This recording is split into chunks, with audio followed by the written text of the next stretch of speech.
Happy Tuesday, boys and goys. What's up, everybody? Ahem. Well. Another stream. Here we are. Another day, another stream. Another day, another stream, everybody. Welcome in to Tuesday's broadcast. We got a lot coming at ya. The Queen of Fashion is here. Wow. That's quite a title. I definitely will be wearing the same thing for the next however knows how long, because one of the things that I did first was pack up my closet. You know,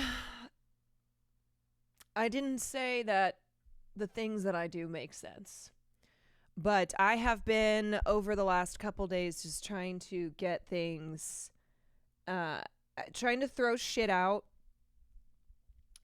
I threw out like 2 bags worth of stuff just in my desk, around my desk area. We don't have a projected move day. That's hi. Hi. Oh, immediately 1P. Eric's, thank you for the 10 months. Pinky, thank you for the Prime. Moonside Boop, thank you for the 15 months.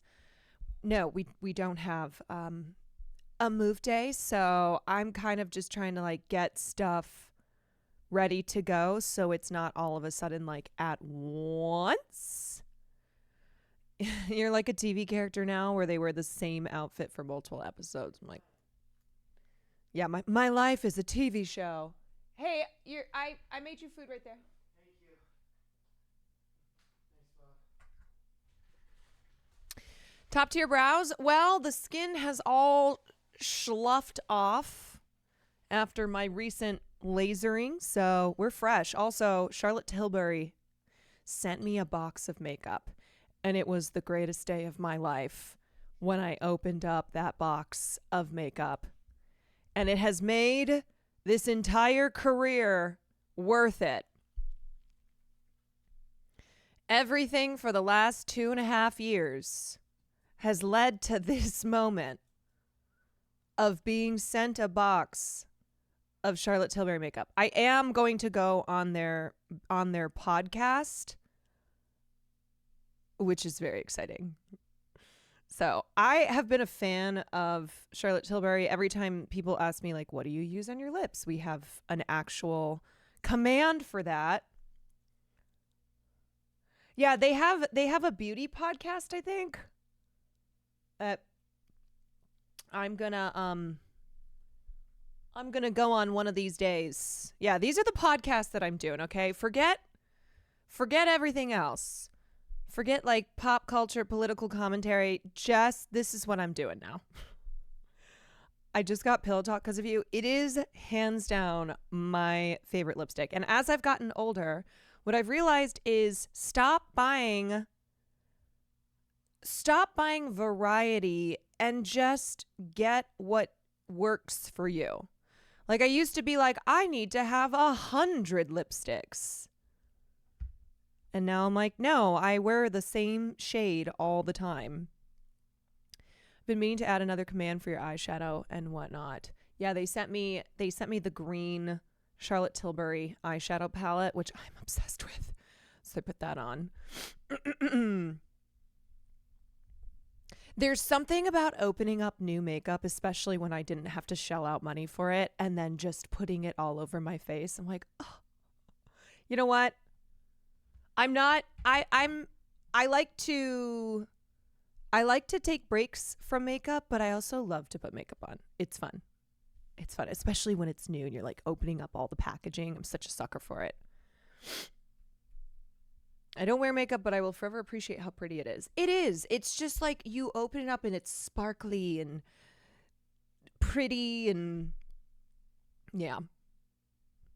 Yeah. Anyway.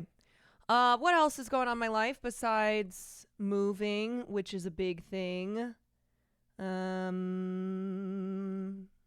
Oh, you guys.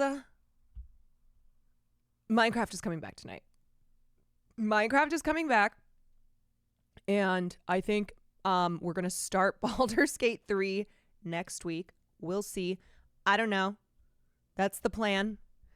Frick, thank you for the 11 months. Hannah, thank you for the 15 months. Dat Bio for it. Thank you for the 6 months. Jen, thank you for the 29 months. Steph, thank you for the 24 months. Can you tell us more about your attraction to cartoon foxes? They're sexy. End of story. Analog, thank you for the 4 months. Uncle Trudeau, ooh, thank you for the 20 months. Who did I miss in here? Goblin, thank you for the 14 months. Yeah.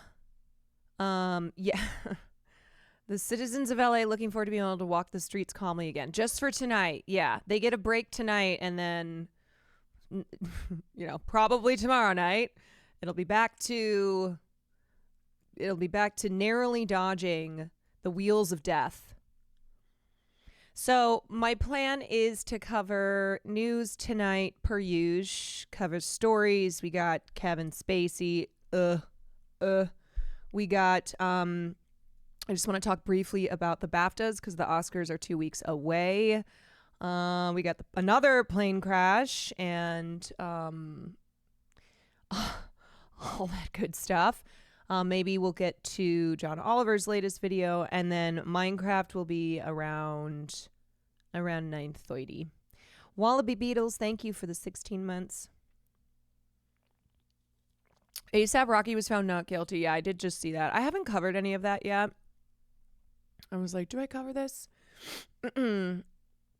I felt bad for how hounded Rihanna has been by the paparazzi, taking pictures of her leaving the courtroom. I'm like, just leave her alone. Leave her alone, okay? She is busy not putting out an album. No, leave her alone. Just chill. ASAP Rocky was charged. Yeah, he's been in the middle of a trial where he was charged with shooting his former friend, colleague, and today he was found not guilty.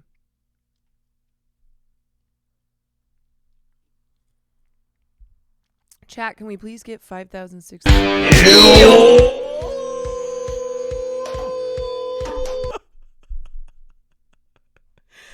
All right, that one scared me too, okay?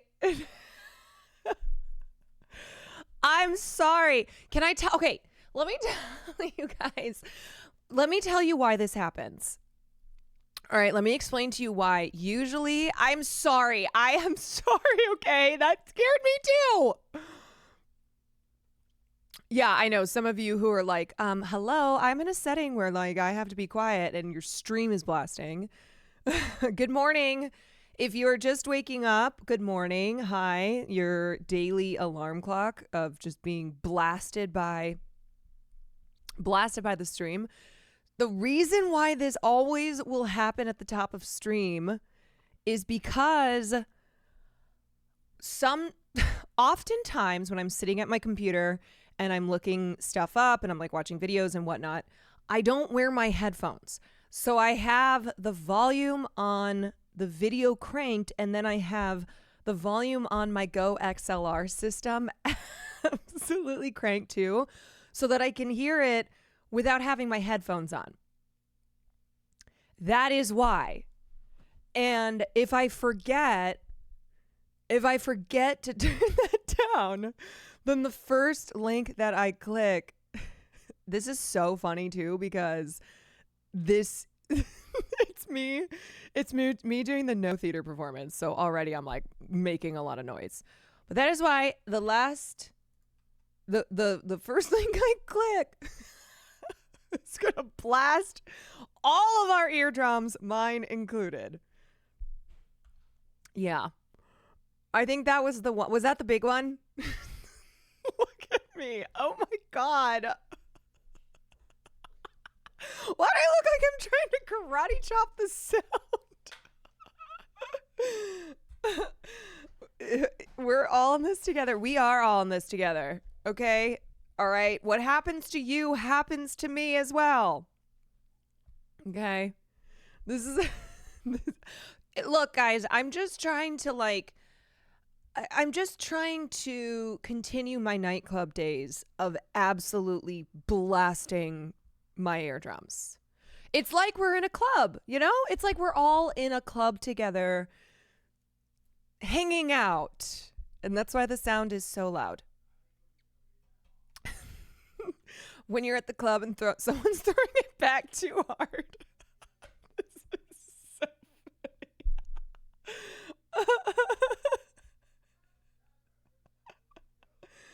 Oh my God. All right. Well, sorry. Oops. Okay, it's not going to happen again though. It only happens one time. And I'm trying to get better about it. All right. I just got a lot going on. Sometimes I forget to fix the system volume. You know what I should do, Willie, as part of my, like, if I ever drop merch, I should do earplugs or hearing aids. The first thing that I will drop merch-wise are going to be hearing aids and earplugs. When the wine aunt hits, yeah, when your Aunt Marcia is starting on her second bottle of Kim Crawford Sauvignon Blanc. Also need to do onion goggles. Yes, onion goggles and hearing aids. To people outside of the community, it will make no sense. I'm like, what the fuck is this? Don't people usually do like a shirt or a sweatshirt? I'd be like, yeah, if you know, you know. Lost Beta, thank you for the 11 months. Mortificent, thank you for the 12 months. Okay, anyway, we were going to watch... We're going to watch this vid. Yeah, you have to make your videos with Nolan sound design. Exactly. Okay. All right. Make your videos meant to be played on mega IMAX screen. All right. Let me see what this is. Everybody's just go on.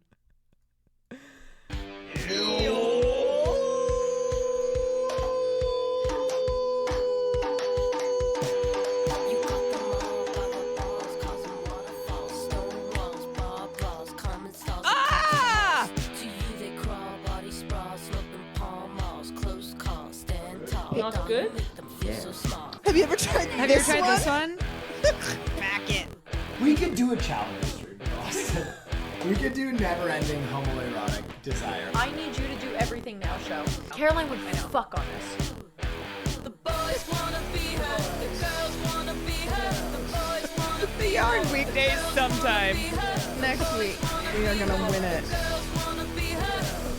I would like to say it's cute. If I get to 8K subs ever, I will make a toilet sundae and serve it to Will. And I want to be a part of the LAPD. Caroline is setting a stream goal. If she makes it to 4,000 subs, she will buy Apple Provision and walk around for a full 24 hours in public. If I get to 20,000 subs, I am going to tattoo hashtag not all men. No, I forgot about that.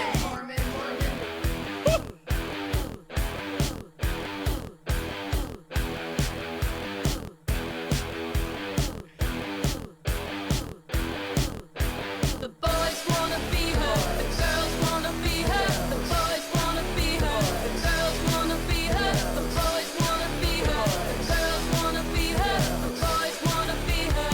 I wanna be her. So do you.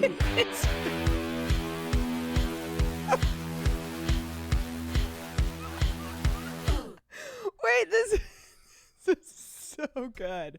You're so good. You're so good. Thank you for the reminder of a lot of things that I said that I've said I would do.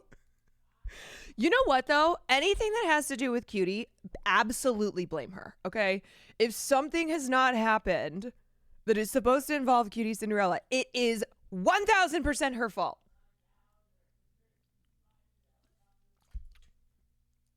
Okay? It is not me. So it's time to get to 20K. You know, never in my life have I ever wanted to make money less. Like I don't. I never in my life want to get to 20K subs. So that means I can't join phase. I can never join phase because I can't ever make it to 20,000 subs. An IRL LAPD stream. Hey guys, come along with me as I patrol the streets. Ooh, what is this? What does this button do? Woo woo. Oh, that's fun. Okay, slay. All right. I just like pull over and I like see. I'm like, hey, what you up to? People look at me and they're like, is this a cop? Just joined. Like I pull people over just to ask them their opinions on Amelia Perez. I was like, you're under arrest. Just kidding. Just kidding. I just want to know if you've seen Carla Sofia Gascon's tweets. Yeah, I would have Christian as my deputy. Are you kidding me? If I join the LAPD, Christian is absolutely riding along as my deputy. Yeah, me playing LA Noire is going to be my audition video. I'll be like, Elle Woods, hi, I'm Caroline Kwan, and I'm auditioning to be in the LAPD, or what I like to call the L Slay PD. You're under arrest for slaying too hard. Your Honor, the defendant did indeed slay that outfit. Yeah, so fun stuff coming up, you guys. Lots of good stuff on the horizon. Thank you, Anonymous, for that preview. What we got. Here's the link to that. Says, do not sell your house so that I get the tattoo that says not all men. All right, because you know what? I don't need 20,000 subs to just speak the truth.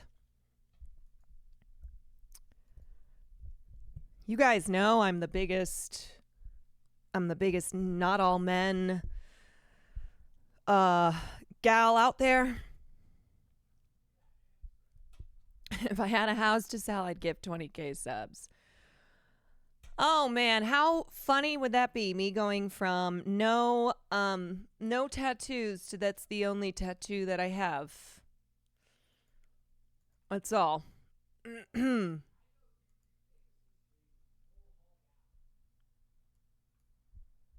Yeah, put it as a tramp stamp. If you get the not all men, just put most of them under it. That'll be a second tattoo. If you've got 20 minutes to kill later, can we watch? Yeah, I don't know if I will have 20 minutes to kill later because I do have planned Minecraft, but I have been, I might end up like the week before the Oscars. So the Oscars are in 2 weeks. Like the week of the Oscars, will look back on like everything that's happened. I still never watched is this the most controversial Oscar season of all time? So yeah, I think I'll plan some Oscars heavy content. I cannot believe it's in 2 weeks. It's crazy. All right. Well, I did want to start off by watching. We're not going to watch a lot of the SNL 50th, but I did want to watch the musical. I did want to watch the New York Through the Decades musical at SNL's 50th because this was one of my favorite parts. Hot dogs and heroin. Get your hot dogs and heroin here. Did you see they played the Adrian Brody clip? Oh, yeah, I did. Oh, yeah. I also have the In Memoriam. I had this one and then the In Memoriam. I always forget that Scarlett Johansson is a singer. Like, she is so good me that Nick Jonas is just trying his hardest and you cannot fucking hear him. Nick Jonas, who has he has played that fucking like I love New York flags. So I thought that was fun, you know, just that to me is like what you should do for a 50th anniversary special, right? You cram a lot of people in, you go big. It's not just like a nostalgia. It's not just like doing a sketch that's purely SNL nostalgia. And then this is the in memoriam that Adrian Brody was on TV twice this past weekend when he won the BAFTA for The Brutalist. And then when his sketch, which was really his brainchild, doing his opening monologue when he guest hosted SNL. And this is how he decided to introduce Sean Kingston, who was the musical talent. The category is just whoa. Knowing Chevy, are we sure that was scripted? Richard Pryor is very funny on that episode of SNL though. I think there was also controversy around hiring him for SNL because Pryor, you know, was a controversial guy just because he was saying things that were the truth, but that a lot of people didn't want to hear. You know, I would say as far as the segment of horrible people who have been on SNL, I think that could have been a lot longer. There's a lot of people who have been on SNL. I will say that this was a pretty funny way to address the more problematic aspects of SNL, right? To present it as an in memoriam, and then it's actually an in memoriam to a lot of things that we wouldn't do anymore. Yeah, they already had Jerry Seinfeld in the audience. I saw a clip of Jerry Seinfeld. Someone was taking a picture with him and then was like, "Free Palestine." He said, "I don't care about Palestine." And nobody is shocked. It's like, oh, yeah, no, we know that, Jerry. Actually, you know what the truth is? He does care about Palestine as far as it relates to Palestine and supporters of Palestinian freedom, impinging on the right for Israel to do whatever the fuck it wants to do. So in that sense, he does care. Maria, thank you for the 12 months. I also saw, wait, where is it? This was also an awkward moment. Free Palestine. What do I do? Say free Palestine? Oh, free Palestine. Oh, free what? Free Palestine. Yeah. What do I do? This very, very, very quick moment here where he realizes like, oh no, huh? Wait a second. I can't say that. I'm Jimmy Kimmel. Oh, free Palestine. Like, I don't really understand what he thought he said. Maybe he just wasn't even realizing it. Like, you know, he's just kind of locked in on, oh, I'm taking a video with a fan, and starts to say free Palestine, but then is so terrified of those words. Like that, he is terrified to have come across as saying the words free Palestine. Just years of blindly reading scripts. Yeah.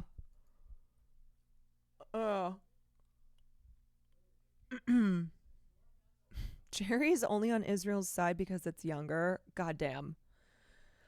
Yeah, my favorite tweet that I always see around Jerry Seinfeld is, you know what? I think we should give Jerry Seinfeld a pass because he was really instrumental in writing a song with Fuddy Wap. Google Jerry Seinfeld 1738.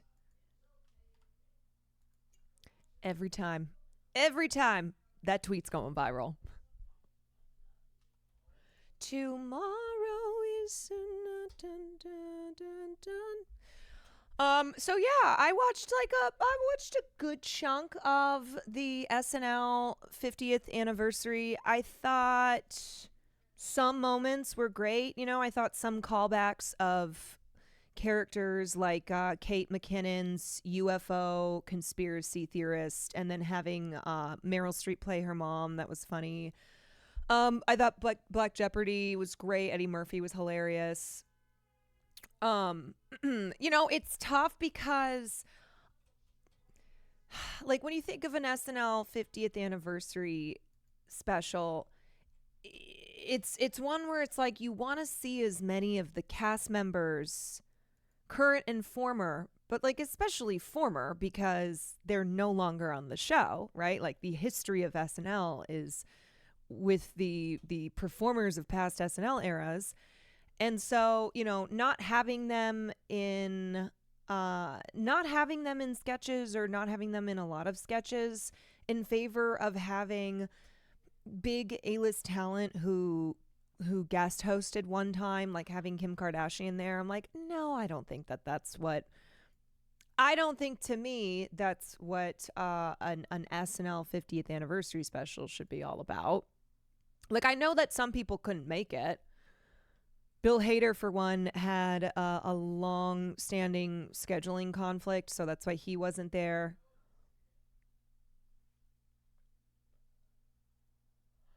I do love that was Meryl Streep's first SNL appearance.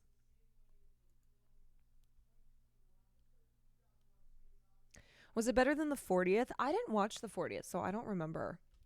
I couldn't tell you.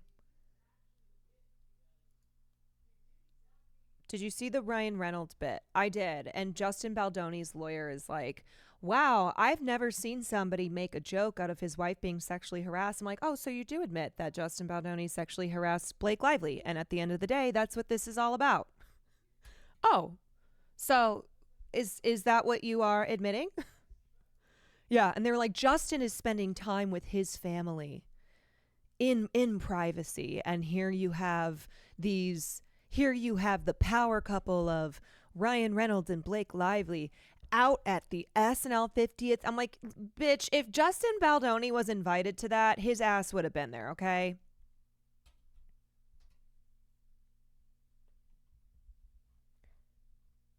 She didn't look happy about that joke. I need to tell you something that is not a secret. That was not improvised. That was absolutely planned. Every moment from something like SNL is planned, unless something arises that they don't account for. But SNL famously is a show that is run by a guy who hates improv. He did not ever want his actors or guests to ever improvise, right? You do not improvise in Lorne Michaels' house. And especially with the SNL 50th anniversary where they are wrangling so much talent, like they are telling them ahead of time what it's going to be. Because and Sam and I talked about this on the podcast yesterday, but most actors, you know, most big or A-list talent who would appear on a show like SNL, they are first of all not comedic actors. Second of all, like not necessarily comedic actors. Second of all, not improvisers. So it's a like, come on the show and you read the cue cards and everything will be fine.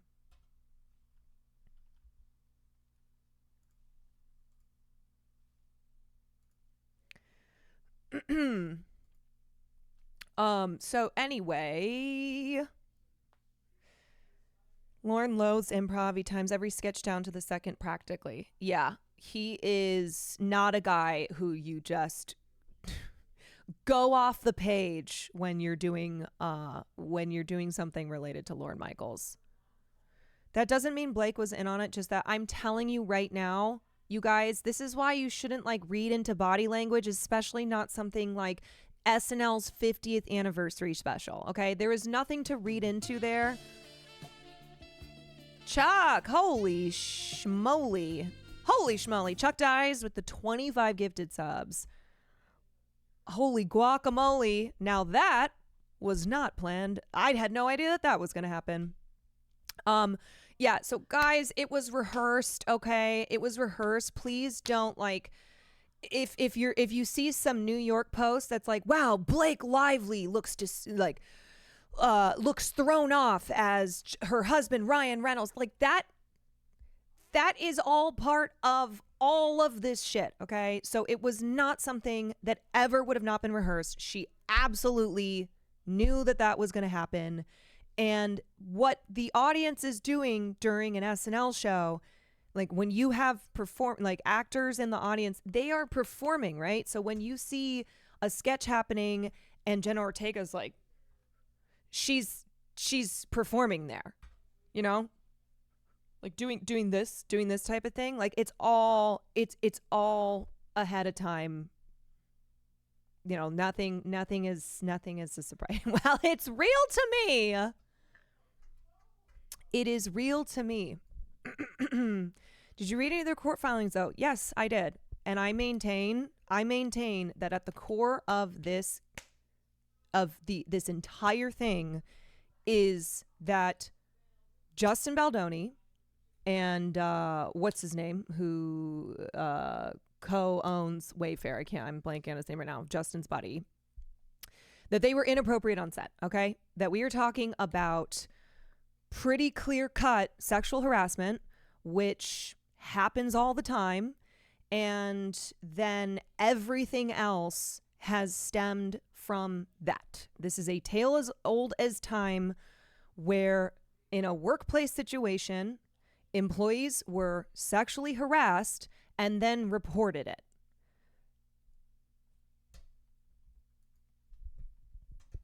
I don't know why people are writing for him so bad. Well, I can give you multiple reasons, but this is something I talk about all the time.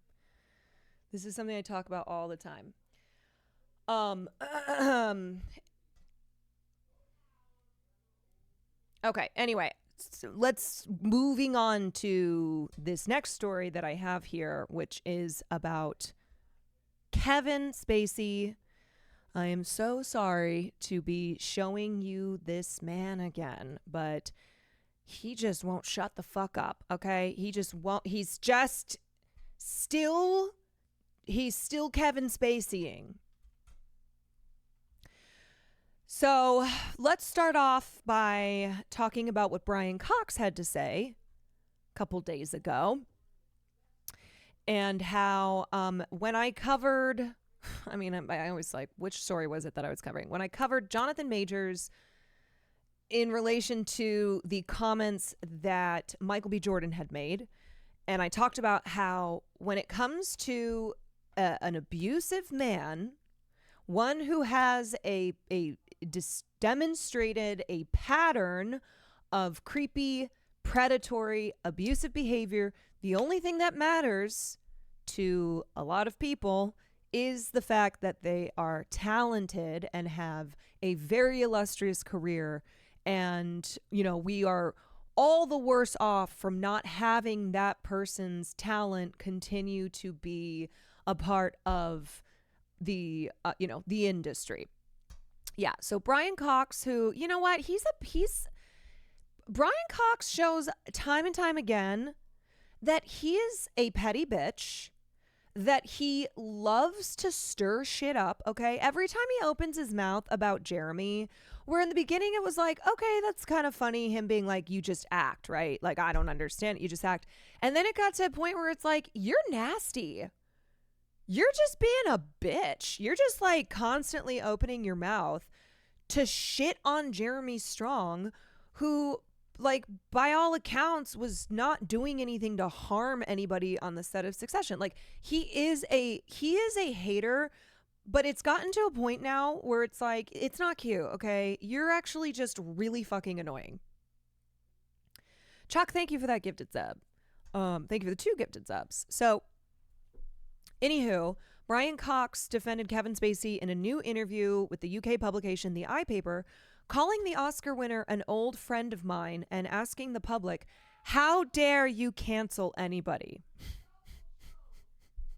Oh no, how dare that we make decisions over continuing to consume somebody's art based on who who it turns out they are as a person. Like, how dare we, as the public, who is, who are the consumers of art, make any decisions around whether or not we are going to continue to support certain people based on, based on their behavior. Spacey has not worked in Hollywood since being accused by several men of sexual misconduct starting in 2017. Okay. Kevin is an old friend of mine, Cox said. All right, Kevin did certain things, sir.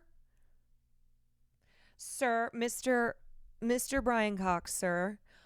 When you come out the gate and say, all right, Kevin did certain things, and then you go on to defend him, it ain't good, all right?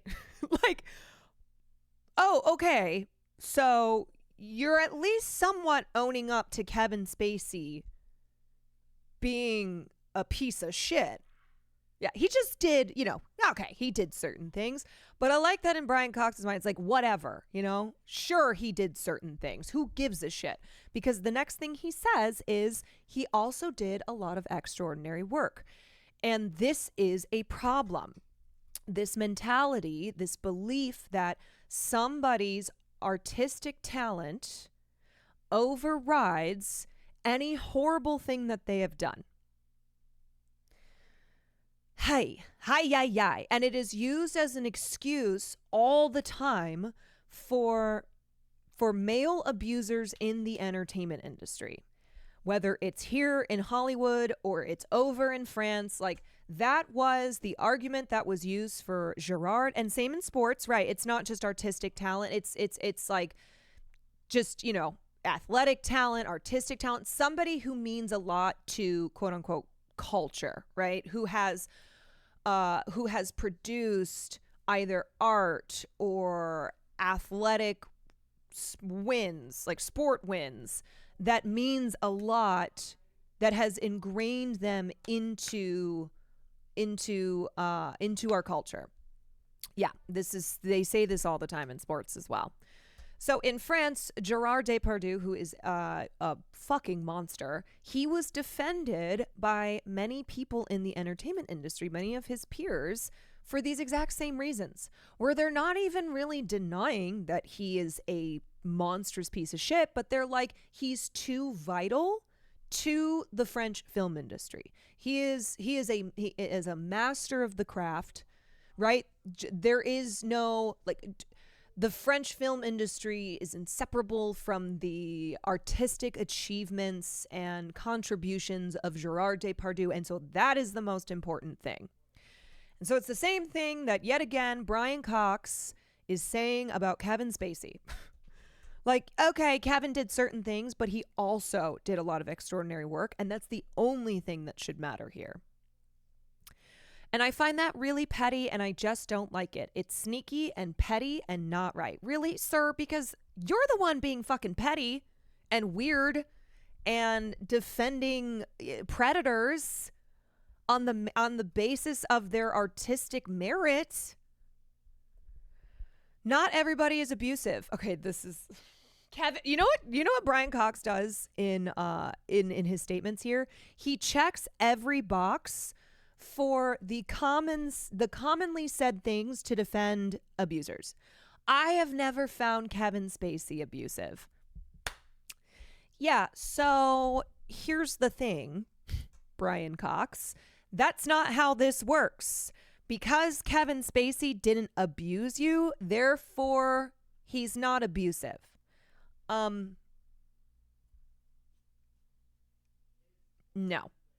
Right. Even though earlier he's like, yeah, he did certain things, but he didn't abuse me.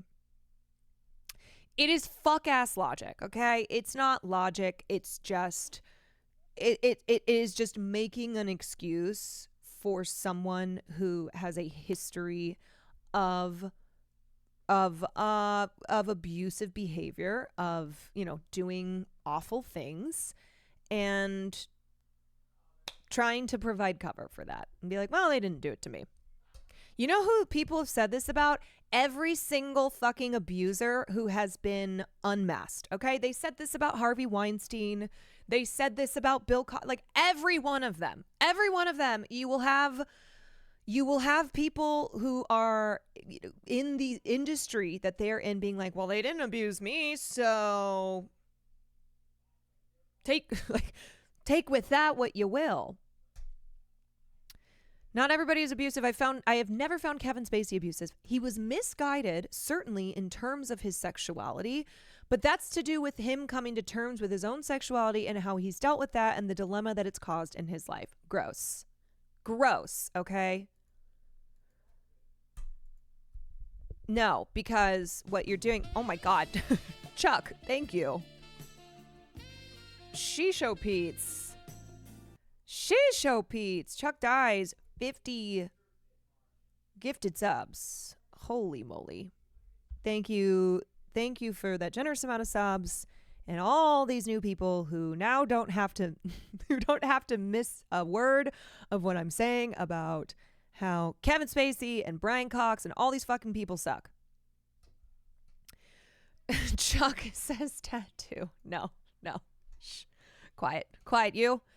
Okay, this is gross because what he's doing is being like, well, no, the problem was that Kevin Spacey was closeted and he was struggling with his sexuality. And it's like, fuck that, okay? There are a lot of people who struggle with their sexuality. It takes years for them to, embrace who they are publicly and to come out of the closet, and they're not abusive, okay? They are not predators. No, gross.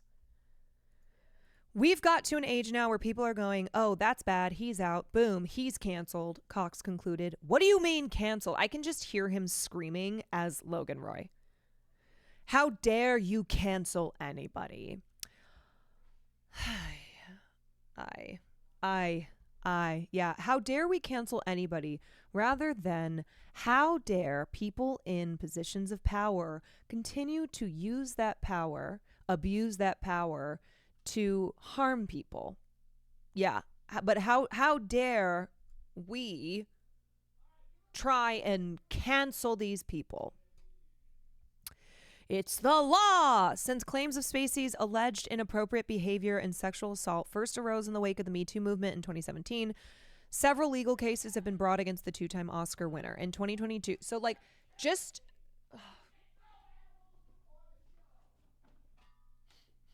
pardon. Excuse.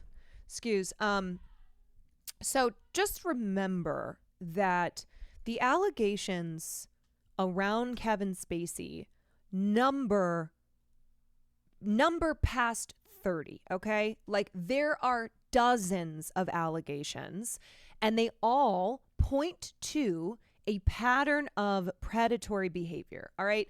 There were like 20 people from the old Vic, the theater that he worked at in London, who accused him of harassment and assault.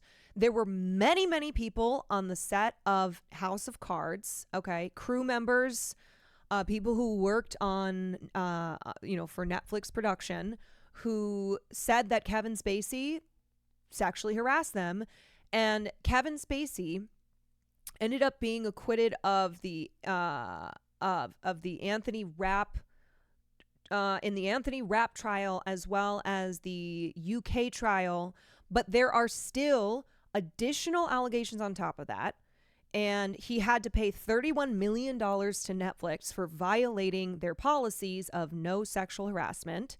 He is, I believe, still facing a separate trial from these ones. In the documentary that came out that Channel 4 produced, there were men who were not a part of these lawsuits at all who made allegations against Kevin Spacey. Like, it goes on and on and on, and it establishes that Kevin Spacey, from the early days of his life, like all the way back to high school, and then through his, theater career and then his film and television career, has been a predator, has preyed on has preyed on many, many, many, many men. Hell's Preacher, thank you for the 4 months. Chuck, thank you for another gifted. Okay. 2-part documentary Spacey Unmasked aired last year and featured previously unheard of testimonies about Spacey's alleged sexual misconduct, including a claim that he allegedly groped another House of Cards actor on set. Another claim accused Spacey of making an aggressive sexual move on a classmate in high school. Also in the documentary, there's like really a lot of crazy shit that is that comes up in that documentary. And Kevin Spacey's brother, his older brother, Randy Fowler, says in the documentary that their late father was a Holocaust denier and neo-Nazi who physically and sexually abused him. So it seems as if Kevin Spacey was not abused by their father, but the brother was. But just because Kevin Spacey wasn't abused doesn't mean that there wasn't like that there wasn't like early shit happening in his life. And not to blame trauma for somebody growing up and just being a predator, right? Like exhibiting predatory behavior for years. But there's a lot in Kevin Spacey's past that that points to his behavior developing at a pretty early age. And how many people have said, like, the issue of Kevin Spacey is it was well known that his behavior would create a hostile environment. So, like, you know, by the time he got to House of Cards, his reputation was really an open secret because that's what happens in the entertainment industry. Not an excuse, but there's a lot in someone growing up in an environment where that's normalized. Exactly. What happens often in the entertainment industry, just like in politics, just like in, in these industries where power really accumulates and where people are in, people become public figures, and there is there's like a worship that accompanies people in these positions that makes them only more powerful, right? Like they are, they're just given more reasons to be able to abuse their power. That these long histories of individual abusers are an open secret, right? R. Kelly, P. Diddy, Harvey Weinstein, Bill Cosby, Kevin Spacey. Every single time it's like, oh yeah, that was an open secret. Oh yeah, it was like, oh, if you're working on a set with them, like, watch out. Hey, just so you know, that you're their type, right? Like they're probably gonna sexually harass or sexually assault you. Just a heads up, okay? So anyway, okay, back to this. I can't wait to see Kevin back at work. He's a genius. Oh, this was Sharon Stone saying, yeah. There's not a lot of A-list talent who have come out on like the waving the flag for Kevin Spacey, but Sharon Stone, Liam Neeson, now Brian Cox, these are a few who have used the Kevin Spacey is a genius and he needs to be back in the industry.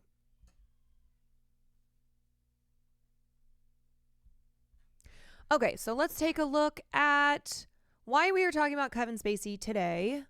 We have talked about him multiple times before, but we are specifically talking about him again today because Guy Pearce, who's in the film The Brutalist, Guy Pearce, who love to see him having like a career resurgence. You know, when he was in Mayor of Easttown, he was great, and now he's gotten now his name is back in headlines because of The Brutalist. So Guy Pearce was being interviewed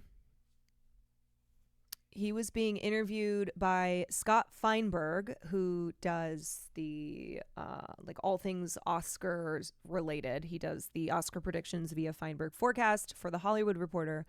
He was talking to him on his podcast Awards Chatter, and he got emotional and choked up, recalling his experiences working with Kevin Spacey on the set of 1997's LA Confidential. So here's what he had to say. He talked about it only briefly when he called Spacey a handsy guy to, this was back in 2018 when he had first mentioned Kevin Spacey, Kevin Spacey preying on him. He said he was a handsy guy, said that to Andrew Denton back in 2018. Although he quickly clarified his comments, saying, "I very much understand that it's too sensitive a topic to be brushed off. Although I wasn't sexually assaulted or molested, I was made to feel uncomfortable." He said in a follow-up statement, "I addressed and handled the situation when it took place, hence my regret at making it public now." Pierce is far more open today, but still choosing his words carefully. Pierce noted how he was reluctant to use the word victim, even though, and this is a quote from him, "even though I probably was a victim to a degree. I was certainly not a victim by any means to the extent that other people have been to sexual predators." So I just want to say, first of all, that yes, that makes you a victim still. There is no, well, I wasn't gang raped, so I'm not a victim. Or, well, I didn't have it as bad as other people have had it. Like, this is still being a victim, but because of the way that sexual assault and sexual misconduct in general is presented, what we think about it is like that there's rape and then everything else.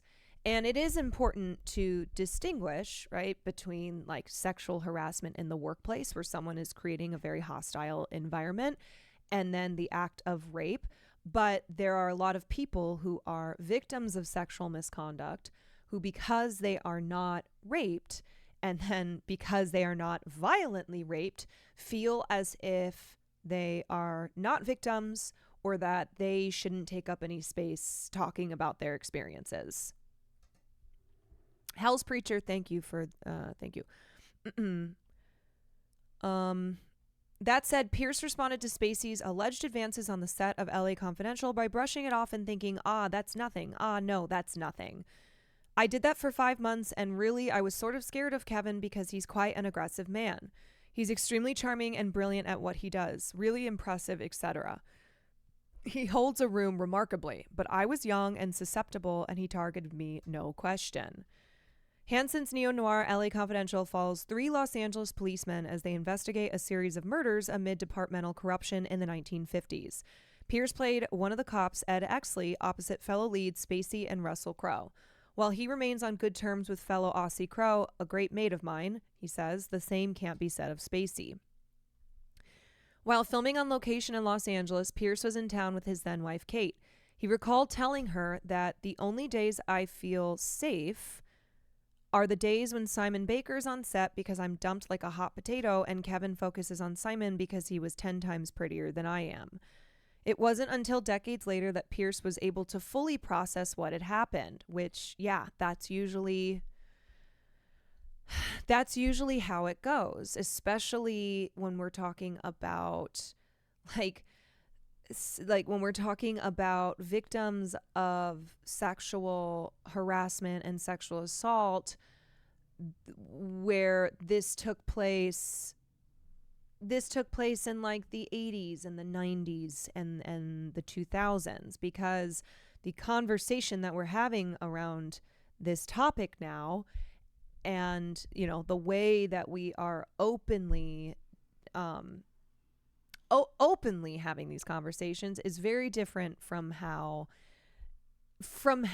it was for a lot of time.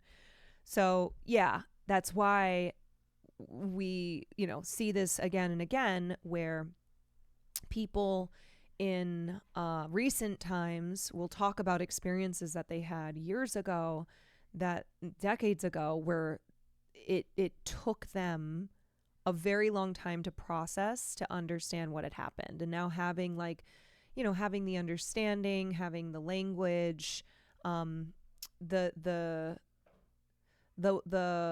just everything that they didn't have before to understand that what happened to them was wrong.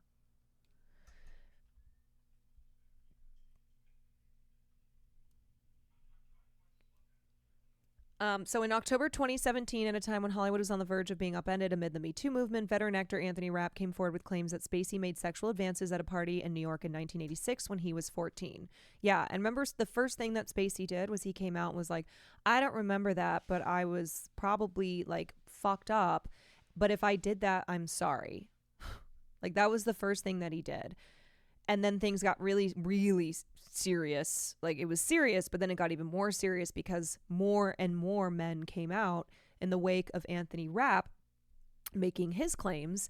And that's when Kevin really lawyered up and like locked everything down. But then he did the Let Me Be Frank, where he brought back Frank Underwood in the creepiest fucking video of all time. A wave of accusations followed, extending from film sets and production locations to the Old Vic Theater, where Spacey had served as the artistic director. Pierce said that he caught the headlines. I was in London working on something, and I heard the reports, and I broke down and sobbed. And I couldn't stop. I think it really dawned on me the impact that it had occurred, and how I sort of brushed it off, and how I had either shelved it or blocked it out or whatever. That was a really incredible wake-up call, he explained, his voice breaking with emotion at one point. Though he didn't specify the date or the details of what occurred, Pierce noted that he has since had a couple of confrontations with Kevin that got ugly. Looking back on the talk show reveal, Pierce said he found himself in the weird position of not wanting to focus on his personal experience with Spacey, and yet I don't want him to get away with what he gets away with. He is implementing a new strategy these days. I just try to be more honest about it now and call it for what it is.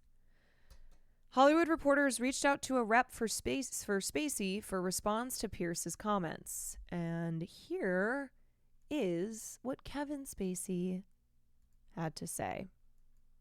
Also, he looks fucking terrible.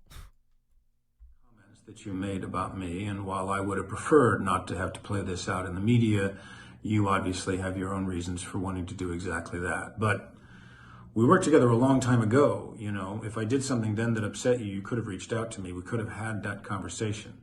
But instead, you've decided to speak to the press, who are now, of course, coming after me because they would like to know what my response is. Yeah, if I did something to you, then why didn't you confront me? Wow.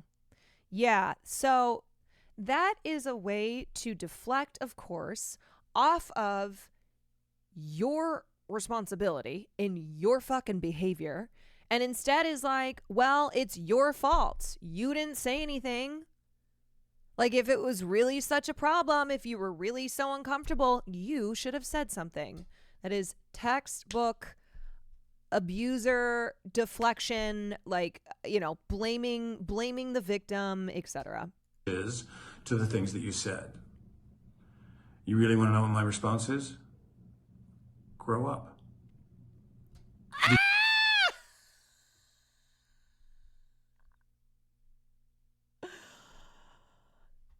Hey, Brian Cox. Yeah, this is your buddy, okay? This is your fucking buddy who you are defending. All right. This man is Frank Underwood. Truly. Just because you killed Frank Underwood off doesn't mean Frank Underwood ever fucking died. Like, there was always something about Kevin Spacey with the characters that he played where sometimes, you know, an actor is just so good at playing a villain that will go, man, I wonder if it's not, if maybe they're actually a villain in real life. Like, they're just too good. And they play these roles all the time and blah, blah, blah. And of course, like, that's silly, right? Because acting is you're performing, and there are some of the kindest people in the world who are brilliant at playing some of the worst villains, right? Obviously, a Bryan Cranston is not Walter White. But there was just always that thing with Kevin Spacey where it was like, where people would joke about it too, where they would joke about it. We'd be like, Kevin Spacey's got to be like a villain, right? Because he just he's plays these villains all the time. He's just so good at playing. Did them. you also, by the way, tell the press that a year after we shot LA Confidential, you flew to Savannah, Georgia, while I was shooting Midnight in the Garden of Good and Evil, just to spend time with me? I mean, did you tell the press that too? Or does that not fit into the victim narrative you have? So this is always another thing that that will be used as a defense of, oh yeah, I'm so horrible, then why did you stay with me? Why did you continue being in business with me? Why did you continue to have a relationship with me? Where he's still not denying anything. Like, let's be clear about that. Guy Pearce first brought up in 2018 that Kevin Spacey got handsy with him. And then recently he went on Scott Feinberg's podcast and he really got emotional by opening up further about his experiences with Kevin Spacey. And Kevin Spacey has not denied Guy Pearce saying, yeah, Kevin Spacey was sexually inappropriate to me. Like he made things incredibly uncomfortable, and I was like harassed and touched inappropriately by him. And Kevin Spacey's response is, grow up. Oh yeah? Well, why did you come to set a year later? Huh? Oh yeah, why didn't you confront me at the time then? Holy shit. Going. So anyway, I apologize that I didn't get the message that you don't like spending time with me. I mean, maybe there was another reason, I don't know. But that doesn't... Oh my God, you know what he's trying to do there? I bet he's trying to insinuate that he's homophobic. Him being like, maybe there's another reason there. Because don't forget that when Kevin Spacey was accused of being a predator, okay, of being an abuser, that is when he decided to come out of the closet. He used that moment to try and divert the heat away from him by being like, by the way, I'm gay. And people rightfully got really angry that he did that. It was disgusting. It was so transparent.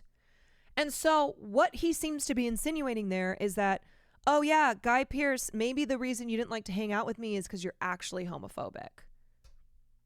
Doesn't make any sense that you would have just been leading me on, right? But here you are now on a mission. Yeah, or like a closeted homosexual. Another reason, I don't know.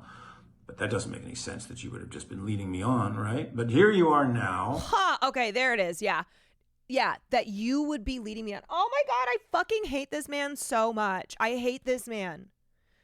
I hate this man. Oh, it doesn't make any sense that you would be leading... This is why Kevin Spacey, all these people, okay, all these abusers, they don't deserve redemption because they do nothing to earn that redemption, all right? It's the same thing over and over again where they turn it around and they're like, actually, I'm the victim here. I'm the victim here because they are narcissists, because they too believe that their talent trumps everything else, because they are still abusive people. And the only reason that they are suffering consequences is because people came forward about them.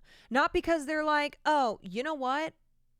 I've spent a lot of my life causing harm to people and I'm doing some inward reflection here. No.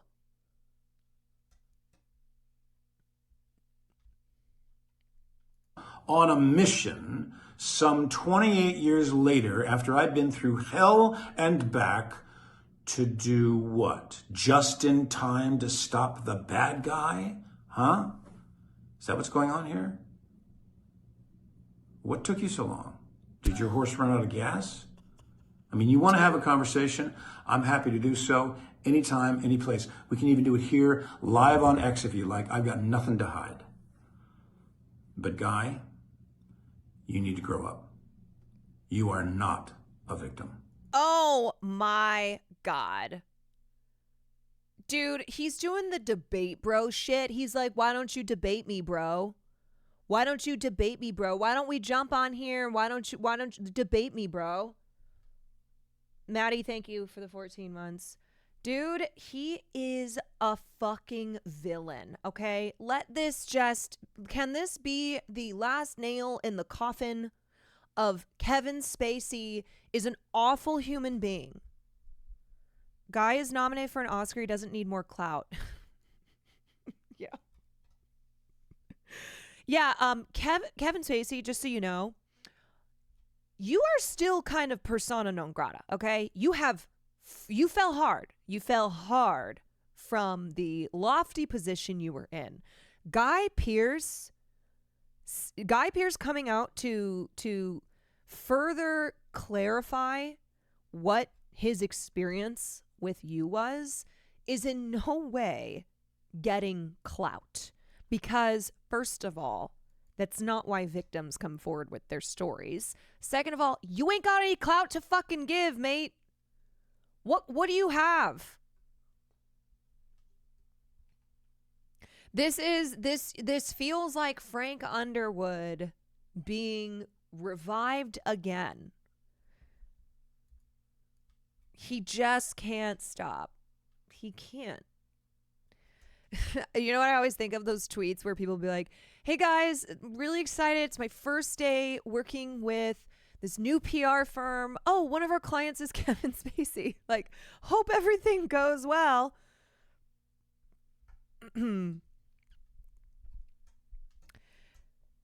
Yeah. So, you know, I just we live in a culture where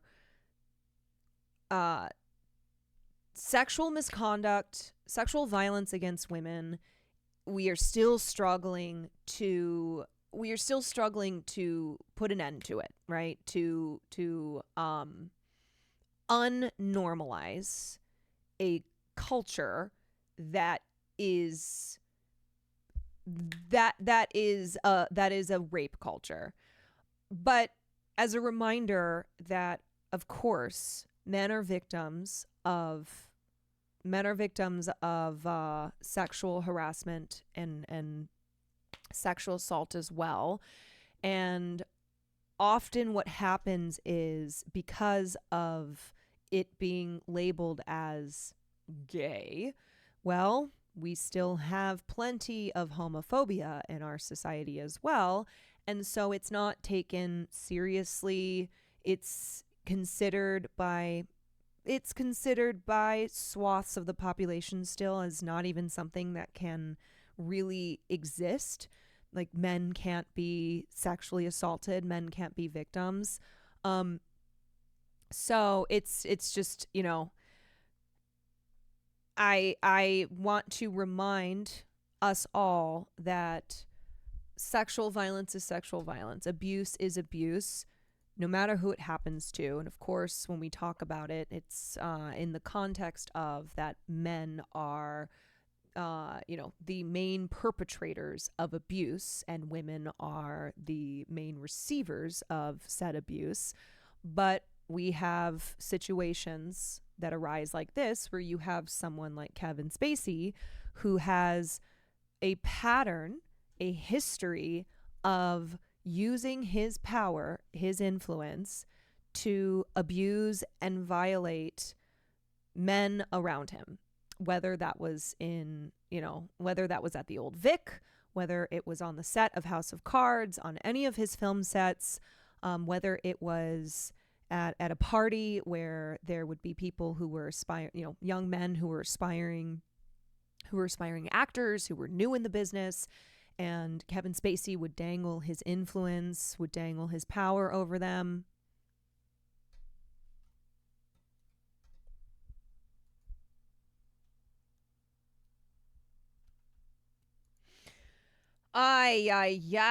So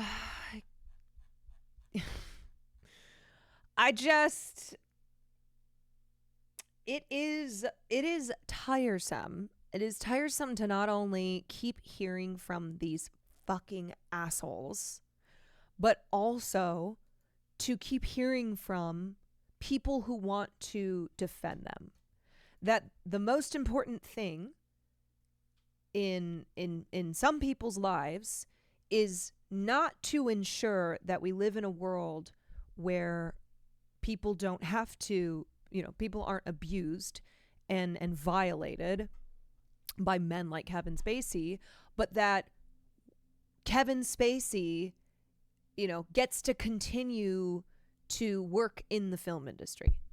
Like, what are your priorities? What are your priorities that you care more about somebody's athletic talent, that you care more about, some actors' movies that you are a fan of, that you care more about a politician who, God, why the fuck are you even standing a politician in the first place, than you do about the many, many people, the many, many other people whose careers were ruined because of what these monsters did to them.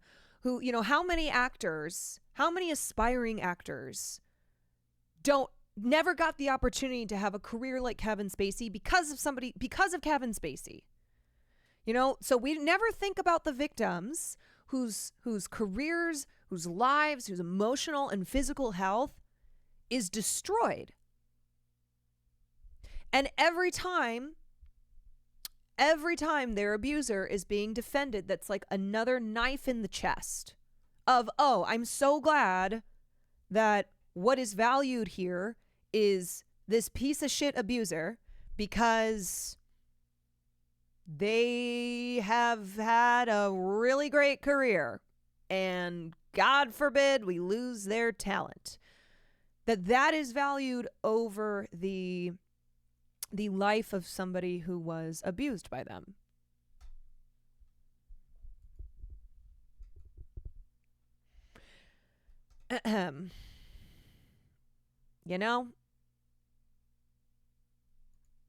Anyway. Anywho. Okay. Moving on to... what do I want to cover next here? Oh, I don't know if I need to play that scene for you guys, but this was a scene from the documentary. This is just like another fucking disgusting thing to indicate what kind of person Kevin Spacey is. But there's a scene from the documentary where one of the men who's making allegations against Kevin Spacey said that he was a soulless monster, said that he masturbated to a brutal war scene in Steven Spielberg's Saving Private Ryan. Yeah. When they're storming the beaches at Normandy in Saving Private Ryan, a very devastating film about World War II. Apparently, Kevin Spacey, according to this guy, who's a part of the Kevin Spacey documentary that came out last year, said that he rubbed one out.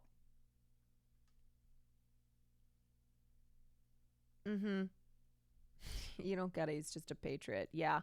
He just really feels so passionately about World War II. My life was better before this moment. Yeah, I'm sorry. Sorry.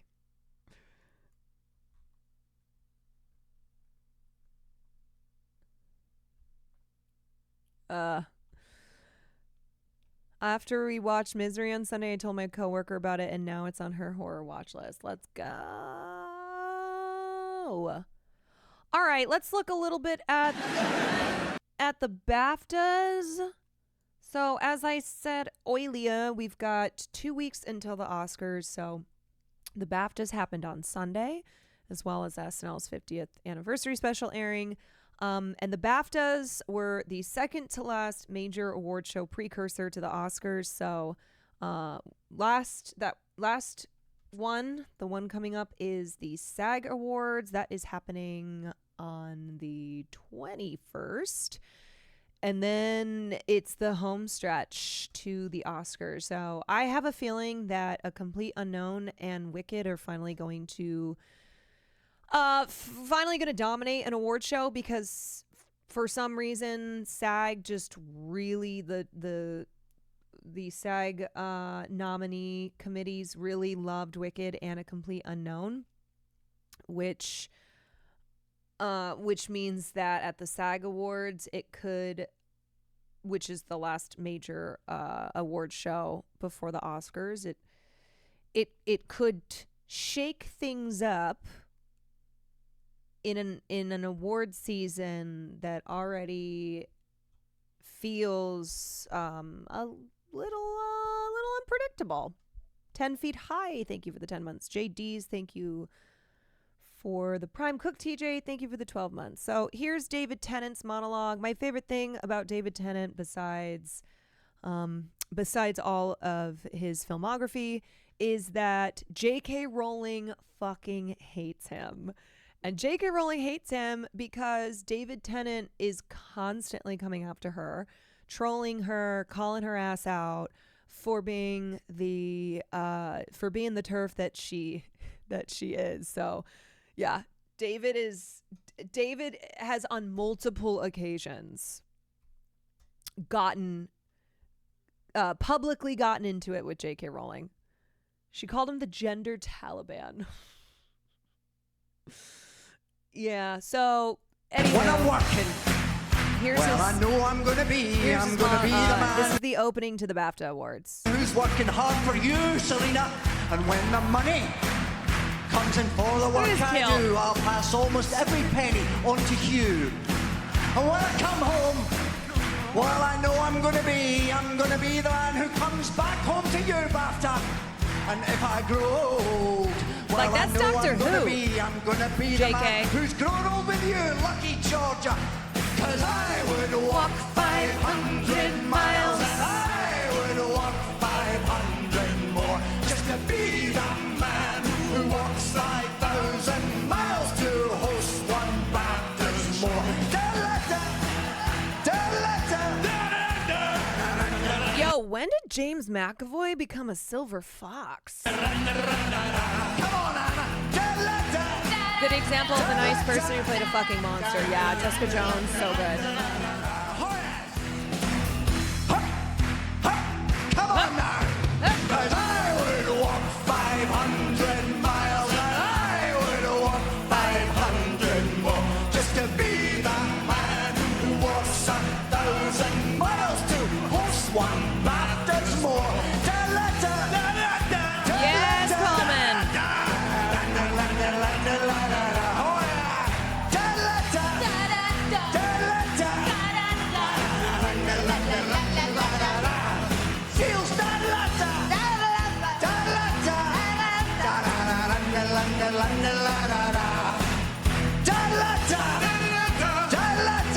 This is David Tennant being like, who said the BAFTAs are boring? 'Cause I would walk 500 miles. Yeah, this song gets the people going. 500 Never more, fails. just to be the man who walks 1,000 miles to host one BAFTAs more.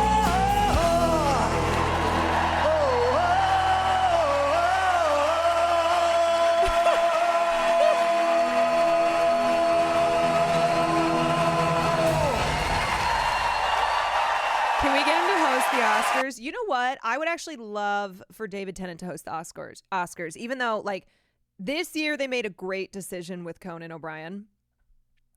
Like, David Tennant hosting the BAFTAs has very Conan O'Brien hosting the Emmys. I'm extremely excited for Conan O'Brien, though, hosting the Oscars this year. A lot of times when it comes to Oscars hosting, you're like, yeah, well, you know, I'm really here just for the awards because the host is whatever. But this year, Conan, yes.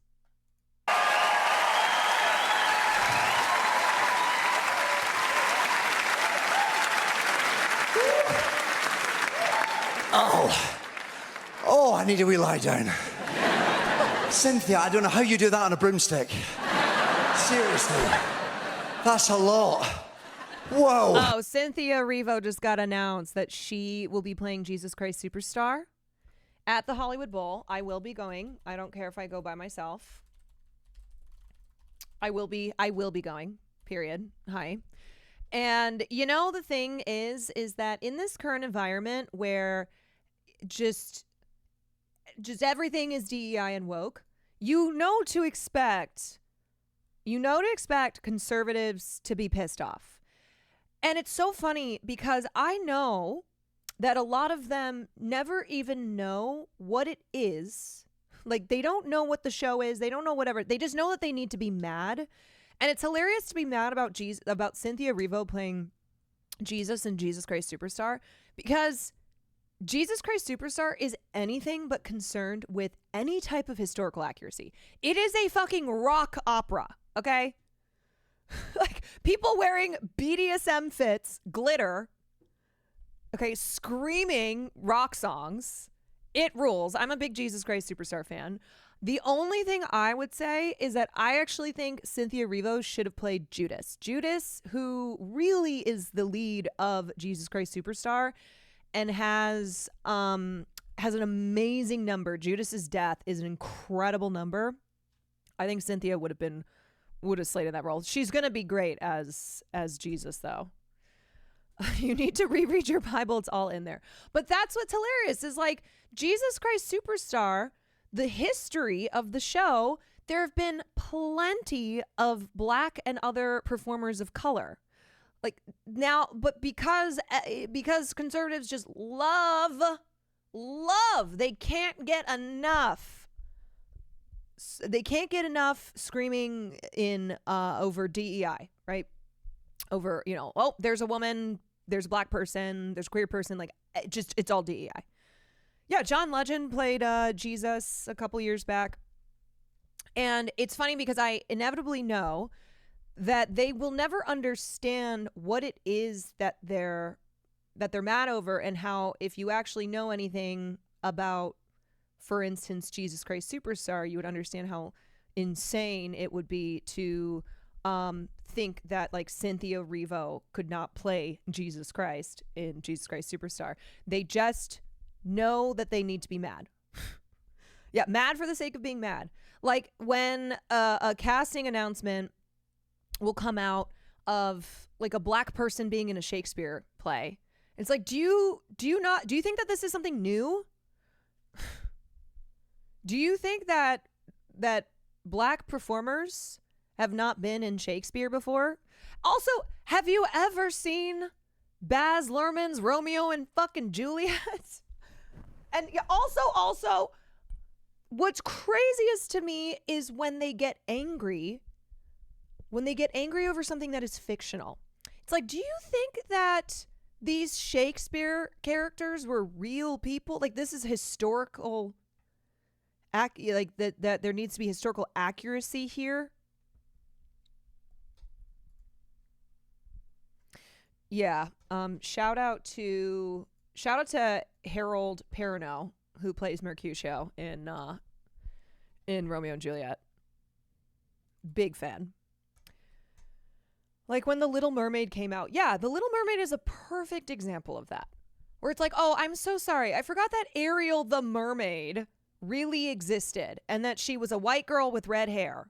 My bad. Sorry that a Black actress got cast as this very real mermaid that really existed.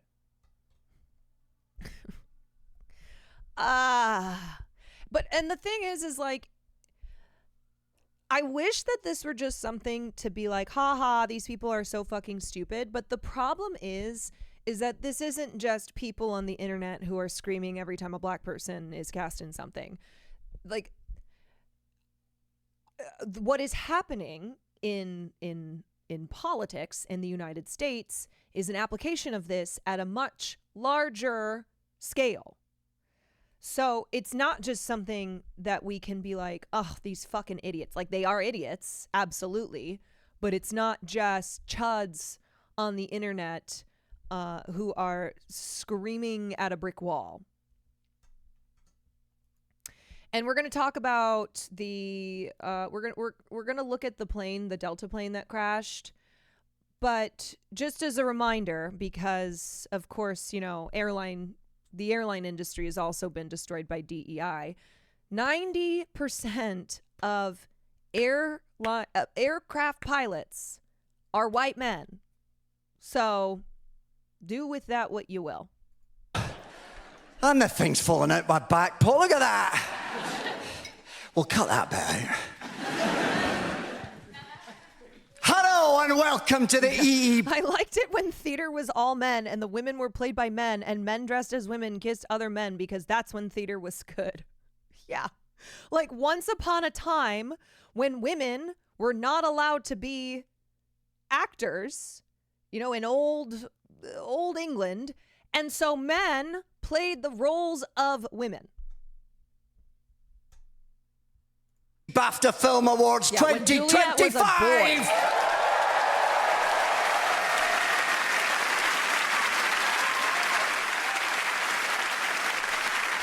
21 result, thank you. At the top, yes, as it's the year of sequels, Inside Out 2, Gladiator 2, Moana 2, I Am Back 2. It's BAFTA 2. For viewers in Scotland, it's a sort of Tenants extra. Or depending how these opening remarks go, perhaps Die Harder. We are joined by the brightest, biggest stars from the world of cinema. Everyone looking wonderful this evening. Look at that. Fresh-faced, bright eyes. But you've all had a couple of shots of the substance. Great film, The Substance, isn't it?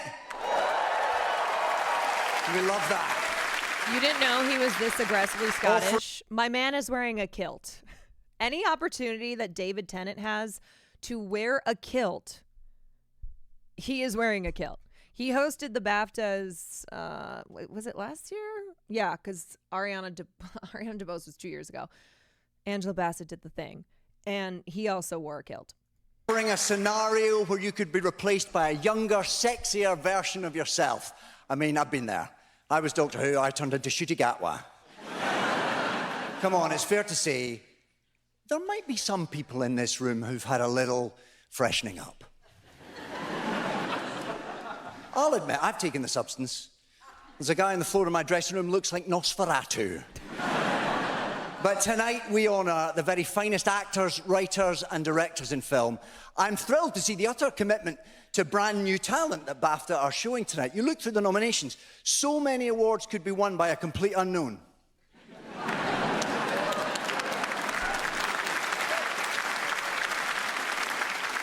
A complete unknown. What an achievement that film is, featuring classic Dylan hit after classic Dylan hit. It's like Mamma Mia for middle-aged dads. And let's also have some appreciation for this year's magnificent sequel to June, which I naively thought, I naively thought it was called July.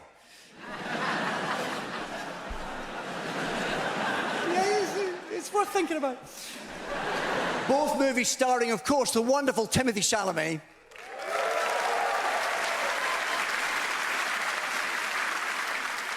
One of the most exciting and versatile actors in film. In the last couple of years, he's transformed from Willy Wonka to a rebel leader in Dune and now to Bob Dylan. As Dylan himself once famously said, the Tims, they are a-changing.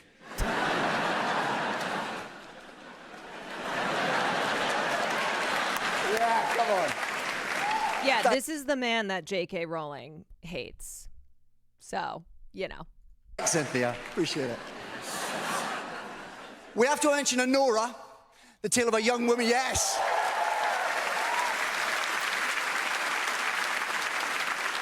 The tale of a young woman falling in love with the son of a Russian oligarch. Where would normal people even meet someone like that? Poo Tinder.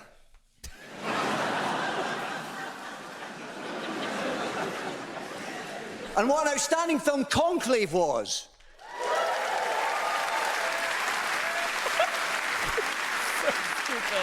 Featuring the behind-the-scenes wrangling to pick a new pontiff, sort of Pope idol. Conclave was incredible. 100 machinating schemers trying to decide between a conservative or progressive candidate, diversity or tradition. God, it's like picking the next James Bond. In conclave, Stanley Tucci plays Cardinal Bellini. Oh, did you guys see that the Pope has pneumonia in both his lungs? We may well be getting real life conclave pretty soon. Where's the vape smoking Pope and Stanley Tucci? It may be happening. Which makes a lot of sense, because if anyone knows how to whip up an excellent Bellini. But it was the year that film confounded our expectations. I settled down to watch gritty narco thriller Emilia Perez. It was an uplifting musical. Yeah. You guys, I have to tell you that when I was looking through the news today, like putting together what I want to talk about, this popped up and I screamed. Why Emilia Perez should win the Best Picture Oscar. You know, Tim Jones, I'm going to stop you there. I'm going to stop you there and say, objectively, you are incorrect. Despite the controversy, this is a wildly inventive and ambitious film. Completely absurd, subversive, and never ever boring, it still deserves to be in the discussion. Tim Johns, I'm just going to say again that you are objectively wrong. That just because a film does a lot of things does not make it good and does not mean that it should win the Best Picture Oscar. You know what was ambitious and inventive and in my mind was actually a great film? Nickel Boys. Like, there are a lot of films from 2024 that were subversive, okay?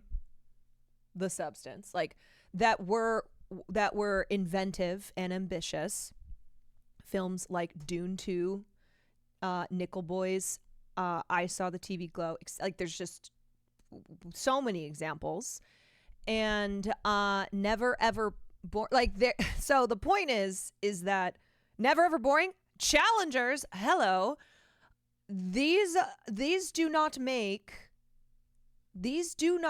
just by, definition of film being the things that you described for Emilia Perez, do not make a great film and one deserving of the Best Picture Oscar. Like, why are we continuing to act as if Emilia Perez was just by default a crazy movie, therefore a good movie? It is not good.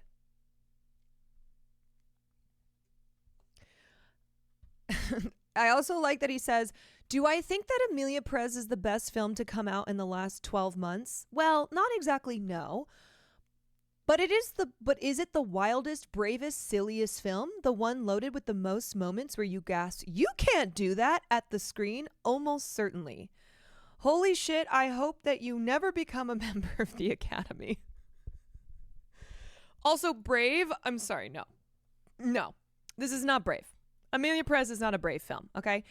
I just need to remind everyone that there were multiple films that came out last year that deal with trans identity, that are directed by actual trans filmmakers, that if you want to, like, if you want to talk about a film that was brave in its trans material, Emilia Perez ain't in the conversation. Yeah, in what way? In what way is this film quote unquote brave? And a film can be brave without involving trans issues at all. Right, but I know that that's what he's referring to here, because he literally says a musical revolving around a cartel leader who undergoes gender reassignment surgery in order to escape a violent past. Like, that's why it's such a brave film. Ha! Anyway. That made me scream. Sing Sing? Hardly a song in it. Yesterday, when Sam and I were filming the podcast, we were doing the Patreon episode, and we were trying to figure out what film we want to watch next. And I was like, well, are there any, films that are nominated for Oscars, for the Oscars that you want an excuse to watch for the Patreon? And she's like, wait, how about that musical one? I went, don't you even fucking dare. She goes, what? I go, bitch, are you talking about Amelia Perez? She's like, no, not Amelia Perez. It's called like Sing. I said, no, dude. That Sing Sing is not a musical. She goes, but it's called Sing Sing. I was like, that's because Sing Sing is the name of the correctional facility in the prison that is in New York. I said, are you confusing it with the what was it, the Pixar film? The cartoon, the animated Sing the animated movie. The Universal Pictures animated film Sing with the animals in it. Also, if you have not seen Sing Sing with Coleman Domingo, it is fantastic.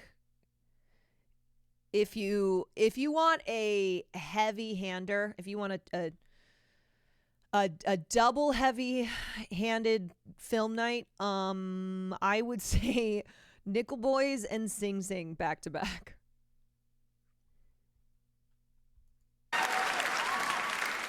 But there were plenty of songs in Wicked.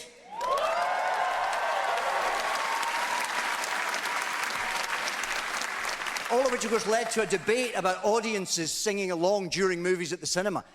Personally, I couldn't stop myself belting out Defying Gravity at the top of my lungs, which didn't go down well with the other people watching The Brutalist. Let's make some noise for the sublime, The Brutalist.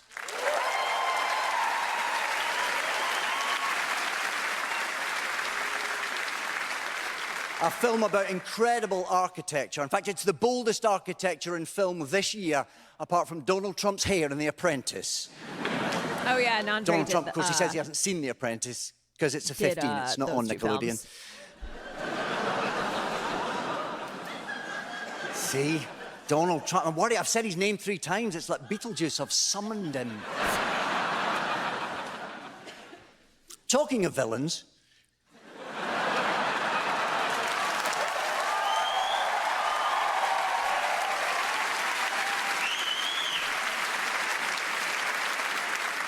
We've had many this year. I think that's the first time that Donald Trump has been mentioned at an award show this season. Not just Nosferatu. Yeah, of course they cut to Mark Hamill. Mark Hamill loved that shit. To Hugh Grant in Heretic. Is Mark Hamill nominated for something? Why was he there? Was Mark Hamill there just to react to that line? Like they invited Mark Hamill just to have him in the audience so they could cut to him. And most chilling of all, shot. Feathers McGraw. Yeah, look at that. Look at that. At home, Wallace and Gromit just jumped up and died behind the sofa. Oh, well, it would have it didn't take Warwick 3 months Davis. to animate. One brilliant thing about The Brutalist was screening in cinemas with an intermission. Come on.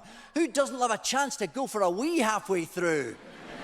We considered it tonight, but no. The only chance to leave your seat is if you win. So fingers and legs crossed. And if you do win, please keep your speeches the opposite to your films, nice and short. Come on, let's get this little do started, shall we? All right, so let's watch our friends from across Dan Merrill's quick vid on the BAFTAs. No Kappa 24. Thank you for the prime. the pond have weighed in on this year's award season, and I've got the results from the BAFTAs right now.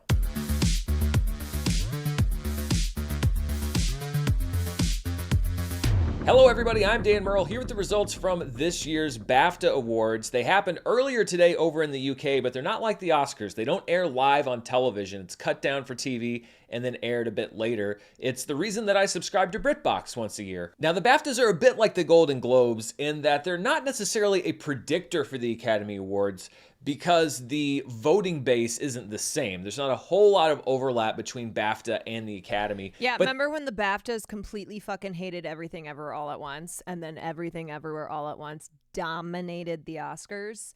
So the BAFTAs are the British version of the Academy Awards, but they're very, very specific. And they tend to love films that are with or by UK filmmakers and performers, which is why it was surprising that Ralph Fiennes didn't win Best Actor for Conclave, and instead Adrien Brody did, even though Adrien Brody has been leading in award season so far. That with the success of Conclave at this past BAFTAs, and how the BAFTAs love their people, that was one decision where it was like, okay, it seems like Adrien Brody may have this in the bag. Although Timmy, I think, could win at SAG Awards in a couple days, because the Screen Actors Guild decided that they really fucking loved Wicked and really fucking loved Complete Unknown. Timmy not winning Best Actor will be my end. Well, you know, the thing with Adrien Brody is that when he stars in a film where he plays a Holocaust survivor, it's pretty tough to beat him in award season.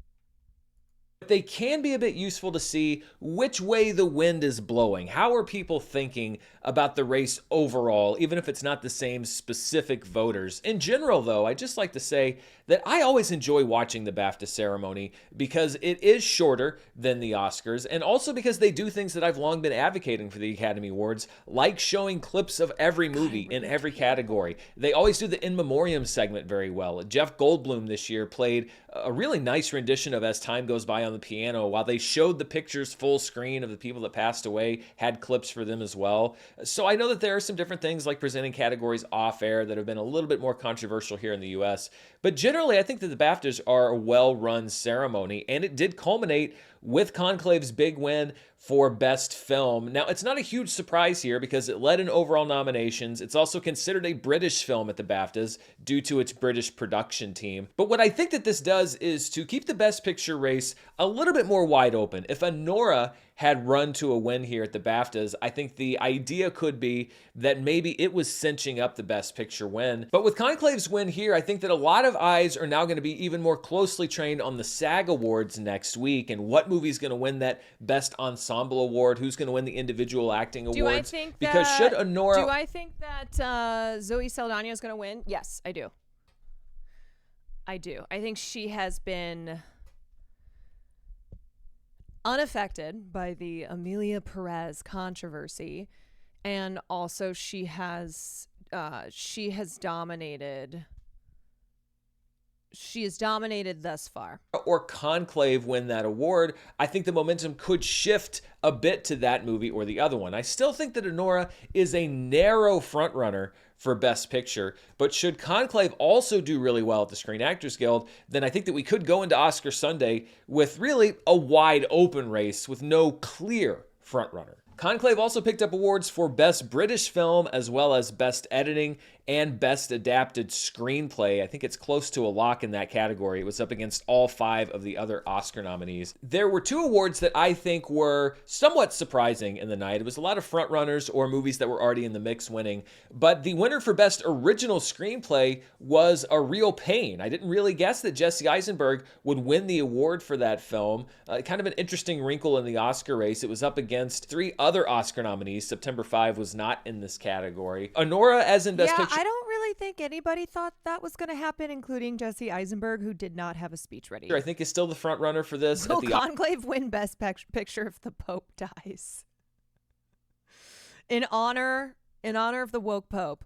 Oscars, but it is interesting that A Real Pain won here, and I think it might indicate that the race is close, maybe a little bit closer than many people think. The other big surprise, and I'd say the biggest surprise of the night, was Mikey Madison's win for Best Actress. This is a big win for her because Demi Moore was considered to be the front runner and has really been on a tear lately. She was up against the other nominees in her category, minus Fernanda Torres for I'm Still Here, who I still think is a wild card in the Oscar race for Best Actress. But the thing that I thought was most interesting about Yeah, but I would say because there are because the race has this year for Best Actress been fairly dominated by American English-speaking performances. It makes it harder for Fernanda Torres. The Oscars are usually pretty biased against non-English speaking films, especially in the acting categories and in Best Picture. Parasite was, Parasite was a huge game changer in that sense. It was the first non-English language film to win Best Picture.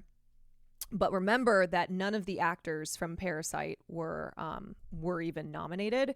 So I think I'm Still Here might end up walking away with nothing because Emilia Perez is dominating Best International Film category, which is crazy. Like, I always forget that is in that category, and then it keeps winning awards. And I just think that Demi and then Mikey are too strong in the category. Mikey Madison winning here is that Anora did not overperform at the ceremony. It won one other award the entire night, which was for Best Casting. So it's not like she got caught up in this sweep for Anora. BAFTA really, really liked her performance. And so much like when I was talking about Conclave winning Best Film, I think what the dad, what's that actor's name? Parasite.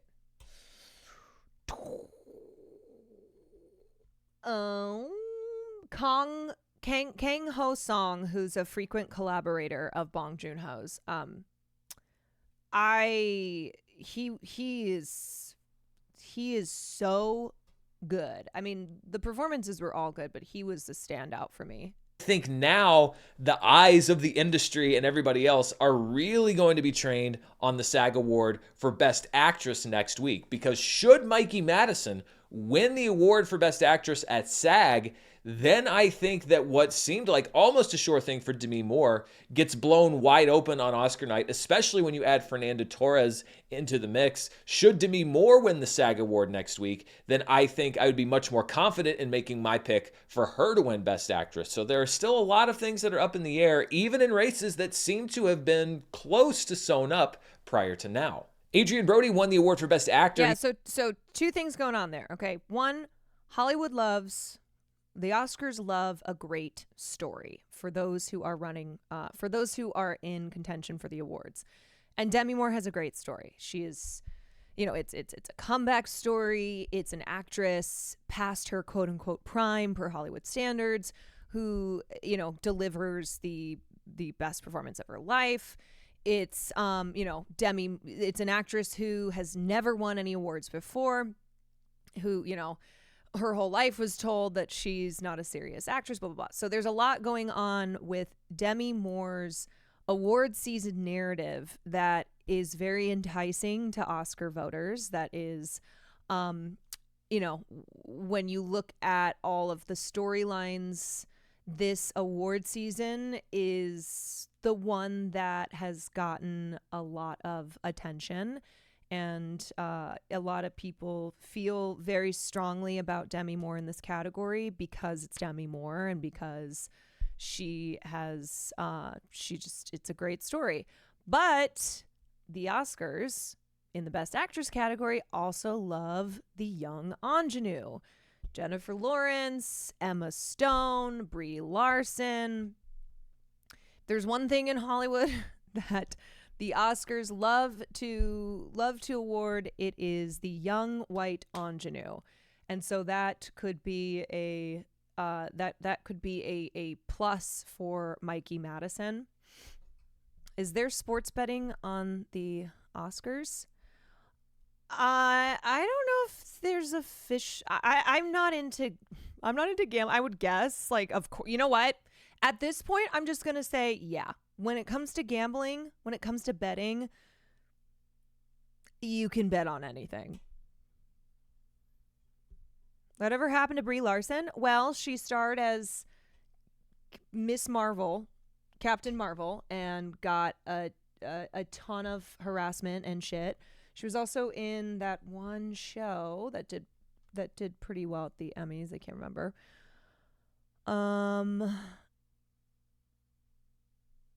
Isn't Oscar voting done in like 2 days, so the SAG Awards don't mean as much? No, so the reason that the SAG Awards matter is because the people who vote on the SAG Awards are in the Screen Actors Guild, which means I get a vote because I'm all paid up on my dues. And the Oscars are broken up into 17 different branches, and they correlate to the category at the Oscars. So like hair and makeup artists who are in the Academy vote for hair and makeup styling at the Oscars. The biggest branch of the Academy is the actors branch.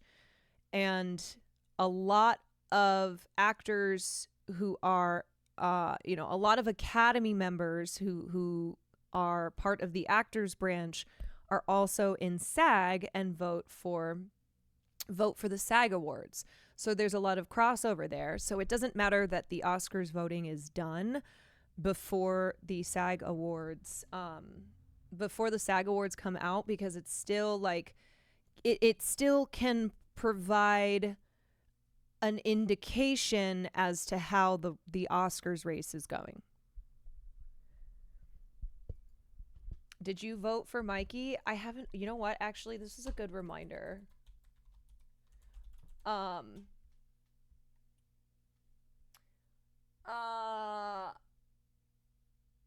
sorry. I was thinking about my brain got all mixed up.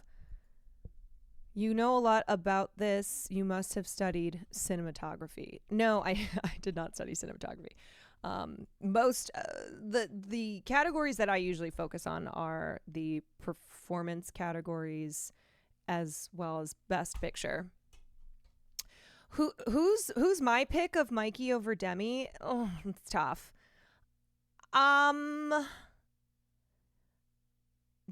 Demi Moore. Demi Moore is who.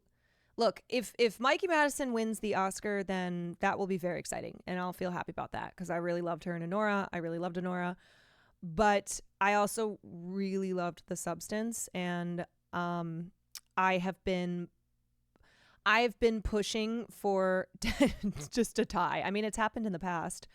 I've been pushing for Demi Moore this award season.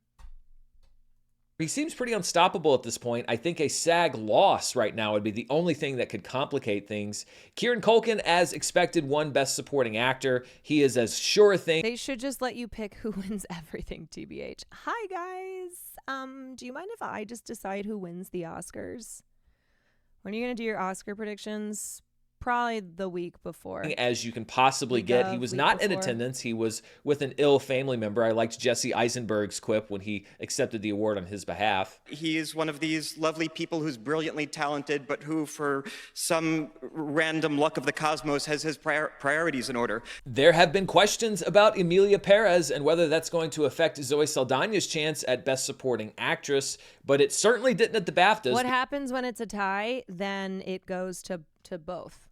Both winners then, they both win. It's very rare, but it has happened. It only happened one time in the Best Actress category when Barbara Streisand and Katharine Hepburn, when they both won. And so they both get it. Yeah. They don't have an act off on stage, no, but that would be really funny. It's like, okay, here's a monologue. Here's a monologue that you both have to deliver. It's like a wrap off, but it's a monologue off. And then the winner gets the Oscar. Because she did. First to cry on cue wins. First to cry on cue wins. That would be so hard. win the award for Best Supporting Actress. It's looking less and less likely that she's going to go down with the Amelia Perez ship on this one. We'll see what happens at SAG next week. That could be the clinching thing. This was another big cry speech for Zoe Saldana. I have to admit, I was somewhat charmed by it at the Golden Globes, but at this point, it's getting a little, I don't know. It's just like, okay, yeah, I'm happy for you, but come on. Brady Corbet won. Yeah, I kind of gotta agree. Where it's like, okay, girl, you've won all of these, and especially given all of the drama around the film, her speeches kind of are feeling pandery now. I'd be crying every time, I fear. Yeah, I say that as someone who is not in this position at all and would probably be the same. But I don't know. There's something that, if I'm just being so honest, I feel like I have soured on a bit when it pertains to Zoe's winning speeches, especially because, as I said before, she and others who have won awards for the film keep just not even just won awards, but like who are in the film keep talking about how important the movie is, how like the subject, thematic material is so important, and it's bigger than whatever, racist shit Carla Sofia Gascon has tweeted. But at the same time, that hasn't been a part of really the speeches. So, if this film is so important, if, what's in the film is so groundbreaking or, vital to our world, then why have you not mentioned at all during any of your speeches? BAFTA for Best Director. I think that prevents things from looking like a runaway for Sean Baker and Honora. 3 other Oscar nominees were in that category, minus James Mangold. The Brutalist was the co-winner for the night for most awards. It also won Original Score and Cinematography. And then there were a few different films that won 2 BAFTA awards. One of them was Wallace and Gromit: Vengeance Most Foul, which won the first ever BAFTA for children's and family film. It also won the BAFTA for Best Animated Film. Let's be honest here, Wallace and Gromit are practically British institutions, so it's not really a surprise to me that they won both of these awards at BAFTA against The Wild Robot. I don't really see this as a momentum change at all. When I'm looking at the Oscar race for Best Animated Feature, I think this is just the fact that the Brits love Wallace and Gromit. And to be fair, I thought that it was a really, really good movie. I enjoyed Wallace and Gromit: Vengeance Most Foul. Dune Part 2 picked up 2 awards. It won for Best Visual Effects against 3 of the other nominees in its category at the Oscars. Gladiator 2 is nominated for BAFTA. Alien Romulus is nominated for the Academy Award. Dune Part 2 also won Best Sound, but it did not win in any other categories. Also winning 2 technical awards was Wicked. Me thinks that that Dune Part 2 is just going to win Best Visual Effects if it wins anything at the Oscars. Yeah. Which is crazy because when do you guys remember when Dune Part 2 came out and so many people were like, oh my God, this is going to be Oppenheimer again, especially in the technical categories. And thus far, Dune Part 2 has largely fallen out of the conversation and award season as well. If it came out at the end of the year, do you think it would have done better? I do think that Dune Part 2 was hurt by when it came out. It's not always the case that a film coming out early in the year suffers earlier in the year than a lot of the other films that are in award season do. Everything Ever All at Once is a great example of a film that came out really early. It came out in March of 2022, and it still managed to dominate because they kept up the momentum of that film throughout the rest of the year and into award season. Like that, Everything Ever All at Once premiered at premiered at South by Southwest in March. So it came out very, very early, and yet it still managed to not be hurt by how early it came out in the year. Wicked won for Best Costume Design and Best Production Design. And the other thing with Dune is people could be waiting for Messiah. Like maybe Messiah is the one that just dominates. Because Dune 1 did better awards-wise than Dune 2 is doing, if my memory serves me correctly. So maybe Messiah, is the one that gets everything, like Return of the King that won 11 Oscars that year, Best Director, Best Picture. It's now it's now a film that is tied for the most amount of Oscars ever.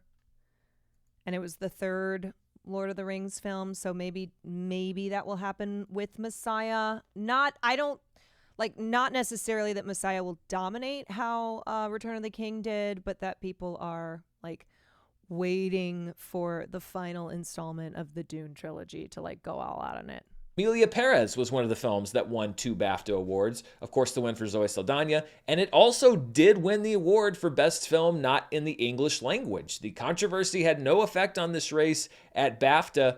I'm still not convinced that Emilia Perez is even the frontrunner for Best International Feature at the Academy Awards. I think that it is locked in with I'm Still Here. Interesting. And when I look at my picks, I'm still not really sure who my choice is going to be when I select who I think is going to win the Academy Award. So while this is an indication, maybe a stronger indication that Emilia Perez may still be in the running for the Oscar, I am not yet ready to say that this has a meaningful impact on the race. The Substances only win of the night came in the makeup and hair category. It's looking more and more like it's heading for an Academy Award win. And then there were several other categories presented. I'm Still Here, though, has not won any industry critics or audience award shows. I want to know why he thinks that I'm Still Here is going to beat Emilia Perez. At the ceremony that did not have an impact or will not have an impact on the Oscar race, but that I think are interesting to note. First of all, Superman, the Christopher Reeve story, won for Best Documentary. I'm still shocked that it was not nominated for the Academy Awards, so no real impact there. The award for the best debut by a British writer, director, or producer went to Kneecap, which I thought was a really good movie. It was shown at Sundance over a year ago, and I was glad to see it pick up the BAFTA because it is a very personal story about this Irish band. If you haven't seen Kneecap, I highly recommend it. The Rising Star Award, which was chosen by the public, went to David Johnson, who had a standout role in Alien Romulus. He was able to beat out Mikey Madison for that award. BAFTA also gave away their BAFTA Fellowship, basically their highest honor, to Warwick Davis. It was presented by Tom Felton, and Warwick Davis is such a delight to watch on screen, in real life. I think he gave a really funny, charming, witty acceptance speech, and also a very emotional one because he lost his wife just last year. Thank you for showing me that life can still have meaning and for helping me to laugh and to love again. So looking at the overall picture, as I mentioned, Conclave and The Brutalist led all movies with 4 wins each. And then we had A Real Pain, Anora, Wicked, Dune Part 2, Wallace and Gromit, Vengeance Most Foul, and Emilia Perez with 2 awards each. Have we watched Zoe's speech apparently saying, how can I do this in English as if she wasn't an English speaker? It's giving, how do you say cucumber? Emilia Perez had 11 nominations, just one behind the leader, Conclave, but only walked away with 2. A Complete Unknown walked away completely empty-handed. A lot of times, BAFTA winners can help us give clarity on who the winners are going to be. This year, I think it really just gives more clarity on the race itself. I don't think it helped me decide who was going to win any category more than I did going in. But what I think that it underscored is what we've been talking about from the beginning, which is that this race is just so wide open. And again, had Anora won more, then I think that it would tell us more about where things might be swinging. But that big swing I think we saw last weekend with Anora winning a Critics' Choice as well as the Directors and the Producers Guild, this does seem to arrest that momentum slightly. However, should it pick up some awards at SAG, even some unexpected awards next weekend, then I think that that momentum could carry it all the way through to Best Picture. There was also another major awards ceremony this weekend, and that was the Writers Guild Awards ceremony. I think that what would be kind of crazy is if Anora won Best Picture, but then Brady Corbet won Best Director. That they just decided to split it, where they're like, okay, we think Brady Corbet was more impressive with The Brutalist, but we like Anora, the film, better. Have you seen Baby Girl? Yes. It is consequential to the Oscars, but it has a bit of a muted impact because of the rules of the WGA. If a screenplay is not written by a WGA member or isn't written under a WGA contract, then it's not eligible to be nominated at the awards ceremony. And we saw that this year where we had some winners that are Oscar contenders, but there were other major Oscar contenders that were notably absent from those categories.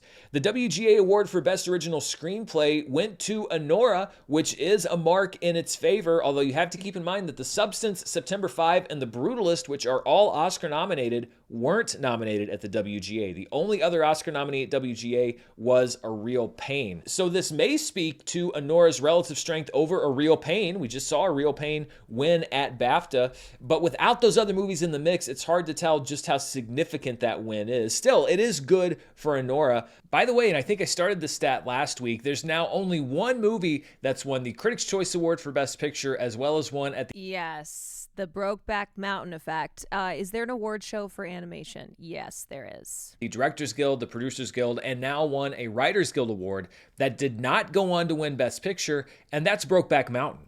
And that's because of homophobia.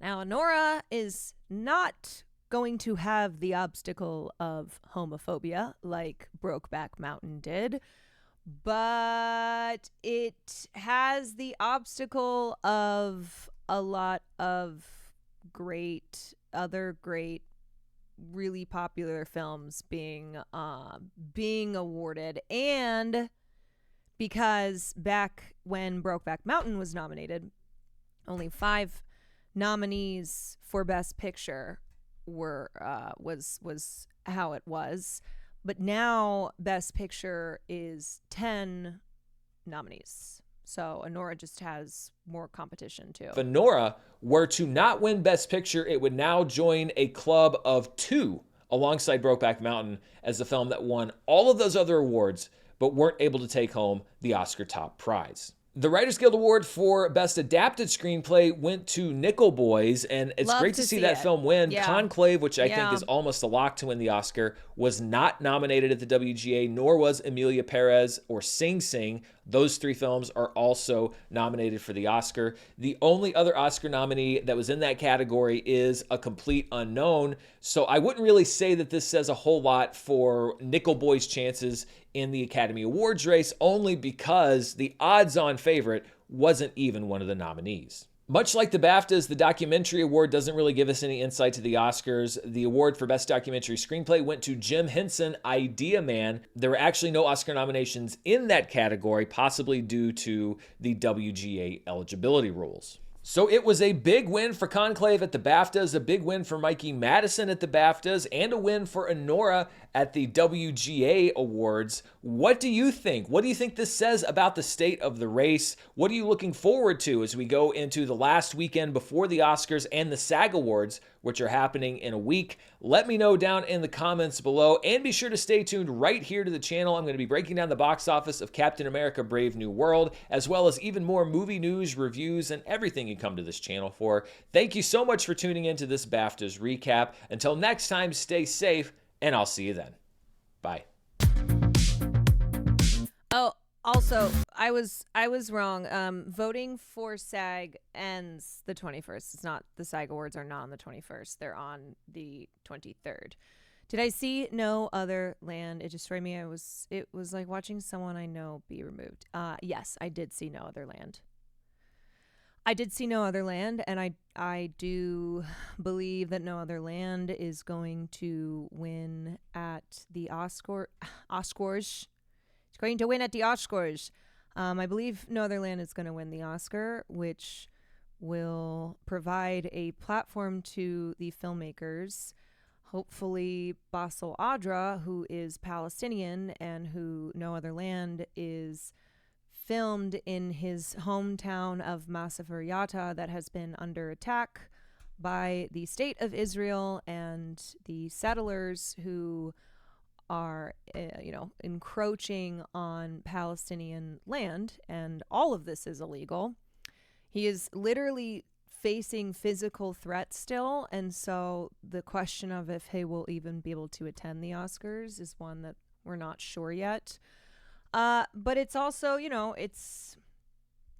it is one of those things where it's painful when a powerful film that remarks on a very important moral issue, a current moral issue, is awarded at the biggest film awards in the world, and then nothing comes from it.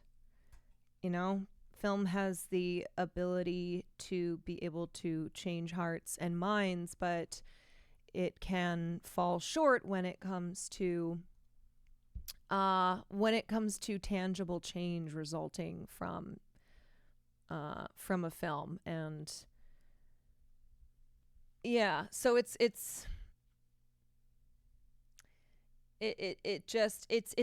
sad situation. It's a sad situation, even though it's great that this film has gotten a lot of attention, as it has been completely ignored by U.S. distributors. But a sad situation in that before the Oscars and after the Oscars, the illegal settlement building in the West Bank, which is what the film focuses on, will continue. Have you seen Companion yet? I actually just watched it last night. I thought it was fun. I thought it was a clever, timely premise. I kind of got to look into the future. I'm a huge fan of Sophie Thatcher and Jack Quaid, and I thought that they were both perfect in those roles. Yeah, Companion, another film that just came out in theaters and has already been released. Has already been released on streaming. Did you see the season premiere of White Lotus? Yes, I did. And I... All right, just mute for 20 seconds if you haven't watched it. This isn't a huge spoiler, but okay, mute, because I do need to just say very quickly. Okay, if you've not watched the first episode of White Lotus, mute. Okay, what is happening? What is this straight and gay incest that's going on? Not just the brothers, but also the sister. I was like, what is this family? What is happening here? And I kept saying to Will, wait, aren't they siblings? They're siblings, right? I had to triple check and quadruple check that they are siblings. And I'm not talking step siblings. I'm talking full on have the same mom and dad. So, yo, okay, you guys can unmute. You can unmute. That's all I had to say. That's all I had to say. Anyway, I'm looking forward to the next episode of White Lotus. I have started rewatching the first season because I just can't get enough. I just cannot get enough of shitty, rich white people being awful. And there being a who done it and who died.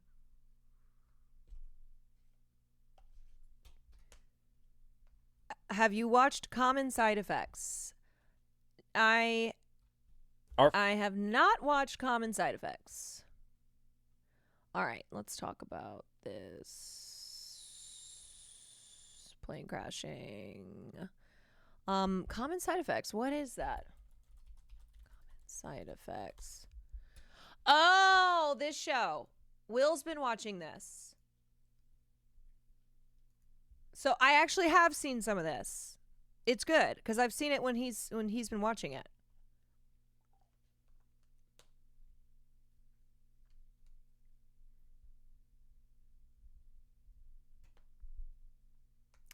You got to watch Mike White's season on Survivor. Oh my God. Wait, that's right.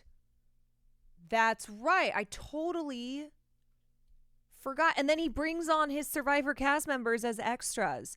You know what I love about Mike White? That he is unhinged in a way that Ryan Murphy is, but Mike White is a better writer. And I like Mike White. Like Ryan Murphy wishes that he were Mike White.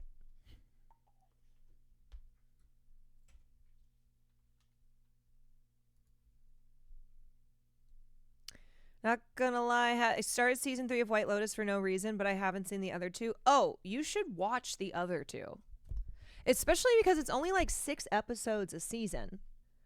Not that like you can't start with season 3, but there are certain things, so it's an anthology series, but there are certain things about the show that it would be good to like watch from the beginning, because each subsequent season brings one character from another season who is then on that season. So it's good to know their backstory. He and his dad also did Amazing Race. Oh, so Mike White just loves reality shows where there's a bunch of athletic people competing. Warning, you might get banned for watching that season. Wait, what season? Wait, what am I going to get? What? Who? Oh, Survivor. Oh, yeah, no. You can't watch U.S. Survivor. It's too risky. That's why we watched Australian Survivor. Some Israelis were at the theater when I saw No Other Land. They didn't seem too pleased with it and didn't clap during the panel. Well, what's interesting is, like, why did they go watch the film? It's like you went to watch a film that is a documentary and you are hostile to it? Like, why the fuck did you even then go watch it? They're like, oh yeah, I thought this was we thought we were gonna go see Flight Risk with Mark Wahlberg. What is this? This isn't Flight Risk with Mark Wahlberg.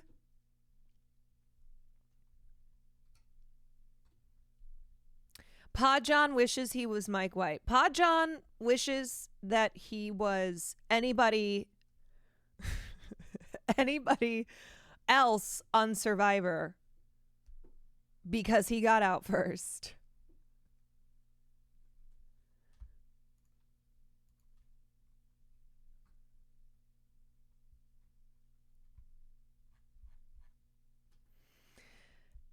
Have you seen Seed of the Sacred Fig? I have not seen it yet. I know that there are people in here who have been talking about that show. Sky Eva went and saw that recently. And it's supposed to be really good. Seems the critics love Mickey 17. That's what they're saying. Bong Joon-ho. So back. Why did they vote Podjohn first? Well, I haven't seen that season, but I can imagine why Podjohn was voted off first. Do you want to know why I would vote Podjohn off first? The vibes aren't vibing. Be like, sorry, Podjohn, you gotta go.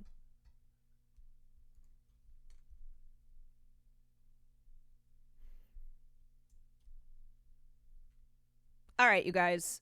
We've got a little less than an hour before I am going to jump back into the world of Minecraft. So I have this. Let's take a look at the plane crash, the Delta plane crash, and then we might have time to watch.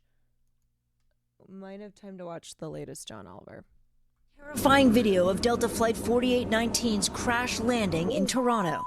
Oh, no. The plane hitting the runway and bursting into flames just before flipping over. Tower, you're seeing this airplane just crashing. The video, apparently shot from the cockpit of another plane, could be a key piece of evidence, according to NBC News aviation analyst John Cox. You see the right wing depart the airplane, and the lack of that wing is what causes the airplane to roll over. Remarkably, no lives were lost in the crash.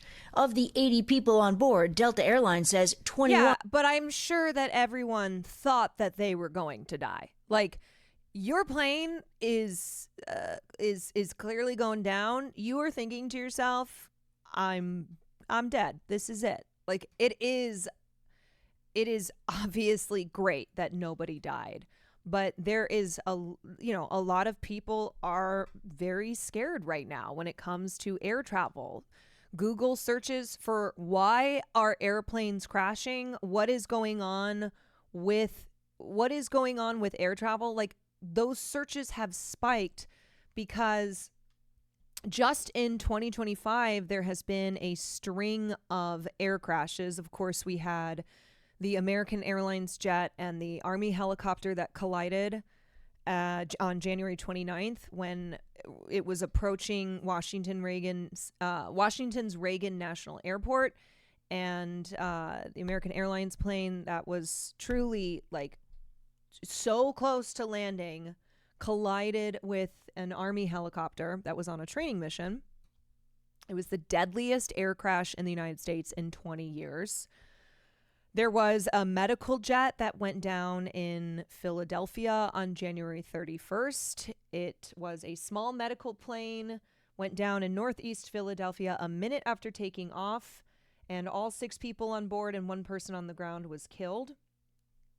There have been regional plane crashes in remote Alaska. Wasn't there also a plane crash recently in Scottsdale?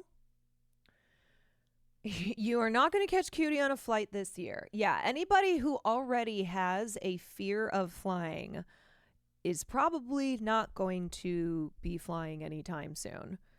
My brother's flight had just left Toronto for Montreal like 30 minutes before this one crash landed. Fucking wild. That's crazy.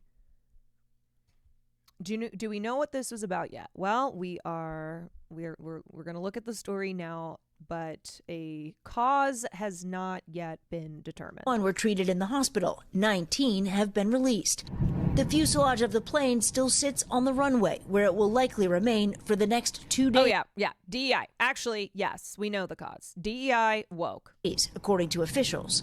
We are currently without use of our longest east-west and north-south runways. Canadian investigators, with help from the FAA and the NTSB, will be looking closely at the weather. Monday, the fire chief said wind was not an issue when the plane crashed, but meteorologists reported gusts as strong as 40 miles an hour in the area. The conditions were challenging, but nothing more than professional pilots can handle. Shocking. Passenger Peter Kukoff says the descent felt normal until the plane hit the ground. Did you have a moment where you thought, this is it? I think so, yeah. I mean, I was like, okay, the plane is crashing. Like, if the plane is crashing, you're not gonna live. Drop it! God. The documentary producer shooting this video of people scrambling to get off the plane after being suspended upside down in their seats. Kukoff struck by how the flight attendants remained calm and helpful. I feel like everybody handled it pretty well, considering we were in a plane crash. Those are chilling pictures, Stephanie. What effect are the shutdown runways having on air traffic at that airport?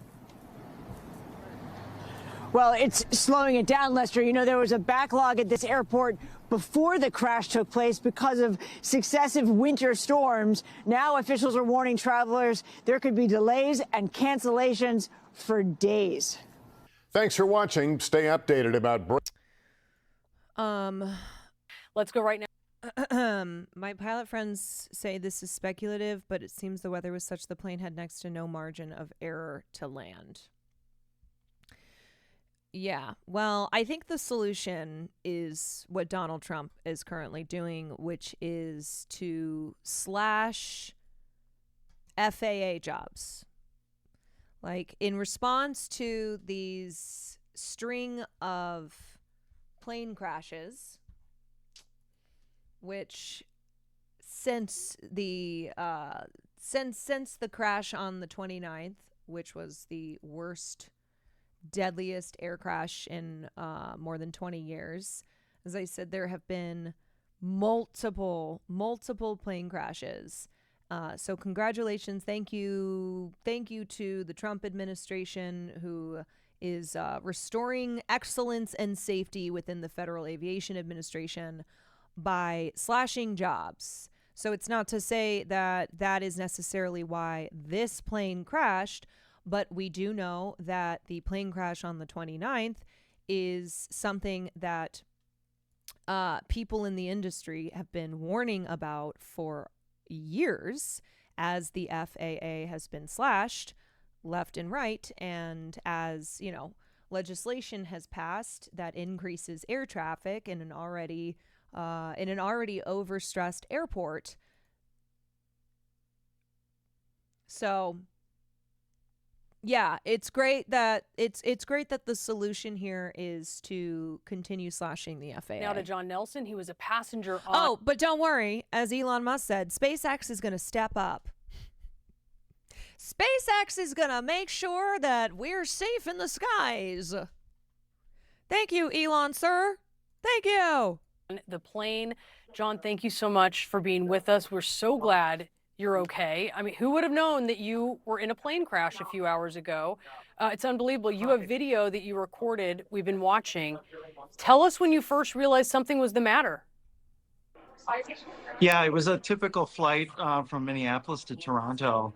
And we were coming in, and I did notice that, like, the winds were super gusty. The snow had kind of blown over. Yeah, also recently Marco Rubio was on a flight that airline or that aircraft had to turn around because something was wrong with it. I think it was like mechanical problems.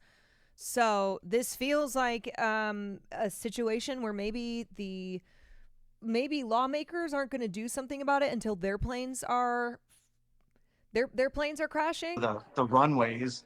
And so coming in, it just it was routine, but like it was noticeable that the runways were kind of in a weird condition. And when we hit, it was just a super hard, like a hit the ground, and the plane went sideways. And I believe we skidded like on our side and then flipped over on our back, where we ended up. There was like a big fireball out this left side of the plane. And when we got finished, it was I was upside down. Everybody else was there as well. Thankfully, everybody was okay. But we tried to get out of there as quickly as possible. And then shortly thereafter, I got done filming the video. There was another explosion, but luckily the firefighters got out of there. They were there quickly, it sounds like. Yeah. So where were you seated in the plane? I was in like row 10 of the plane, so just front of the wing. And did you see the wing come off? No, by that point we were being tossed around. I was just trying to hold on to everything at that point. Jesus. And how did you get yourself out of your seatbelt? And did everyone stay in their seatbelts that you could tell? Was everyone hanging upside down? Had anyone slipped out of their seatbelts? Yeah, I mean, it was mass chaos. It's just like, did you see the wing fall off? He's like, no, I was in that moment thinking I was going to die. So I was upside down. The lady next to me was upside down. We kind of let ourselves go and fell to hit the ceiling, which is surreal feeling. And then everybody was just like, get out, get out, get out. We could smell like jet fuel. Even now I smell like jet fuel. Aviation experts and FAA members were warning us since Trump's first presidency that we were seeing too many near misses, and these events would start to happen if deregulation and short staffing continued. Yeah, so when when those who work in the industry are ringing the alarm bells and saying, "Hey, there's impending catastrophe. Like this is a problem," and they have been ringing these bells for quite some time now, and then we see exactly what it is that they have been warning about.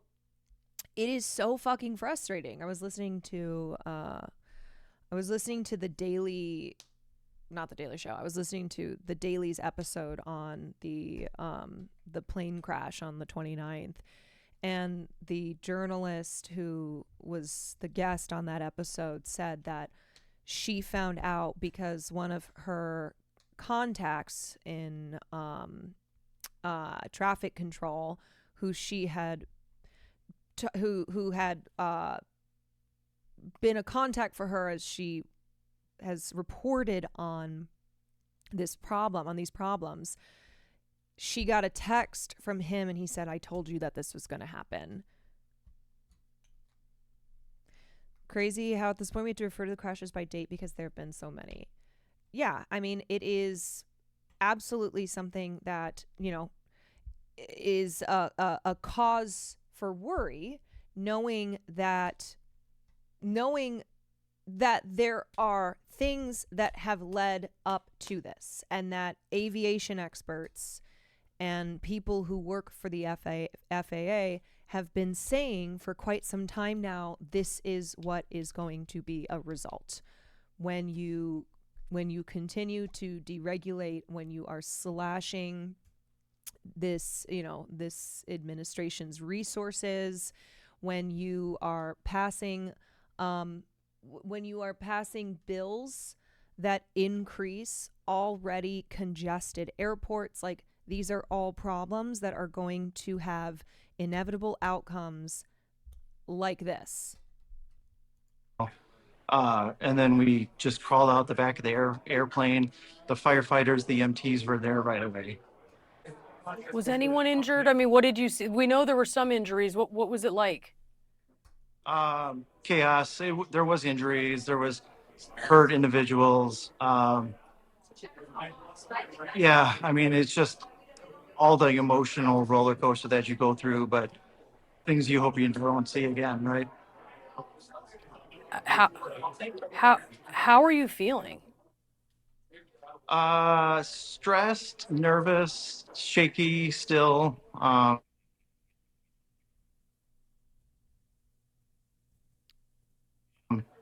Oh, I thought that was my computer. I was like, oh. Sorry, John, you cut out for just a second. I was asking Sorry. you how you felt, and you'd said that you're feeling really shaky. And we can pick that up from you. You must be very stressed from this. Yeah, a lot of stress. It's amazing that we're still here. So hope to not do that again. And so is Musk admin slashing? I like that it's Musk's administration, right? That Elon Musk is not an elected official and is an employee of like Donald Trump. And yet it's Musk's administration. But Musk, is he slashing this particular program or administration and allowing these deaths because he wants to position himself to save the flight industry with SpaceX ground or whatever the fuck? Musk, through his fuck-ass Doge fuck-ass administration, is slashing very important programs and administrations because it's putting more money into his company's pockets.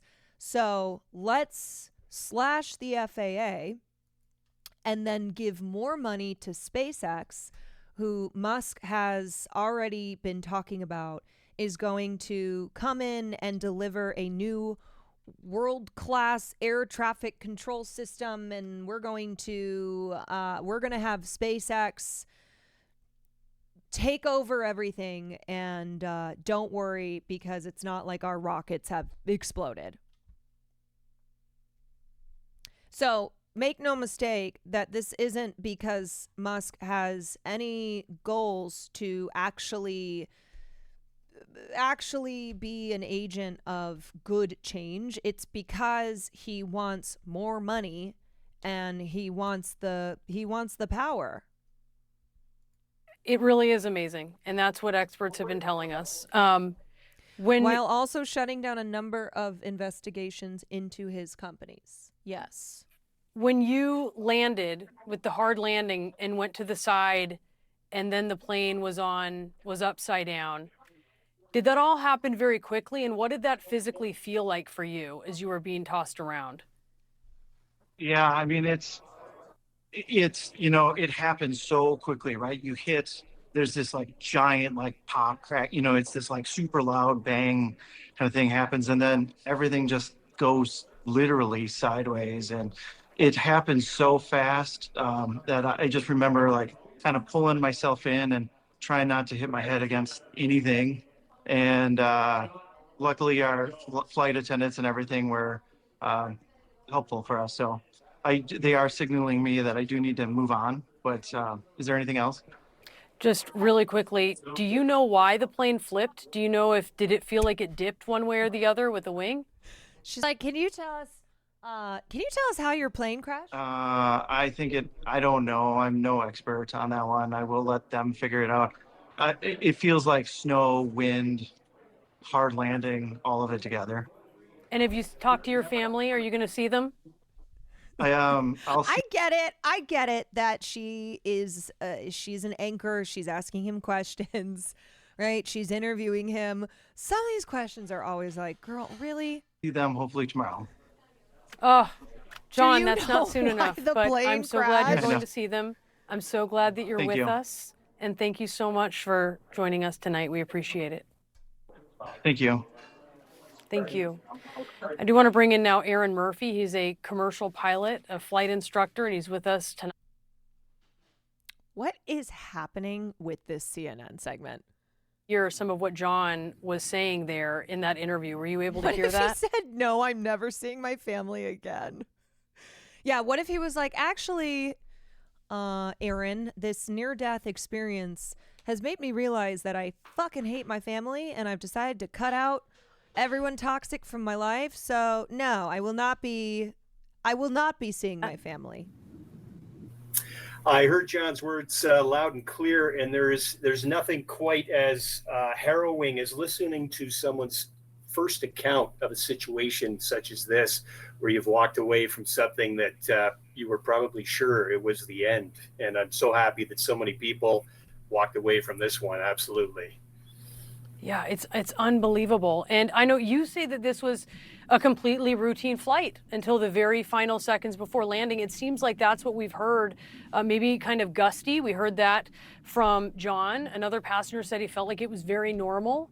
Can you talk to us, though, about what wind conditions were like and what pilots would have been dealing with as they were landing here? Absolutely, Brianna. Cut me off if you need to. I tend to... Did he just call her Brianna? Drone on a little bit about these things. This is an environmental factors accident today, which will... Oh, I guess that is her name. I thought her name was...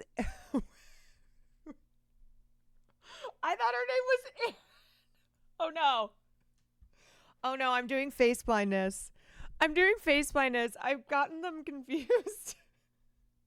I was like, that's not what Erin Burnett looks like. I had a moment where I was like, Erin Burnett, I don't remember if that's what she looked like. I have done white blonde lady face blindness, everybody. Also have layers of human factors and procedure and training. Every single accident has those three things in them always.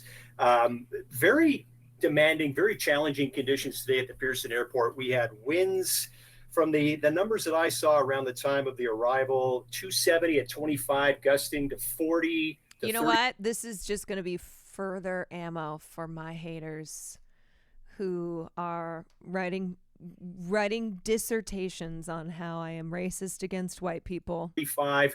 I wouldn't be surprised if there were a few gusts that got in there over 45, maybe even 50 knots, just at the time when the RJ was touching down, which would be that very critical moment in the phase of flight for sure. And so the snow component, with the snow over the runways, and it was even visible to passengers, what kind of difficulty does that pose? The Pearson equipment, the snow removal equipment at Pearson would have been out probably for 4 days straight, because we've had something like I think we've had 25 to 30 inches or more of snow. That doesn't sound like a lot of snow for a lot of people, in other places in North America. But those equipment operators would have been going around and around the runways, trying to make those runways as safe as a lot possible. of And I snow. would expect that in the very last seconds. Hold on a second. I grew up in the Midwest. That's a ton of snow. Of landing, there could have been a strong gust, which would have brought quite a bit of blowing snow across the runway, possibly limiting the pile. He really yeah. If you live in Alaska or I guess Canada, Its view of the runway while they were landing in the very final seconds of touchdown, maybe the last 20 or even 10 seconds. So environmental factors are playing a large role in this one for sure. Yeah, and their reports to investigators will be critical to see certainly what they experienced. Aaron Murphy, thank you so much. We really appreciate your insights. all right. Everybody's The Trump- critical to travel reaction to Trump admin firing hundreds of FAA employees.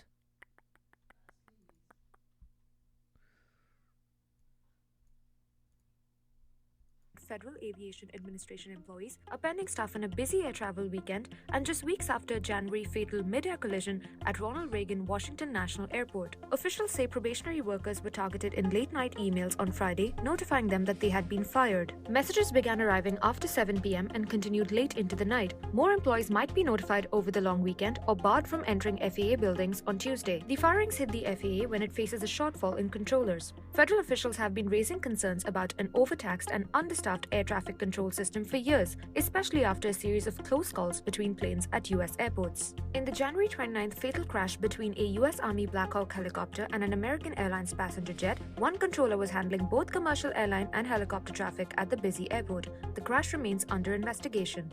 The Trump administration. Yeah, and it's not the fault of an individual. It is the fault of talking about planes crash. Oh. Are you like Mark Wahlberg, where you're like, if I'm on that plane, it's not crashing? No.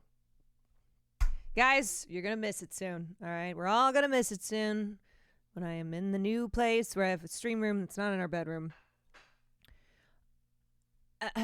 He can't keep getting away with it. You know what? He can keep getting away with it. Oh, Dragon Army. The classic 5 gifted subs. Thank you, Dragon Army. Good night, Mr. Sonic Jen. So, yeah, probationary workers were targeted in late night emails Friday, notifying them that they had been fired. David Sparrow, president of the Professional Aviation Safety Specialist Union, said in a statement, the impacted workers include personnel hired for FAA radar, landing and navigational aid maintenance, one air traffic controller told the AP.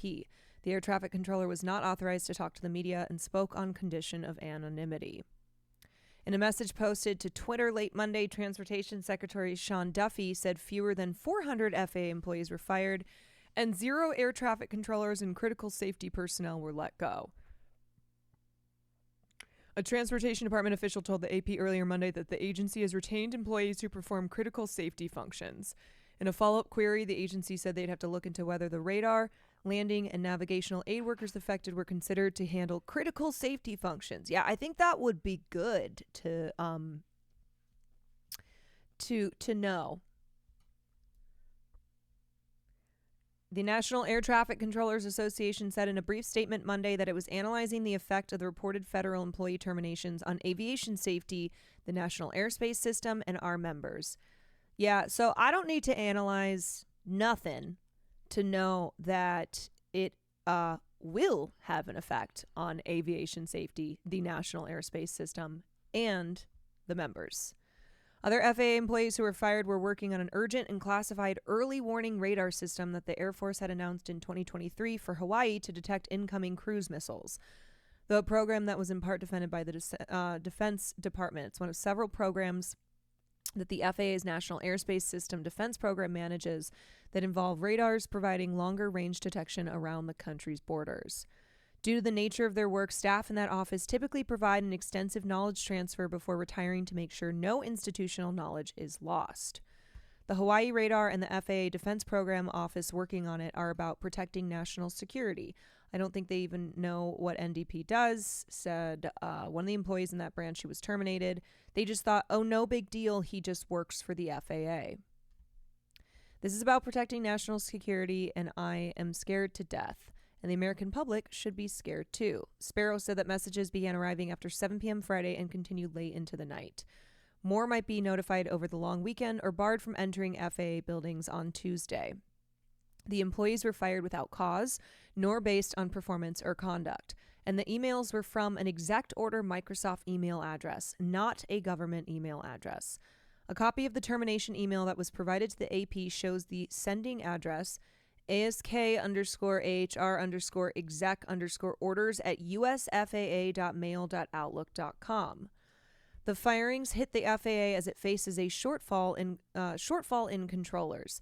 Federal officials have been raising concerns about an overtaxed and understaffed air traffic control system for years, especially after a series of close calls between planes at U.S. airports. Among the reasons they have cited for staffing shortages are uncompetitive pay, long shifts, intensive training, and mandatory requirements.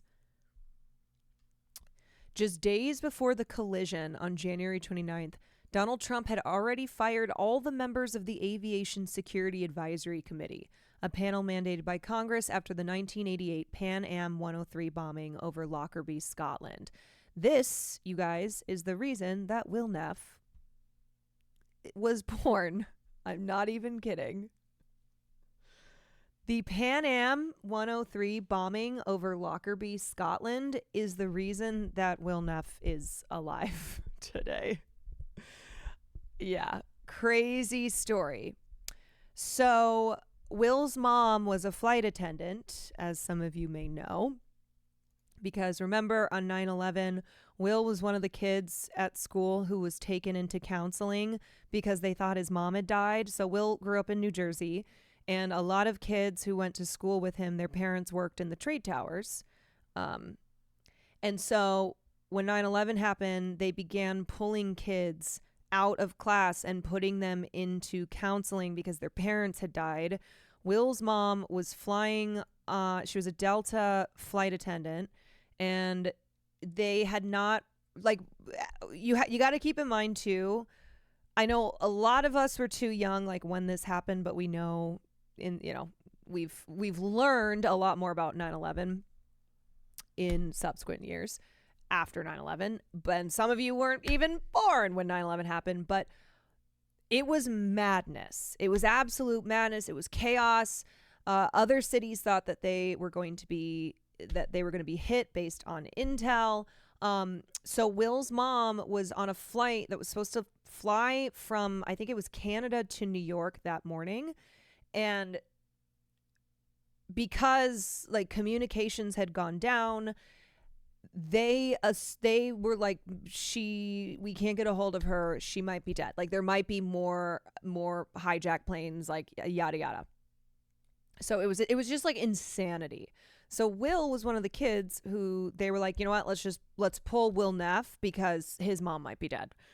So they pulled him into counseling, and I think it was like a couple days before his mom ended up being able to get into communication with them. So he thought that his mom had died on 9/11. But before that, in 1988, when his mom was a flight attendant, she had a number of friends who were on the Pan Am 103 flight, and they died because that flight was bombed, and it was really, really horrific. And because of that, his mom decided, she said she I don't know, she took it as a sign that she needed to have a child because his mom and his dad were not going to have any kids. So they'd been together for like almost 20 years and had not had a kid, and had long since decided that they weren't going to have any kids together. Will's dad had 2 kids from his first marriage, and they're like, we're just, raise those kids and that's it. And after this terrorist attack happened, his mom at the funeral decided that in fact she did need to have a child. And so she was like in her mid 40s. Yeah, so terrorism is why Will Neff is now alive. She was in her mid 40s, which, can make it more difficult to have a child, and certainly to have a child right away. But bada bing, bada boom, his parents decided to have a kid, and were immediately pregnant. So Will was born in 1989, a year after the Pan Am Flight 103 bombing. So there's the fun. Why was Will born? Well, this is why. A true arch villain at heart. Yeah, I wonder if he's ever told that story on his stream. I remember on 9/11, my teacher made us draw a picture of what we saw on TV, and I made a 9/11 scene with 4 planes hitting the towers. 1 plane on each side of each tower, because I like things to be symmetrical. Reflecting now, it was fucked. Jesus Christ. Jesus Christ, your teacher was probably like, oh my God, I missed that on the news. Also, I'm not gonna lie, that is kind of crazy, and that is such a thing that would happen in the 90s and early 2000s that would never happen today. To have kids draw pictures of what they saw on TV when what was on TV was death and destruction. It's like, oh yeah, that's a good idea. Let's have these little kids draw the images that they saw on TV. Here, kids, why don't you draw pictures of a terrorist attack? Rather, you know what? Instead of learning our times table today, we're going to do this instead.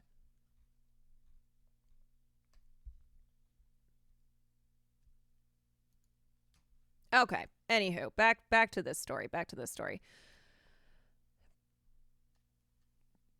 Okay, so this guy said he was suggested he was targeted for firing for his views on Tesla and X, formerly Twitter, not as part of a general probationary level sweep. I absolutely believe this. Both companies are owned by Elon Musk, whose Department of Government Efficiency is leading Trump's effort to cut the federal government. Spitzer Statlander is Jewish and was angered by Musk's straight-arm gesture at Trump's inauguration. Oh yeah, when he threw up the fucking Nazi salute. On his personal Facebook page, he urged friends to get rid of their Teslas and X accounts in response. He said that post drew the attention of a Facebook account labeled Department of Government Efficiency, which reacted with a laughing emoji. That's because you have 25-year-old motherfucking Nazis running that department. You have guys who are like, yeah, I think eugenics is great.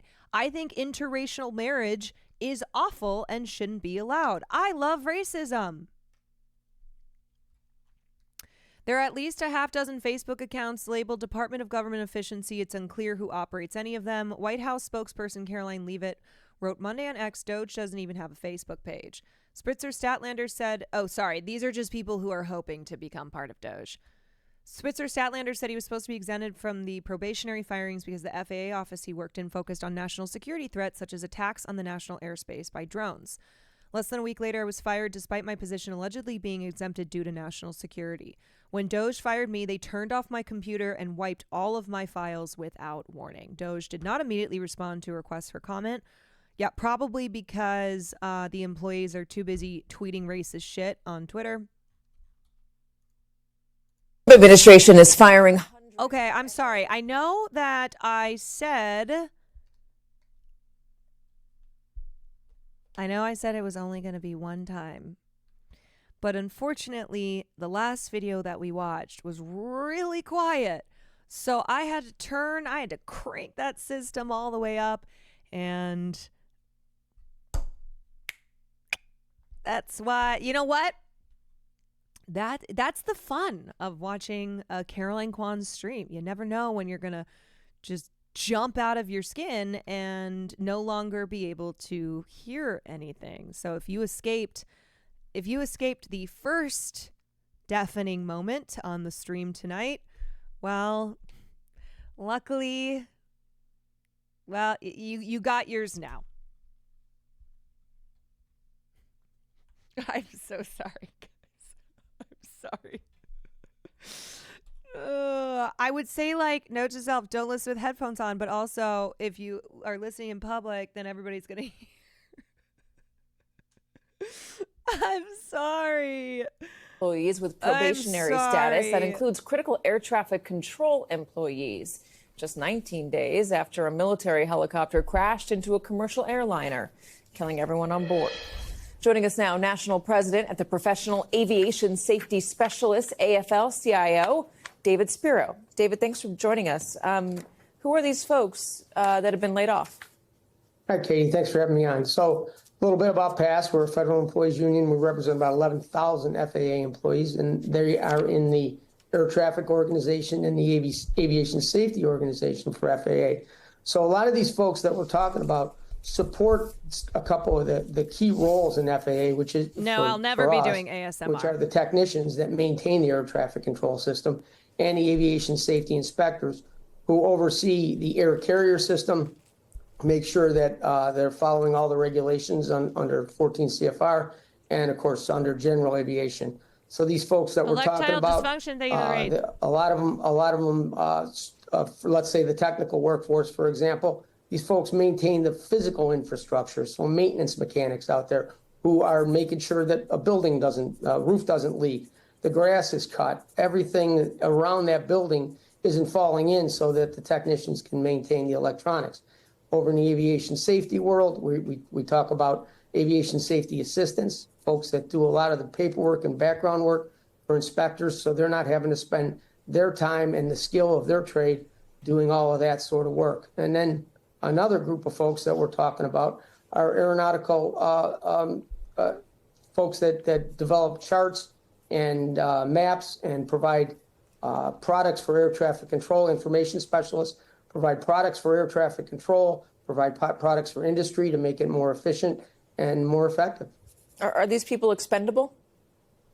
No, absolutely not. And I think that's something that I think has to be fleshed out a little bit.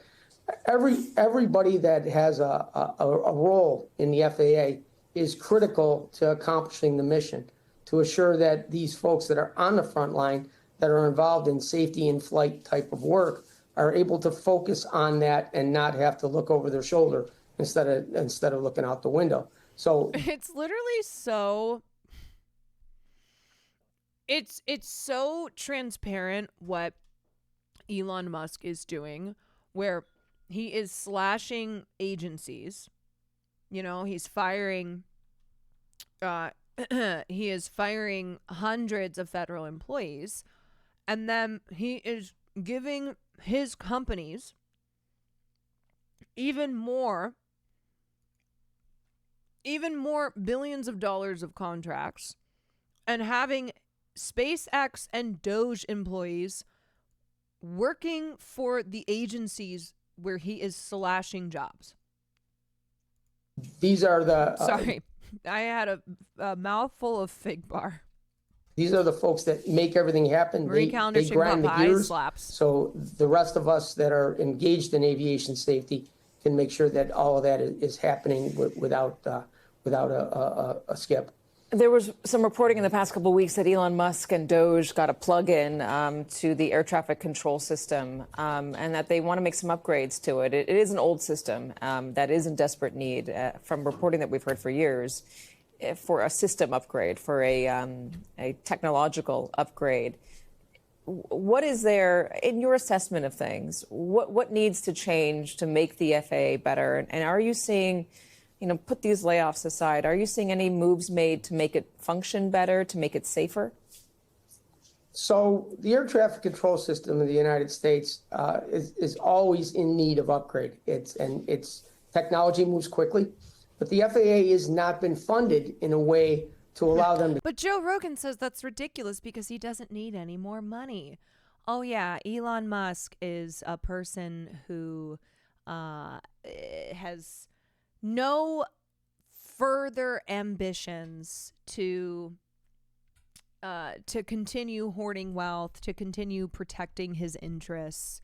He's really just his interests now are the safety and security and progress of the United States of America. It's certainly not because there are, agencies looking into his businesses that he doesn't want them looking into it. It's certainly not because he wants to get more money in contracts from the government. Certainly not because he wants to feel like an overlord, that he wants to be in control. To complete that task at any given time. So there's plenty of money in the Aviation Trust Fund that Congress is not releasing. But what if the White House is serious about upgrading the national the airspace system, then they need to put in a budget item to allow FAA to ask for the money to make that happen, regardless of who is making an assessment and what sorts of solutions they want to come up with. The money's got to be there. And I'll say this, you have to do it in a thoughtful way. You can't introduce risk into the national airspace system. There's no way you can ever just take a shot at it and go, let's try this. It's too fragile. It's robust, but it's fragile at the same time. And we always talk about lining up those holes of the Swiss cheese, and that would be an enormous hole in that piece of Swiss cheese. Yeah, it's fragile, and people are worried about flying right now, especially after what happened in D.C. I'm thinking back to something that Vice President Vance said. Yeah, and then you have dumbasses who are like, no, you don't understand. You don't understand. They're firing people who are a danger to our airline safety because they're DEI hires, because they're woke hires. No, you don't get it. Even though the deadliest commercial plane crash in the last 20 years happened a couple of weeks ago, and since then they have decided to commit a mass layoffs. No, you simply don't understand that the people they're firing are the ones who are making it so that the planes crash. Famously, the stories say dragons just stop hoarding their wealth once they have plenty. Yeah, Elon Musk he's realized that he has enough. After the DC incident, Donald Trump came out and blamed it on DEI before any of the investigation was done. And Vance came out, I guess in order to buttress this claim, he said that part of the issue is that DEI would make it harder for even the air traffic controllers to work because the support staff below those controllers might not be qualified for the jobs. They offered some evidence of this that was not backed up by any facts. But can you just touch on that? The idea that maybe air traffic control or the FAA doesn't function. I think that should be more than just a footnote, by the way. Like, I get that she's like, this is silly. It's stupid. But I don't think we should be even referring to this as evidence at all. But like, I think that this point needs to be thoroughly debunked. As fucking stupid as it is, there are a lot of people who believe that the problems with the airline industry are motherfucking DEI and woke. They don't even know what those words mean, aside from black people and women and queer people. And they are believing Trump and Elon when they tell them, oh yeah, these things are happening because DEI hires. Because they made diversity a priority? So the employees that work for the federal government are not some sort of nameless, faceless bureaucracy. These are our friends, our neighbors, military veterans. that have the skill set to come in here and work at these jobs. So no one is picked off of the street, to my knowledge, for any sort of DEI standard to put them into a place to fill a quota. Everyone that we represent is a skilled individual, and they excel at their craft. On February 4th, 2023. God damn. All right, I think we have time to watch this More Perfect Union vid. We talked to air traffic controllers. What we heard will shock you.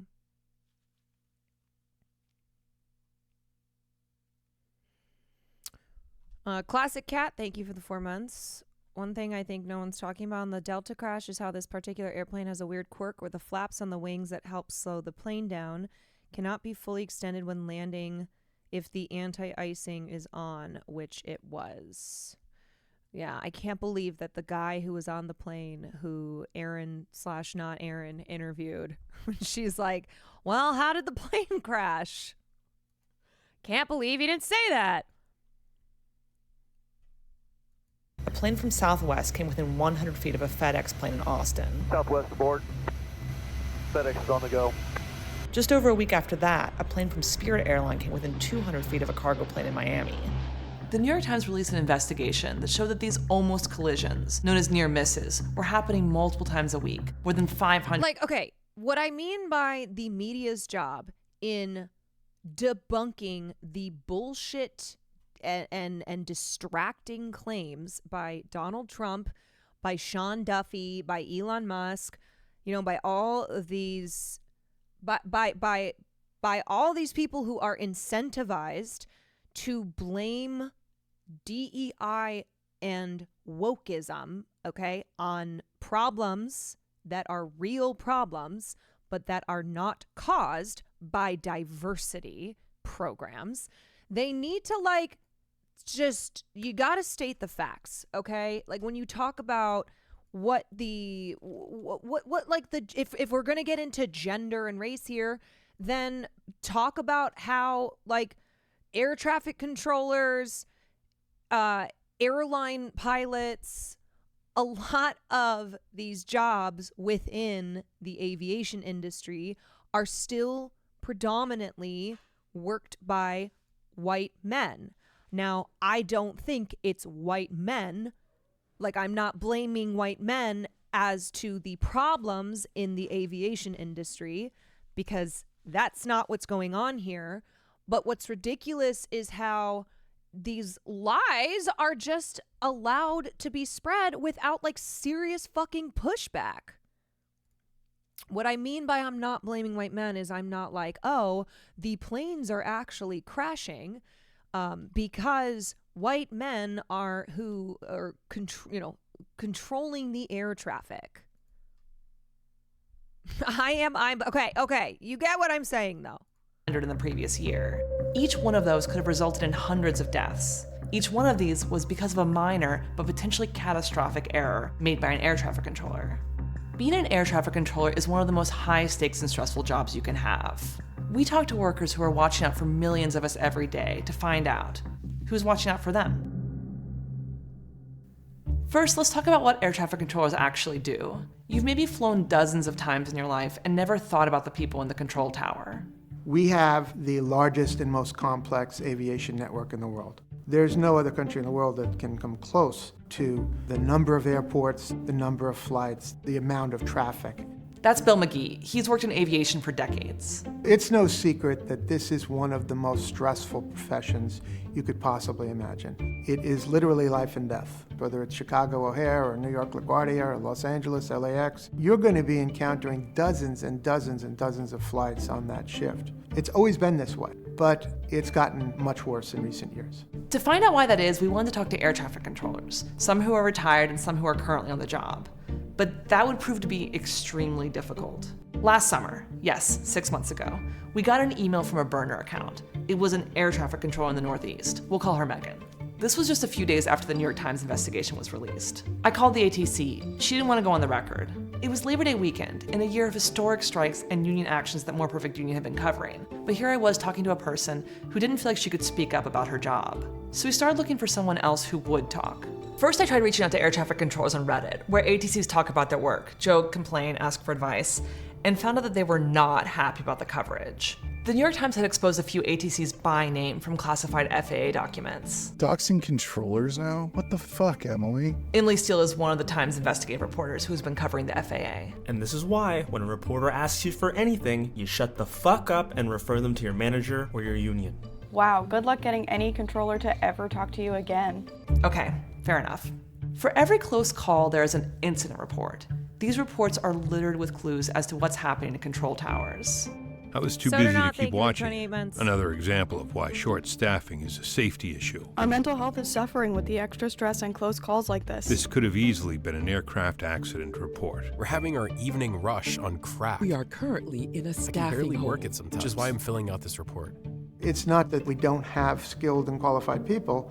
We have skilled and qualified people that don't want to do these jobs. We have lost a lot of experienced air traffic controllers, and the ones that are still on the job are under tremendous stress. Somebody asked a question, how do you even speak to people that believe this stuff, though? I don't even know where to start. Well, you can start by being like, there is literally no evidence that the FAA's hiring policies have led to a decline in aviation safety. Okay, you can point out the fact that like non-Hispanic white men are still the majority of who are in the positions of air traffic controllers and airfield operations specialists. Airline pilots are, I think that is like 90% are white men. But like, I think just starting with, there's no evidence. So what you're saying is you just believe that women, people of color, queer people are inherently like not even just less qualified, but unable to do their jobs properly because they are women, people of color, or queer. Like, is that what you believe? Because yes, that's what is at the root of this. Have you seen Pushing 10? Great dark comedy about air traffic controllers. I have not. I finally did get a few people to talk to me anonymously, and they confirmed what Bill said. Mostly controllers are just fatigued. With a lot of the mistakes happening, I think it's not a far leap to attribute those mistakes to the decade-plus run of facilities using overtime as a crutch for staffing. We are currently in a staffing hole, and they aren't even hiring enough controllers to keep up with attrition. ATCs report working 10-hour shifts, 6 days a week, year-round, and sometimes overtime on top of that. It makes it impossible to have a regular sleep schedule. You know, the other interesting thing is, like, for a long time in so many industries and so many of these careers, only white people or only white men were hired.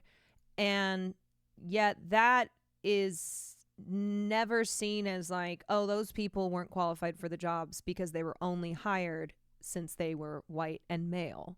Like, this is why the conversation around diversity hiring is such fucking bullshit. And at the end of the day, it is people who just believe that inherently women, black people, other people of color, and queer people are like bad, that they are just, that they are naturally and inherently incompetent.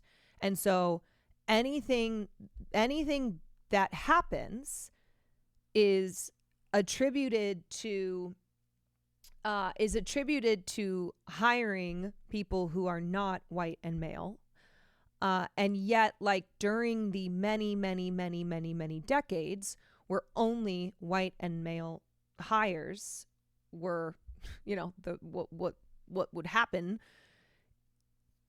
like plane crashes, like any problems that happened during those decades is not attributed to the fact that only white men were hired. Frankly, a life outside of work. Multiple ATCs reported that the schedule was creating stress and anxiety, as well as depression. Yeah, and that's a great point. If you ask me, I'd be more comfortable if my pilot was a woman, queer person, or person of color based on the fact alone that they must have gotten there even after facing shit from everyone. One should be measurably concerned with a white male pilot because white men fail upwards so often. Now, what I would say is, like, It is true. It is true that in so many industries, being non-white and non-male provides obstacles that if someone is able to overcome those obstacles, it actually is an indication that they are very qualified, probably overqualified,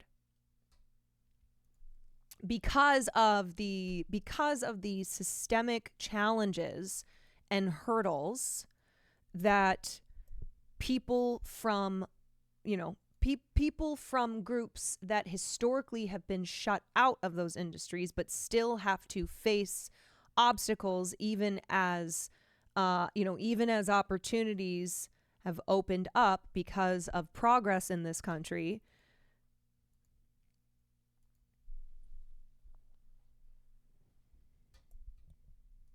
ATCs are known for being functional alcoholics. I would have 5 to 6 drinks per night.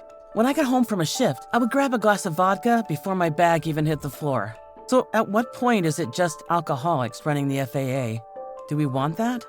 Ultimately, ATCs across the country are worried that one of these near misses won't be a miss. I guarantee there will be a collision in the next 3 years. So why are controllers having to work hours like this? Well, understaffing is a problem that goes back years, or specifically to 1 year.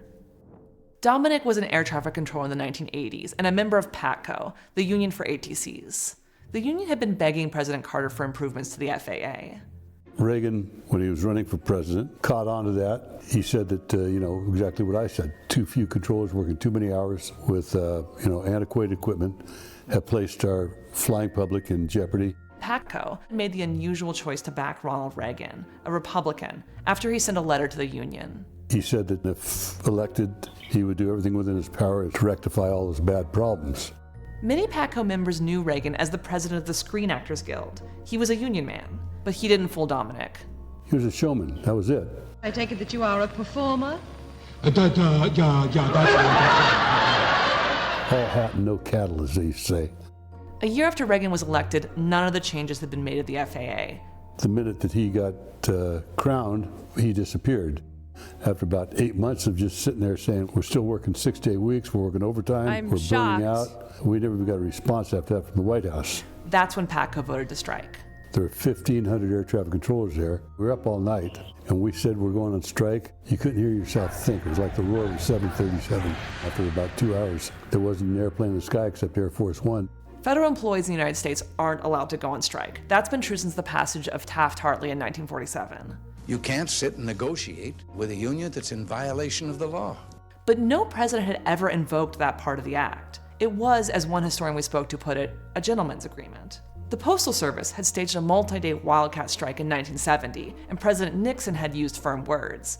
If the Postmaster General deems it necessary to act in other affected major cities, I will not hesitate to act. But he didn't go as far as Reagan would. They are in violation of the law, and if they do not report for work within 48 hours, they have forfeited their jobs and will be terminated. Reagan laid off the striking air traffic controllers in 1 day, more than 11,000 of them. He also sent federal marshals to arrest 17 union leaders across the country. This guy's a legend, Steve Wallet. He was arrested by the federal marshals, brought out in chains, chained to controller. This has caused cyclical shortages ever since. The real legacy of the strike, though, is the way Reagan successfully tamed the union. Air traffic controllers were essentially silenced into accepting long hours and impossible schedules. Yeah, Ronald Reagan, who was once upon a time the president of SAG-AFTRA, who was a union guy, who was pro workers' rights, pro labor, and then this is the Reagan that we got as president of the United States. 20,000 applicants. My job's available. I've been fired.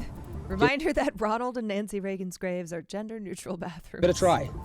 And I'd like to talk to you in about 5 years and see how you feel then. I think it's impossible to underestimate how huge the PATCO strike was, not just in aviation circles, but in labor. The Reagan administration deliberately set out to break the labor movement in the United States There's something else we need to talk about that a ton of ATCs brought up in our conversation, and that's this mental video health. come out? I think the scheduling of the overtime is they just re-released this, but I think this came out last creating a lot of fatigue and stress. But what about if you just need medication because of life?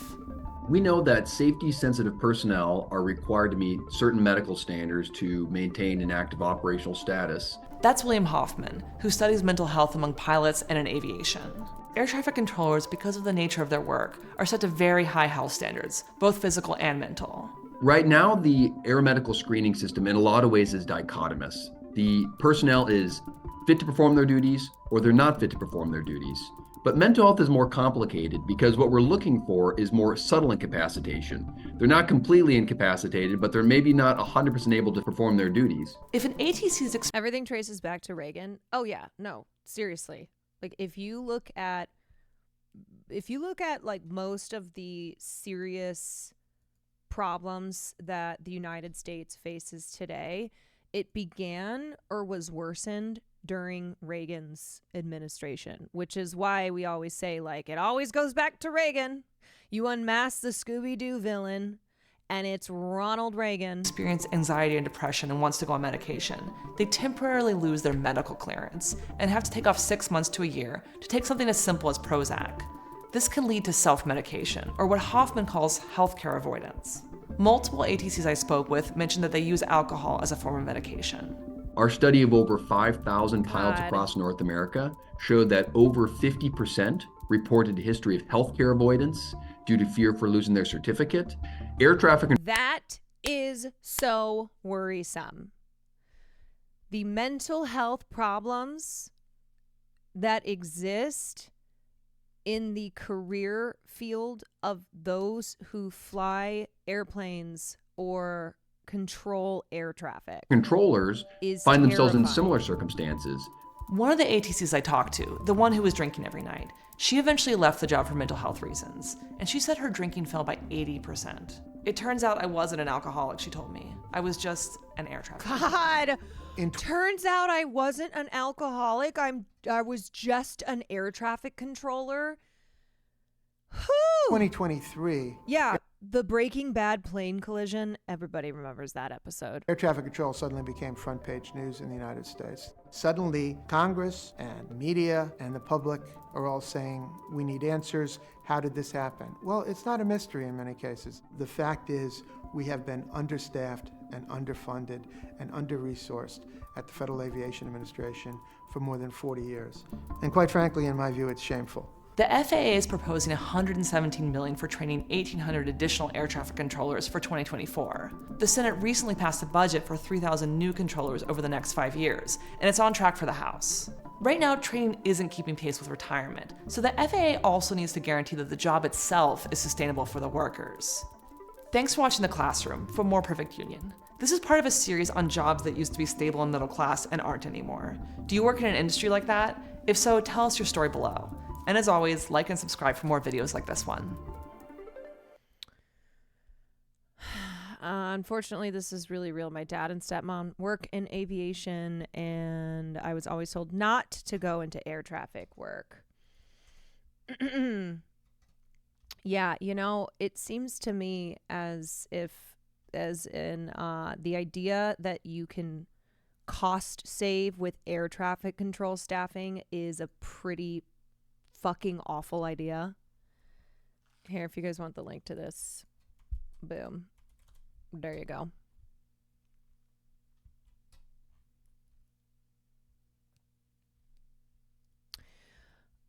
Garrison Hayes made a video about how DI became a racist dog whistle. Oh yeah, I started to watch that.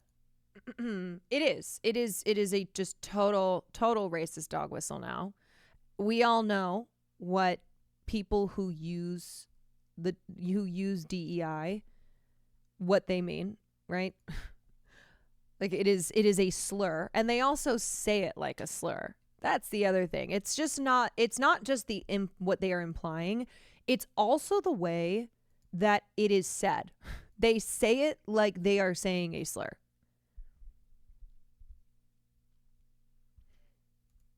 Good times.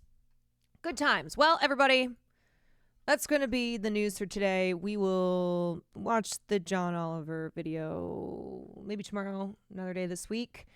And now it is time for some gaming. And I have been informed that Sam is a trader of the highest accord, and she has been mining for iron.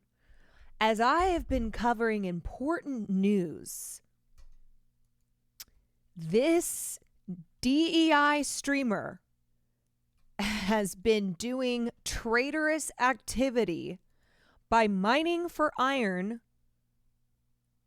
even though we're supposed to be mining together. Didn't you play Headliner without her? No, I did not. I did not play Headliners without her. No, because I am not a traitor. Because I'm just here and I do my little news and I say my things and then I play my little games and I don't do any betrayal or any traitoring. Not me. Okay, I'm going to open up Minecraft and hopefully it's not going to be funky. Oh no. You guys, it's been so long that it's saying I have to update. What? God, this feels dramatic.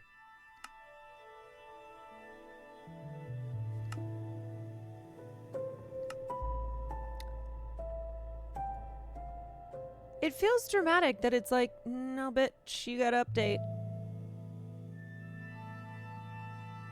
Okay, wait, let me get her on the phone. Hold on. Let me get her on the phone. Because I don't know if this is... Ugh.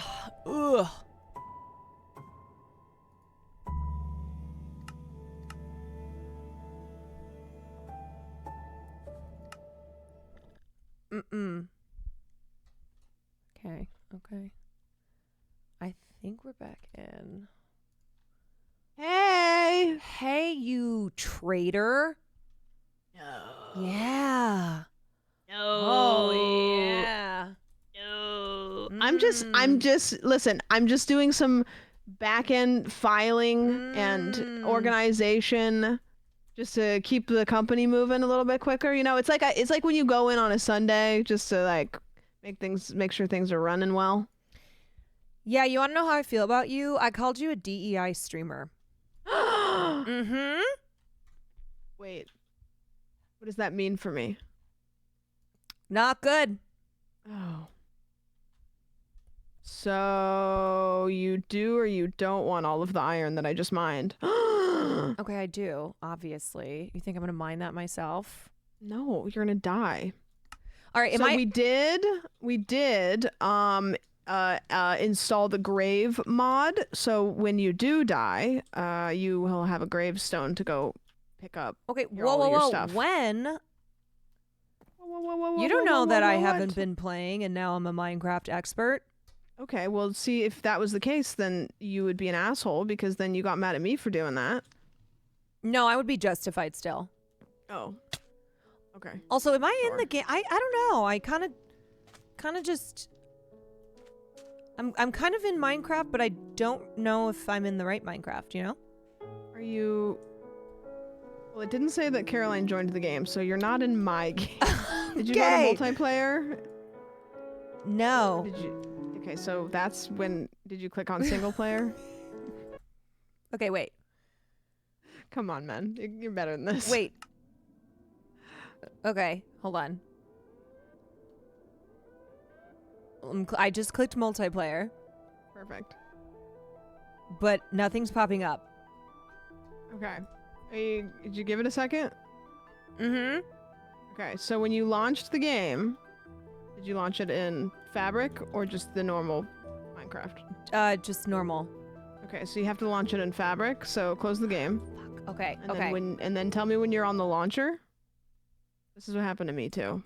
But I'm really smart, so I knew how to fix it. What the hell is Fabric? Just trust. Oh, you had to have downloaded it because that's what was working before. You probably just didn't have it clicked. Wait, So no, tell me when it's you're sitting on the CurseForge. launch. It's CurseForge. I don't know what Fabric is. Yeah, here we go. See, you led me astray. Okay. I don't know no Fabric. I'm sure there's someone who can figure it out. This is why DEI streamers like you can't be trusted. Right. That's true. You can. What the fuck is happening? Okay. So okay. You know what? Never mind. I'm trying to make my way back to the house. Okay. It says I'm waiting for the game to launch. Right. I don't know. So do you remember when I texted you earlier today and I was like, "Hey, can you make sure to load into the game before you start stream so that you know that it works?" I do. Did you do that? Remember that? Did Well, you see, do that okay, thing? what I did was when you told me that, I was like, "Oh, okay, I'm going to go do that." So I opened up Minecraft and it worked. Okay. You just checked to make sure that the game itself opened. Yeah. Okay. Perfect. Good. Where is our house? I think I'm figuring it out. Trying to figure out where our house is. Is it this house? Or is it... I'm looking at the map. I'm trying to figure out where our house is. Here's the Fabric thing that you're talking about. Oh, so now you want Fabric. No, but you were still wrong. Okay. Sam's server. Sure. I'm in. I'm in. Don't even worry. All right, the party can begin. Joined the game. I'm trying to remember. The fun has arrived. Girl, we know you're lying. You just said you had to update. I would never Meeting lie. you in First Discord. of all, I am known as Honest Caroline. How do I get out of our house? Oh, never mind. Okay, can you hear me? Wait, I can hear you. Okay, perfect. Okay. I muted you in Discord. Oh, should I mute you? No, because I muted myself too. Oh, okay.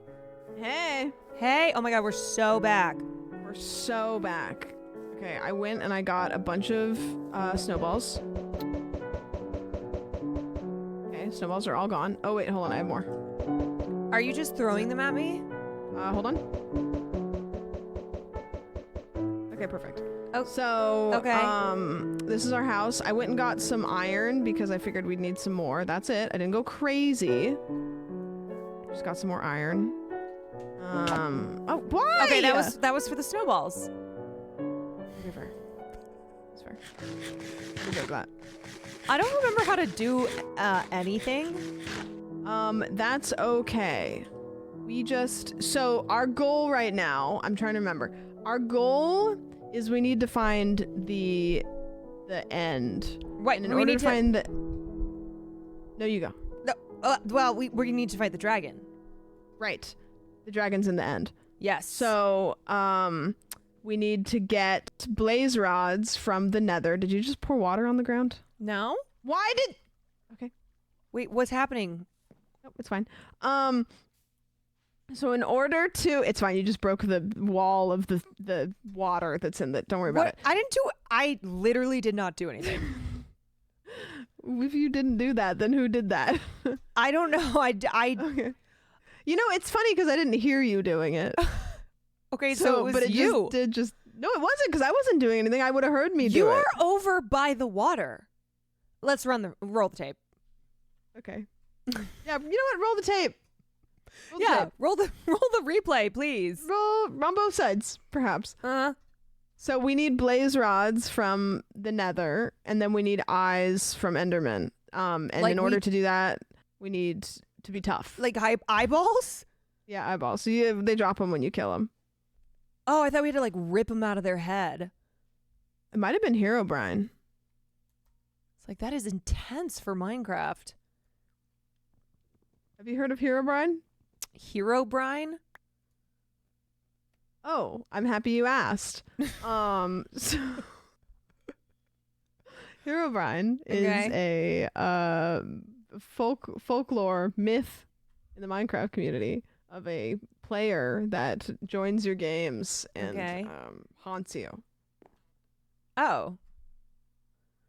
Wait, we want hero? Wait, so that's bad. I mean, he's not very nice. He's a bad guy. I think generally speaking, he's not nice. Okay. Well, I like bad boys, you know. Okay. You can't fuck Herobrine. Actually, you know what? You're dressed as Samwise Gamgee. I also just want to remind you. Wait, I am? Wait, how do... Yeah. Is there a mirror? You can hit F5 and it goes... Oh my god, wait, what? Have I been Samwise this whole time? Yeah. That's so stupid. No, Mr. funny. Frodo, sir. Actually, I think you are Frodo. I think I was Samwise, so you're Frodo. Oh, I'm Frodo? That's worse. Yeah. The Frodo Herobrine. Dude, let's just call it like it is. Frodo's the worst character. He sucks. He's a wimpy little whiny bitch. And I'd say it again. I will say it again. He's a wimpy little whiny bitch. We hate Frodo. We hate like Frodo. It's crazy. He's like, my feet hurt. My feet hurt. I'm tired. I must do this journey on my own. Oh, but I need help. I want to do it my own, but I need you to carry me. I'm Frodo. Yeah. That's what he says. You know how he says his name. He just so says annoying. He's like a Pokemon. He's like, yeah, he just says that. Okay, so we got to go get some eyeballs. We got to stay away from this bad man. Okay, so I think the way that we make ourselves tougher is we have to make an enchanting table. The ingredients for an enchanting table that we don't have drop some shit off. Are obsidian. And the way that we get that is a diamond pickaxe, which I have. Okay. So we really can do all of this because we just need to, let's see, do I have a bucket? Yes. We need to find, this is good. We can do this. We need to find lava. Okay. But not just lava. So there's a difference between lava source block and then like lava, like for example, okay, I'm going to show you something. Come over here. Wait, before you leave, will you tell me right outside. Do we need any warped roots? Are you saying that because somebody wrote it in chat? No, because I have stuff. I always just randomly have stuff. Okay, so I'll get rid of that. What about some warped fungus? No, not immediately. Okay. What about nether quartz? Okay. I think that God, I really have no items ever. Okay. Yeah, it's because you die a lot. Okay. Whoa. So I think we just need to go find what tools do you have on you? I have an iron pickaxe. Okay. Do you have a sword? Oh, I have a sword as well. Okay. Do you have I would say a shield, but I don't know if you you use a shield? I don't even know how to use that. Okay. I'm going to be so real with you. Yeah. I think that, and do you have food?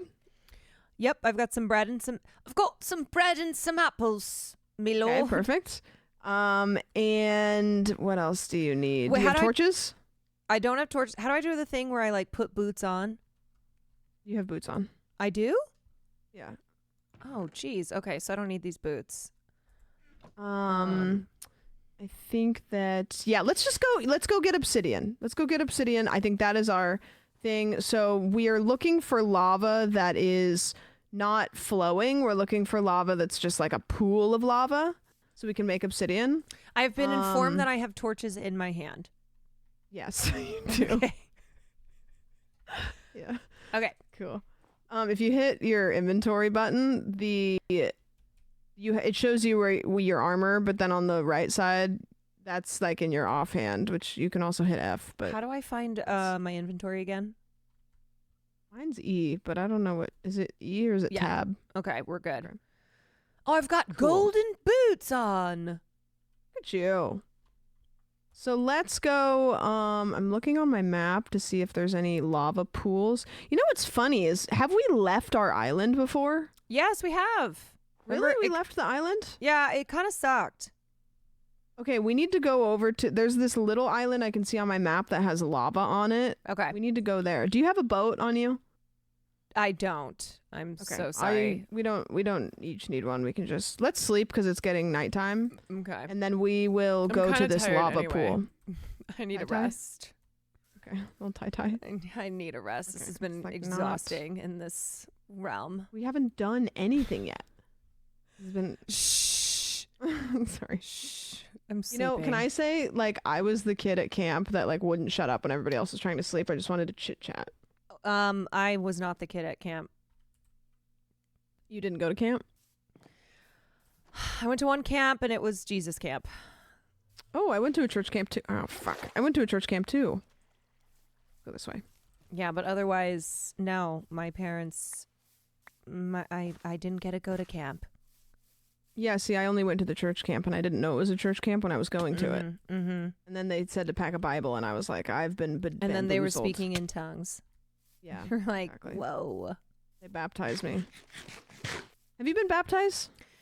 I've been baptized. I've been first communioned. I've been, what's the other one, you guys, if you're Catholic? Exercised. I've been exercised. Confirmation.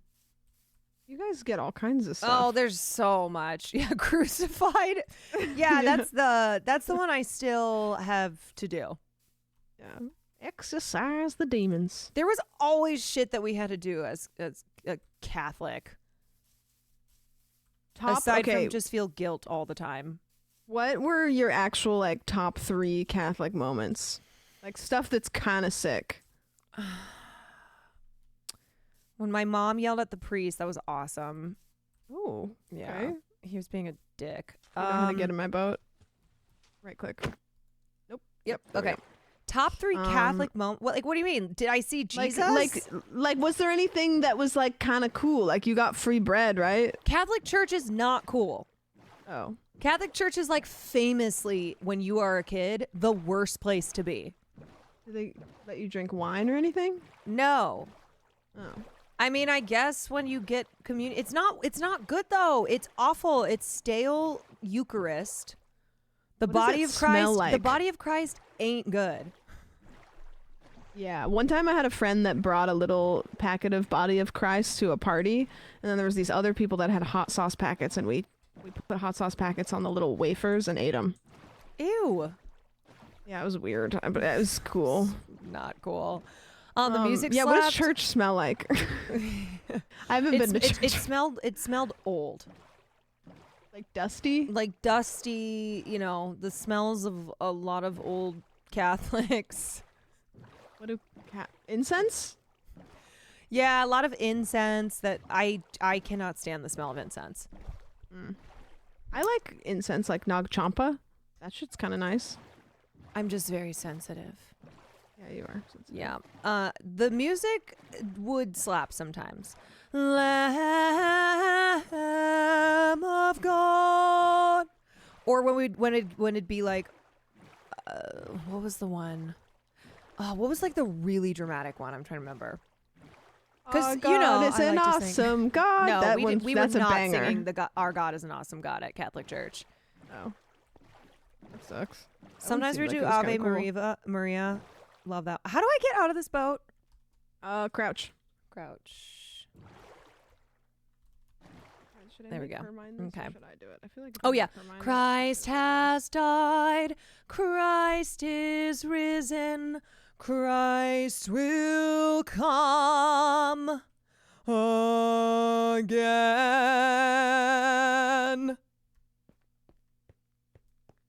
Christ has died. Christ has risen.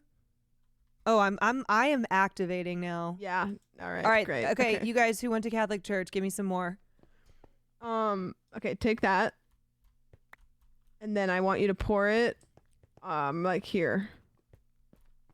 No. Shit. No! I'm dead.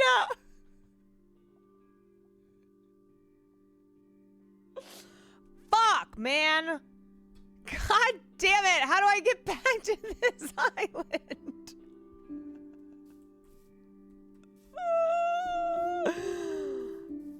Yo, why am I dying so fast?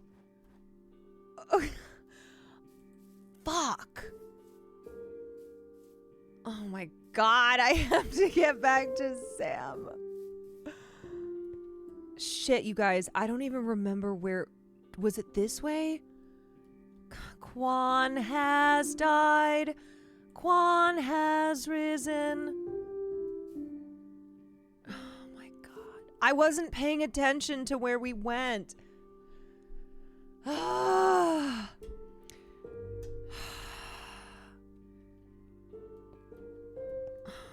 Our Quan is an awesome Quan. Is it down? Is that where we go? Do I go down? I have a map. You're right. I do have a map. Okay, wait. How do I find Sam? How do I open up the map and make it big map? J. Okay. All right, where is she? Were you ever inquire? Oh, hell yeah. Isn't it supposed to show me where she is? Look for the farthest. Did we go that far? Little island. Over here? Oh my God.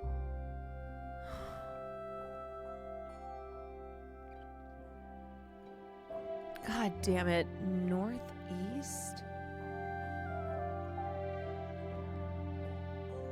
She's north. She should show up on the map, right?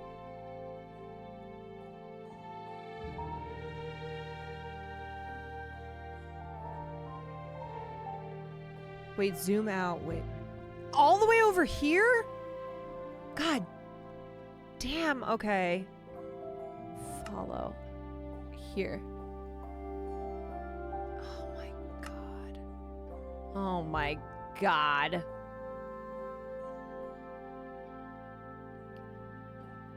How am I even gonna get there?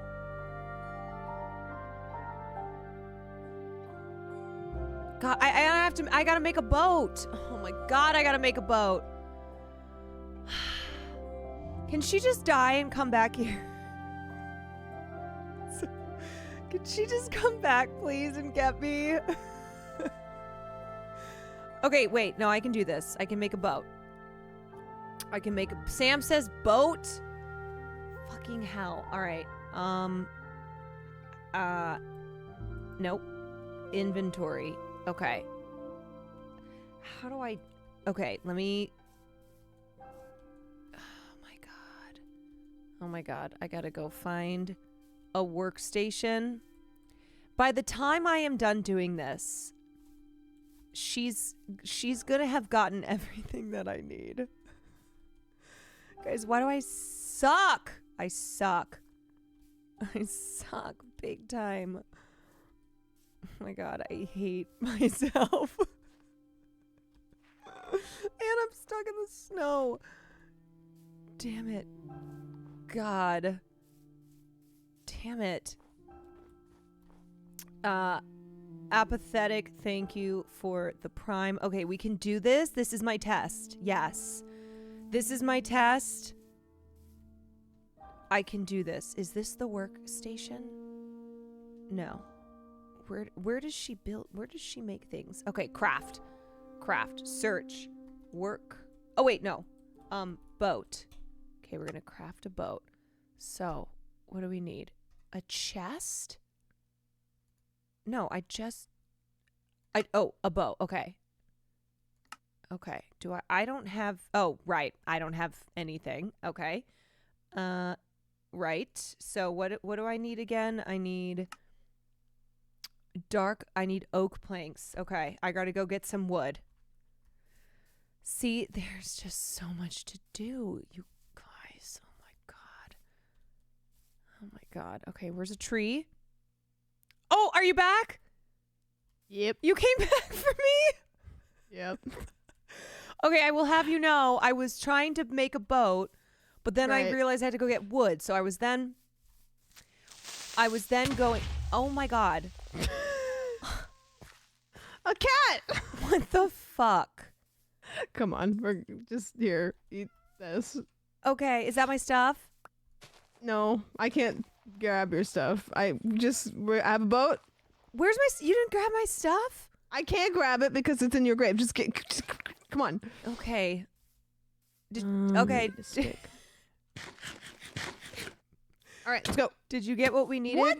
Wait, yeah. I'm trying to eat this bread. Oh, I'm sorry. I'm sorry. I fucked up.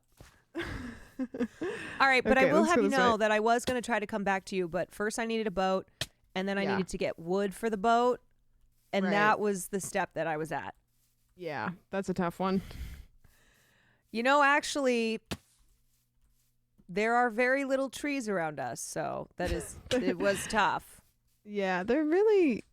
I think we kind of picked a weird spot for trees. Okay, we can just get down this, and then we'll get. I should have slept first. Oh well. Fuck it. Did you get what we needed on the island? Yeah, but we got to go back and get your stuff. Okay, but why did I insta-die when I fell into the lava? Why did you insta-die when you fell into lava? Yeah, I didn't even have a chance. No, you're right. I mean, your health might have been low already. No, it was full health. It burns you pretty quickly. God damn. We were right in it's the middle okay. of singing Catholic songs. You got distracted by the Lord, and that happens sometimes. I did. That was the demon. The demon lured you into the fiery lava pit. I know. The devil. The devil did. The devil got me. I'm still trying to think of like cool Catholic things. Oh. Okay, cool. Let's do that. I can't think of anything. So did you guys have like We didn't even get to one Bible bread, one camp? body, I know. Did you have youth camp? What do they call it? Yeah, where the perverts with flannels with the guitars. Oh. Yeah, but I went to that not through my church. My friend who was like an evangelical Christian, I thought her family was super duper cool, and so they started bringing me to church. Mm-hmm. And that was where they had like, you know, guys wearing jeans and flannels and sandals playing guitar and stuff like, I love Jesus. Group. Yes.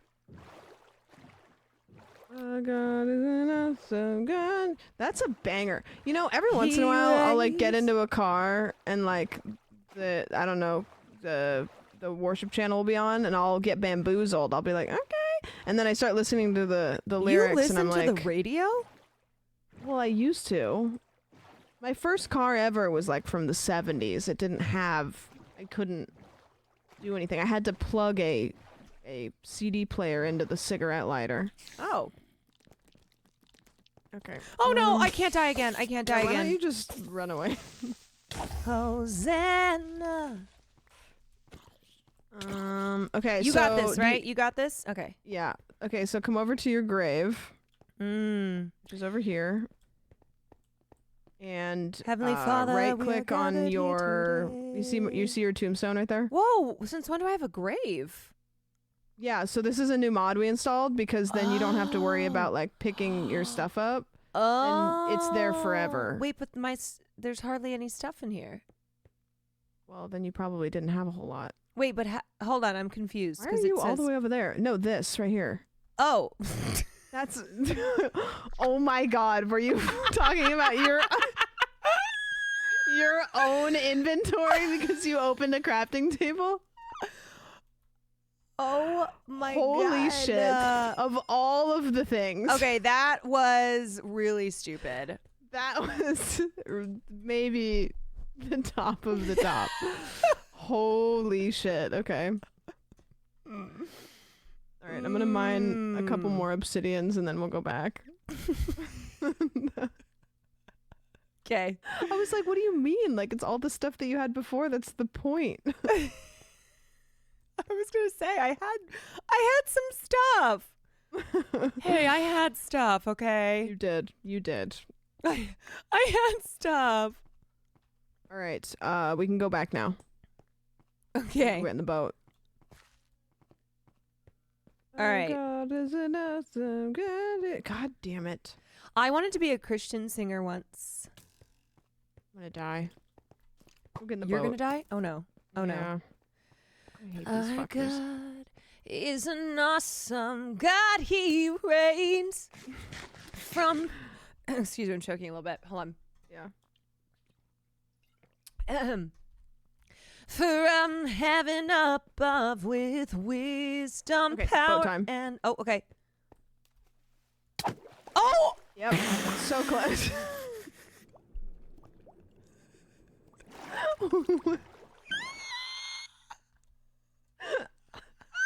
Okay, perfect. It's okay because we have a second boat. It's okay because we have a backup boat. We have 2 boats just for that specific reason. I love how you're just like, yep. Yep. Prepared for anything. Is there anything that I could do that would surprise you? No, you know what? Maybe just a little pop-off moment, but then also... Oh! But then also you just do random stuff like that too, you know? Yeah, I don't know how to pop off in Minecraft, though. I don't know. Maybe just like kill a dragon solo. Could do that. Loose and Maybe Tex, when what's up? we found all Thank you. those diamonds, that was cool. Yo! Finding diamonds was like crack. Yeah, that was cool. Dolphin. Wait, where? Right here. Where'd it go? I heard it, and then I saw it for a second. Where are you at, you rat bastard? Right here. Oh.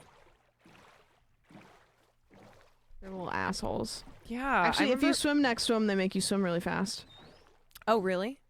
Mm-hmm. Go back and get some food. Actually, I do have some food. Don't Okay, get so too close to now the dolphin. Yeah. We all know what dolphins do. Yeah, they are devious. We go back and then using that obsidian that I just got, we're gonna make a enchanting table, which won't help you much because you don't have XP, so you can't really enchant things, but I can. So we can enchant some things to make them better, to make us better. And then we're going to go into the nether and we're going to kill things. Now, I think the strategy here is we go into the nether and I'll try to kill the things and then you What can do I do? not die. You can help and not die. Okay. Okay. We got this. How do you know where to go? My map. Yeah, I Like can't. where to go just in general or Yeah, like I feel like I can't read that thing. Oh. Really? Yeah, I It's just struggle. it's like a standard map. That's pretty tough. Yeah. No, you're right. Is it your vision maybe? Like Yeah, I think I probably should clear out some of the deaths. yeah. Wait, how many deaths are on your screen? A lot. How do you? Okay. Wait, hold on. I want to look at your open up your map so you can I want to look and see what you're looking at. Wait, can you see? See these X's? Oh yeah. Okay. Yeah. So hit I think it's so go to your map and then on the bottom it'll say options. It's the second to the right one. Mm-hmm. And then this one always has so many options. I have to look and see.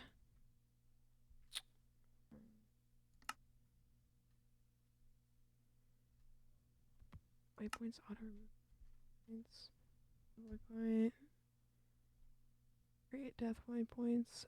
Yeah. So under waypoints, there's one that says create death points, and then you can unclick that if you want to. Or you can click auto remove death waypoints so it removes them when you get to them. Okay. Kind of depends what you want to do. I feel like I'd never make it back anyway, so I should just remove them. Yeah. Yeah, I mean, I don't know. Like you usually die with me, so then I can see where you died. Yeah, it's true. I don't know. It's kind of up to you. What do you want to do? Well, you know what? There's probably a way you can make it so they don't show up like just in your main delete game. Yeah. How do I mass delete my death points. I'm. You know what? Actually, I'm almost done. I think N is them. N, and then on the left side, I think there's an X that says delete group. So you might be able to delete all of them. I see. Okay. Well, I'm not gonna die anymore, so. Yeah. Okay. Yeah. Okay. Yeah. Yeah. There we go. Oh, music incoming. Yeah, I muted mine. It just was too inconsistent. What? It's so good though. It creeps up on you. I know. And you're just in its great. glory. I like it when I'm off stream, but then if I'm on stream, I just feel like it gets awkward because there's like just silence, you know? Yeah, but it reminds you of how powerful the music was. The day the music died. See, I do it now, but it doesn't sound good when I do it because I don't have a good singing voice. And everybody's just like, shut the fuck up. I think anybody can learn to sing. That's not true. I said learn. I don't know about that.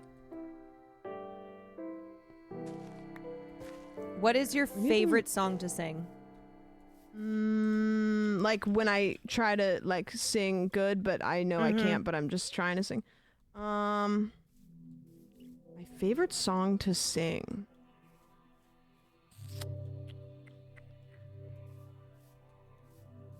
I don't know. What's a fun song to sing? I'm trying to think. Valerie, why don't you come on over, Valerie? Bum. Well, sometimes I go out by myself. It's random, I think. I don't know. You don't know till you know. God, this is just... No, you know. No. Where are we going? So, we're here. I think we need to expand. This is going to be really ugly. But I think we need to expand Bigger the house house a little bit. Yeah, because we need an enchanting room, and if a creeper blows it up, it's going to be just catastrophic. Okay. So, I mean, we can, like, make it prettier if you want to, but I think right now, I'm just going to make, like, we're making a shop. We're going to be shop guys. Okay. You know? Just a couple shop guys. Let me go get some stuff. Hold on. Cobblestone?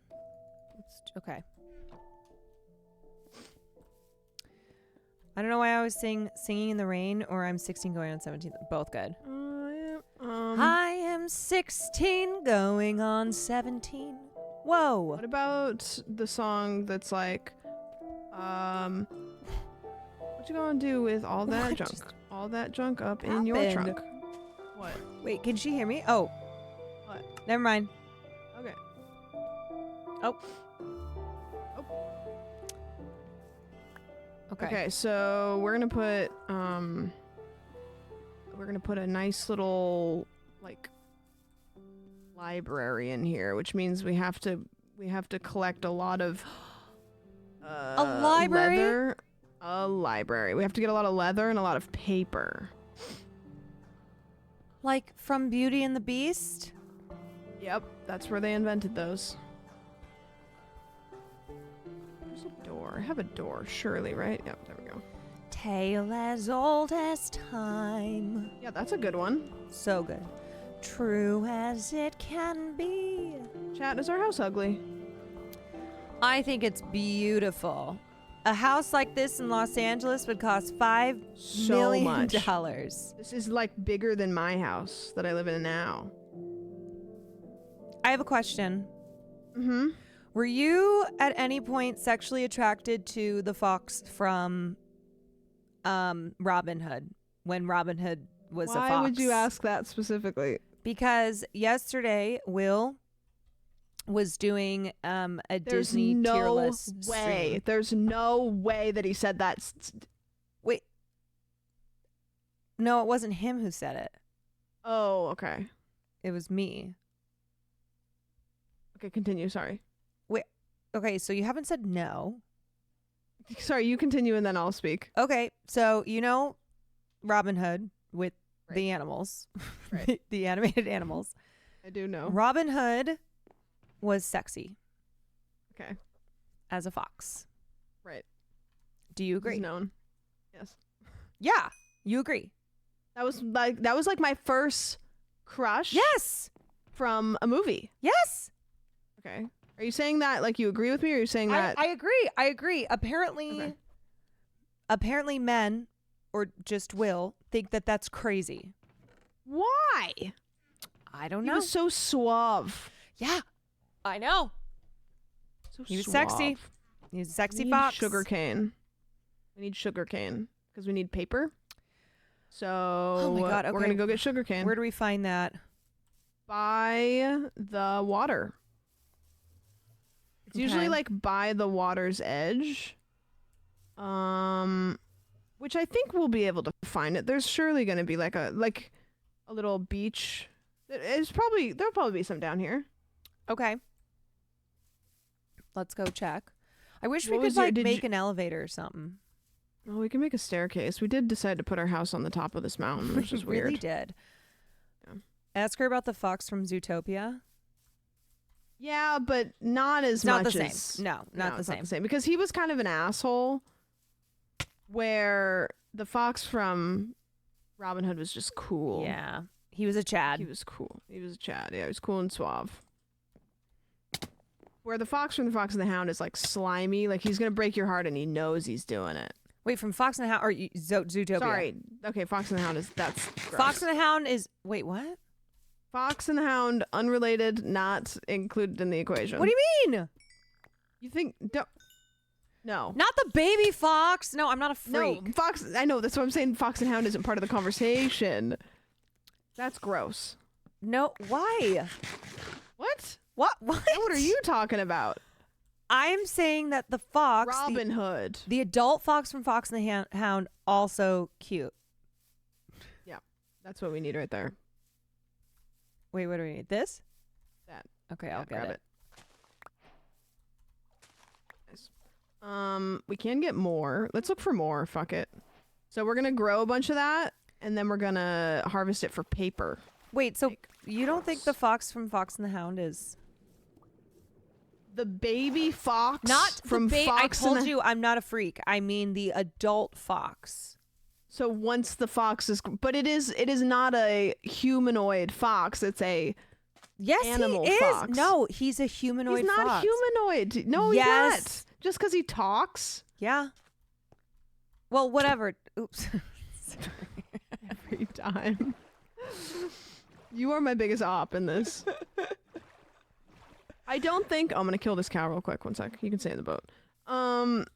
No, that is a fox that is a animal fox. Like Fox from Robin Hood is okay, fine, because there's fox. there's humans in Fox and the Hound. Is that what you're saying? Yeah. Can you wait pilot the boat? Am I? Yeah. Just take us to... You remember those plants that you just picked up? Find more of that. Okay. I'm in charge. Also, Spirit the horse. Thoughts? Spirit the horse. I'm sorry. I'm trying to drive this boat. Is this sugarcane? That is a rock. No. Oh, okay. That's seaweed. That's seaweed. Okay. Yeah. Wait. What's Spirit the horse from? Spirit the horse. No, it's but from Spirit Stallion of the Cimarron. I don't know if I... Wait, I think I have... Is this what we need? That's a rock. No, this green shit. No, that's grass. Oh, okay. Here, okay. I was gonna... Okay. Yep. All right. No worries. Okay. Just follow your heart. That's exactly what I'm doing. All right, wait. Talk to me about Spirit the horse. Spirit Stallion of the Cimarron. Okay. Is a horse from... Have you never seen Spirit? I don't know if I have now. I'm feeling self-conscious. Well, you would know because the horse is sexy. But I feel like I know that horse, but I don't know that horse. I see some over there across the way. See it? To your right? To your left? Right there. Straight ahead. Full steam ahead. You see it? Right here? It kind of looks like... Yeah, it looks like bamboo. Bamboo, okay. It's not. There you go. Slay. Okay. All right. More. More? It'll grow, so we just need to get a little bit, but if we're here, we might as well grab more, you know? Okay. So, is the horse humanoid? No. No. Okay. So, I'm being judged, let me get this straight, for thinking that the fox from Fox and the Hound is attractive. Right. And your argument is that fox is not humanoid. But you're talking about a sexy horse. Yeah. That is also not humanoid. Yeah, it's just different. How so? I just feel it. I gotta go kill this cow 1 second. Why do you have to keep killing cows? Because I'm getting leather. Okay. Oh, okay. Right. I thought that was just like a I think thing. we can go home now. All right. How the fuck do we get home? Yeah, Spirit talks. So does the fox from Fox and the Hound. I think, sure. What about Brother Bear? No. The big one. No. No? No. How about Balto? Yes. Okay. Hard yes. That feels weird now. Why? Did you expect me to say no? Okay, now I think we've taken it too far. No, why? Because it's a dog! It's a fox! It's a fucking dog! Rango? But what? The snake. What? Why is Balto the line? I'm feeling weird. Everybody's cool with fucking a fox, but all of a sudden Balto. It's crossed a line. Okay. You ever see? No. What? It's just the hot dog scene. What about Bear from Bear in the Big Blue House? The hot dog scene with Bear from the Big Blue House. No, actually, that's not what I meant, but that's crazy. That's literally what you just said. That is a crazy Rule 34. That is what you just said. I'm sorry, I was combining multiple. I was simply repeating what you said. What about... I think we're ruining people's childhoods here. Oh. Quick question. A woman said I have big cow eyes. Was she flirting with me? I'm going to be so for real. I have never heard anybody say that ever as flirting or an insult. I don't even know what that means because cow eyes are not typically like brown eyes. Big cow eyes?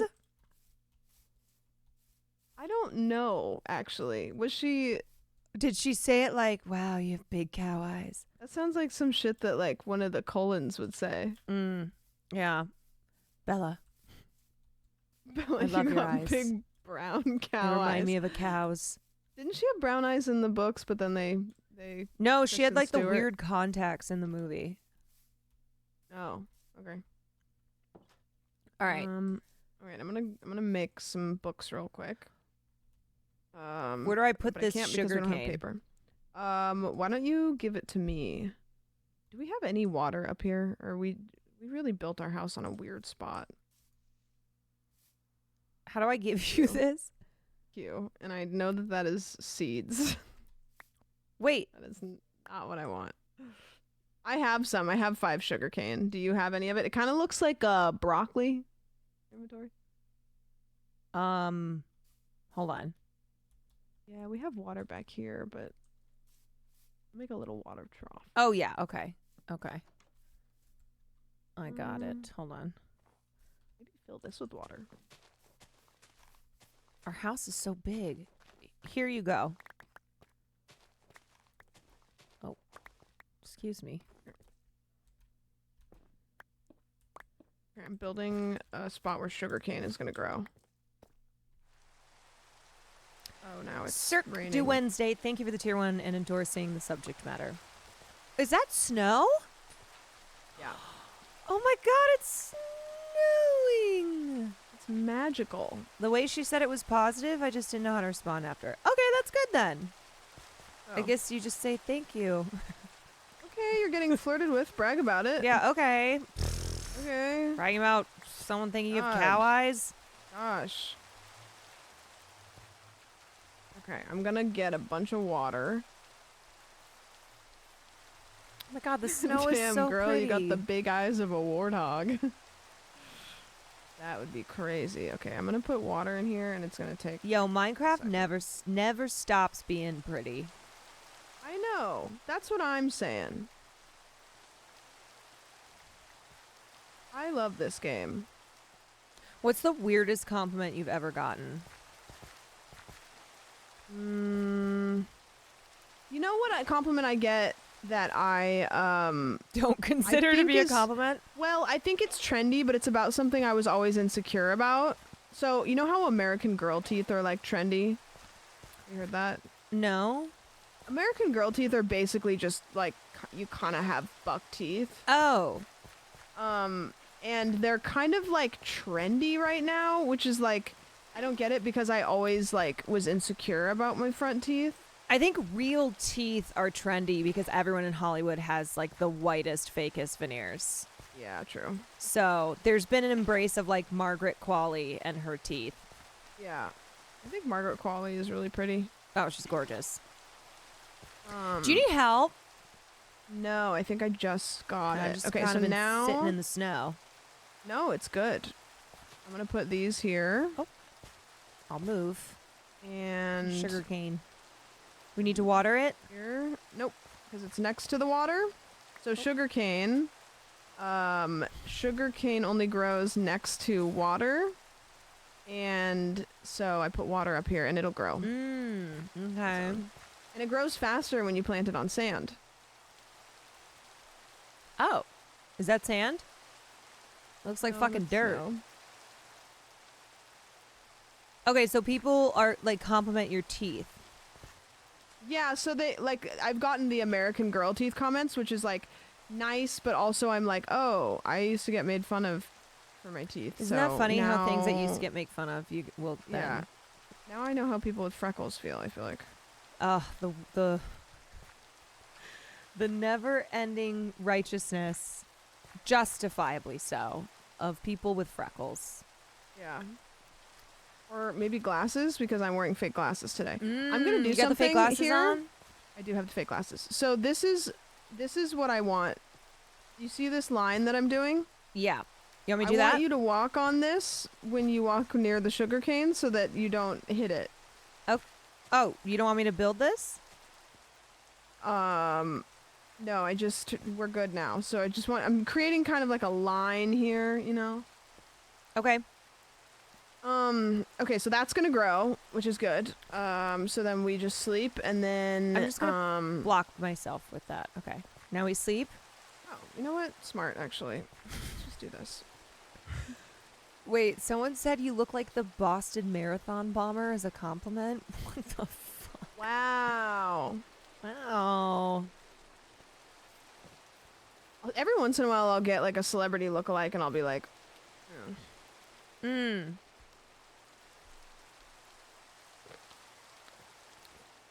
Or the actress in the new season from White Lotus who plays Walter Goggins' girlfriend. I was laughing so hard at that dialogue. She's like, I love your teeth.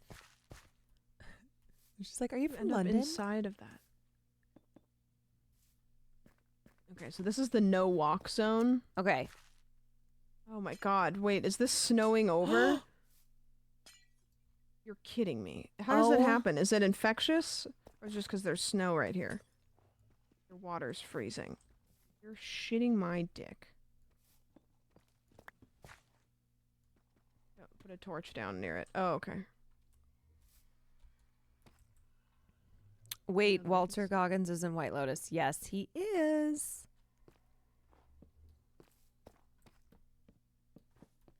Wait, why are you putting torches down? Maybe it prevents... People are saying it prevents the snow from forming. Oh. Okay. And it might as well just have torches anyways, because then things don't spawn. Nice. Okay. Good. Okay, so we are waiting for that to grow. And then we'll get paper, so that's just going to take a little bit. In the meantime, incoming music. I'm going to put some stuff in our chests because I have too much stuff. In the meantime, we can look for more diamonds. That's kind of fun.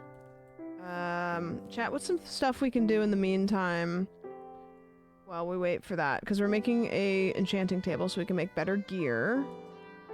We could go look for more sugarcane, but ender pearls? We do need ender pearls,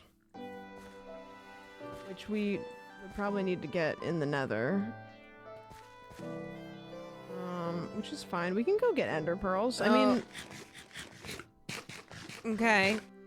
Obsidian. We have a bunch of obsidian. Build a nice house because you need to be near it for it to grow. Build a nice house because you need to be near it for... How does this keep happening to you? What the fuck? Why How are about they we always build a wall? suicide bombing you know next what? to me? Maybe we build a wall. Build the wall. Okay. Maybe we build a wall. Let's do it. It's for safety, because that keeps happening. I'm gonna fill How do we build this. Hold on one sec. Let me grab a bunch of this. Okay, here's this. We're gonna make it out of deep slate, because we just have a fuck ton of that. Okay. Just build a wall around everything that we've done. Why can't I put the blocks down? Right click. Oh. Okay, so build it around everything we've done. Yeah, that's cobblestone. Oh, is that not good? I mean, it's fine. You can use whatever you want. Okay, so like, let's... And I will work on... I'll work on... Okay, you work on that side. I'll work on this side. Okay, I'm building. Yeah. I'm building the wall. We just need to make it so that nothing can walk up to us, because we're getting kind of fucked up. They are fucking with us, huh? Yeah.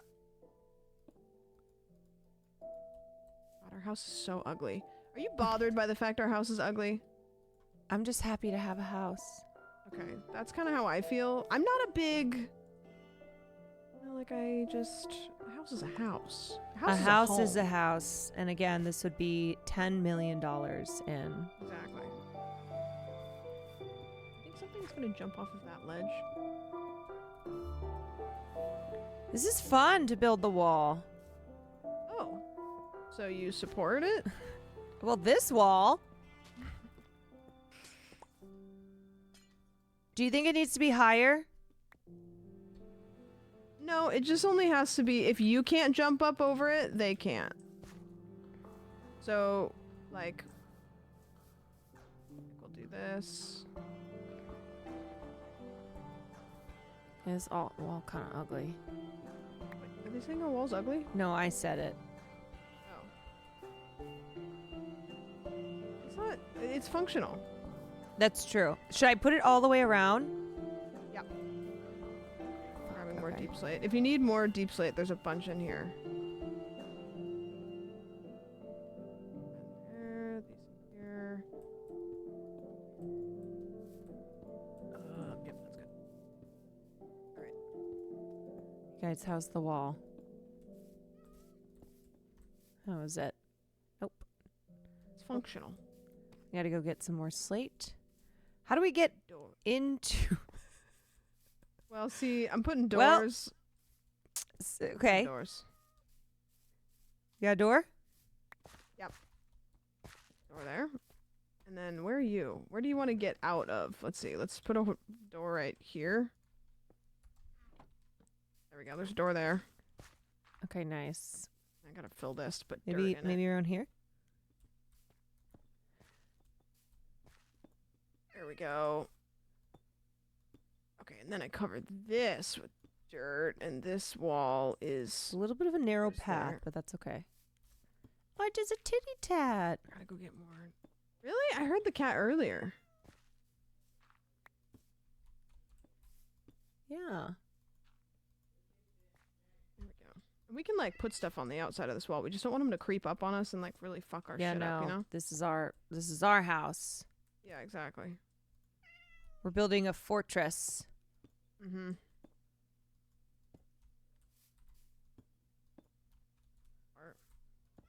And then after, I mean, honestly, us just building this is like the sugar cane's gonna probably grow while we do this. Nice. So that's even better. Ain't nobody getting through my wall. Yep.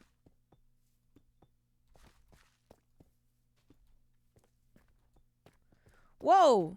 Yeah. Did you build this? Yeah.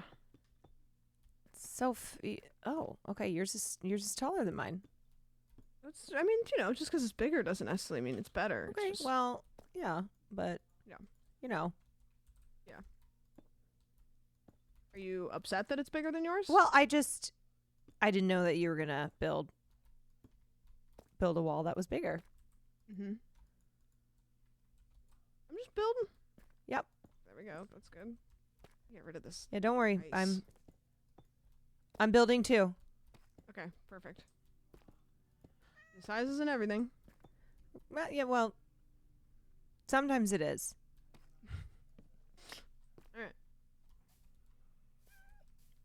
Is there a way to get in? Oh, you built this. Oh, wait.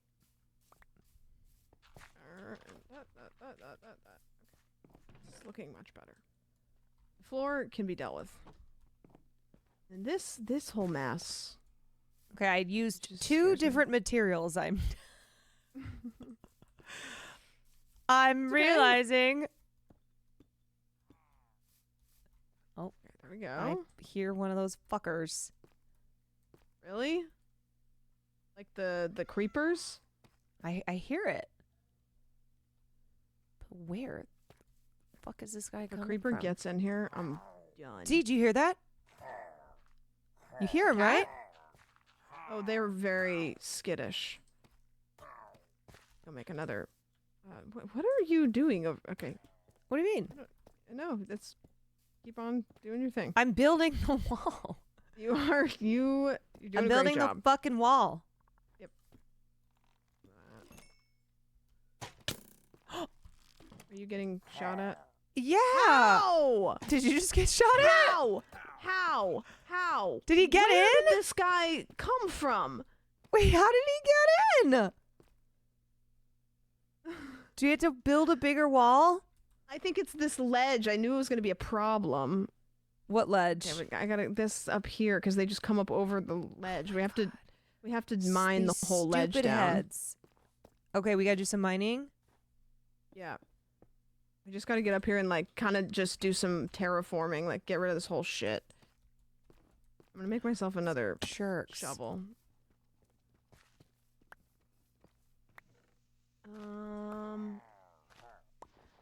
We should create like a moat. Oh, a moat is good. I mean, at that point, we just move houses, which is a doable option. We've already built. We have built this up. This is our home. You know, maybe that guy that just tried to kill us is who we took this from. Well, you know what? Snooze, you lose, you know? Okay, I'm just gonna level this. It's gonna take a second, but that's what we're here for, you know? Use a shovel? I don't have one. You need a shovel? I just have my pickaxe. What are you breaking? Yeah, the pickaxe on the ice, and then if you are using dirt, you do like a shovel. Are you hearing somebody go, Oh, I hear Farley. You hear fart? Yeah. Okay. Far. Chill. He was out of control with the barking today because my front desk kept dropping off packages, but one by one. Oh. And then ringing the doorbell. Do you want to hear a crazy story that happened to me today? My chat already heard it, but it's a mystery. Yeah. Okay. So I'm going to set the scene for you. So I come home and by my gate, there is a package for me. Okay. And so I go, okay, pick it up. I don't look at it, but I'm expecting a package. So I pick it up and I bring it inside. I think what we do now is I think we can just like build. Oh my god. See this I gotta go kill this fucker. guy. I'll go with you. Build. Are you sure? Okay. Got him. Nice. Whoa, one Good. hit wonder. Yeah, what the fuck was that? I don't How know. did you kill him in one hit? I don't know. I don't even know how that happens. Okay. Hop off. Okay, I'm gonna put like a dotted line here, and I want you to build on the dotted line for me. Okay. So chill. Okay, so anyways, package gets delivered. I don't look at it, but I pick it up because I'm expecting a dummy battery for one of the cameras for the podcast. And I bring it inside, and then my landlord texts me, and he says, "Hey, the neighbor texted me and said that that a package got delivered to our house on accident." And I'm like, "Oh, I wonder if it was that package that I picked up." So I go look at the package, and it has my name on it. So I was like, "Oh, nope, okay, that one's mine." Okay. So I'm like, "Nope, I just have one package, and it's for me."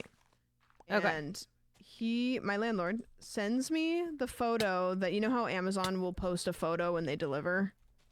Yes. Like they'll post a photo of the delivered package. So my landlord sends me the photo that the neighbor sent him of this package by our gate. And I look at it and I'm like, that's the package that I just picked up. And so then I'm curious and I'm like, wait a minute, I just have a suspicion. So I go to my Amazon app to find the photo that they sent me of my package, same package, and it's the same photo. So the Amazon delivery driver delivered my package for me, took a photo of it, and then not only sent it to me, sent it to my neighbor to confirm that their package was delivered. What? I know. So it was the same picture? Same photo of my package. So we don't know what happened to the neighbor's package because the delivery driver didn't post a photo of that package, nor did that person get it. Weird. It's Was your so neighbor weird. like, okay, give me your package? Yeah. Wait, also, like, where what? did you put a line? Did I do it right? No. What did you even do? I didn't You just see started placing. Okay, here, I'm gonna get rid of these. I didn't see a I line. don't even know. You do things, and I just don't. Well, there were like get it. squares that had lines around them, so I went, maybe that's what she wants me to do. Okay. You see the line now? The dotted line. Dotted line? Is this like the Okay, look blue at this. dress, gold dress? No, okay, see this block? And then you see this block? And then you see this block? And then you see this block? And then you see this block? It's kind of like a dotted line, right? Oh my god, I thought you meant like an actual. Okay, that was confusing on your part. Yeah, no, my bad. Oh, here comes one. Let's test. Yes. See ya, sucker. Oh, shit. See, that's the problem, is he was going up over. So that's why we have to make the wall higher. We gotta build the wall even more. Okay. I think Game of Thrones. Which is why I'm destroying this. How are we gonna get out if we need to, you know? Door. Door, okay.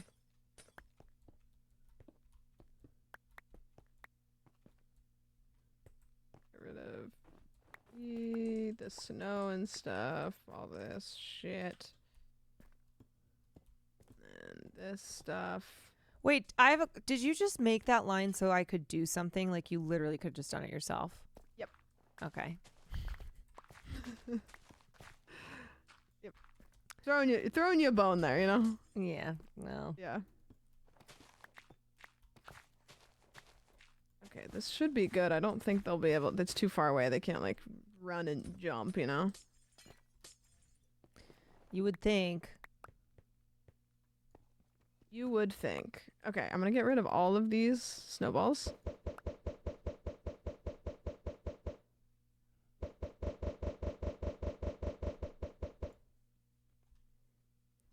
The wall just got higher and higher. We'll just continue. Why do I keep getting so many fucking snowballs? We'll just continue to build this wall. God damn it. What? There's something deeply embarrassing about getting stuck in the snow in Minecraft. Oh, yeah. Yeah. Something just deeply embarrassing. I don't think we need all of these torches, turns out. I am going to put the torches everywhere else. You realize how dark it is when you don't have the torches. Do not go softly into that dark night. Is that what he says? Or is that Do not go quietly into the night. Yeah. Do not go softly into the dark night. Yo, look at what we have made. Look what I have made. Fire. You know what movie that's from? You know what movie that's from? Hit me with it again. Look what I have made. Fire. Castaway. Oh, I should have guessed because you fucking love that movie so much. I like it. Great movie. Wilson. Scode and Betty, thank you for Prime. Wilson. Wilson. All right. Hear me out on Wilson? Like as the volleyball? like fucking the volleyball? Like, is that... I mean, just to go back to our conversation, you know? Yeah, no, let's talk about it. Okay, first question, how? Well... Yeah, I didn't work that out. Like, I was just like anatomically, like, you know, okay, with the parts that we have, I just don't. Ew. You know what? Okay, if now there's a you're will, getting there's a way. now you're I'm getting sorry. too much. If there's a will, there's a way. I was just saying, like, Wilson, yay or nay? Yeah, you must bounce on it, crazy style. You must bounce on it. Crazy style. Goddamn, look at that wall. It's a nice wall. A good wall. A great wall. That is a great wall. Okay, now, how many torches do you have? 1. Really? Yeah. Okay, we're gonna put torches, like, you don't need to put them, like, everywhere, but just, like... Light her up? Yeah, because if we don't, things will spawn in the dark. We don't want that. Okay. Kind of lighten that shit up. Do we put them on the walls? Yeah, anywhere you want, really.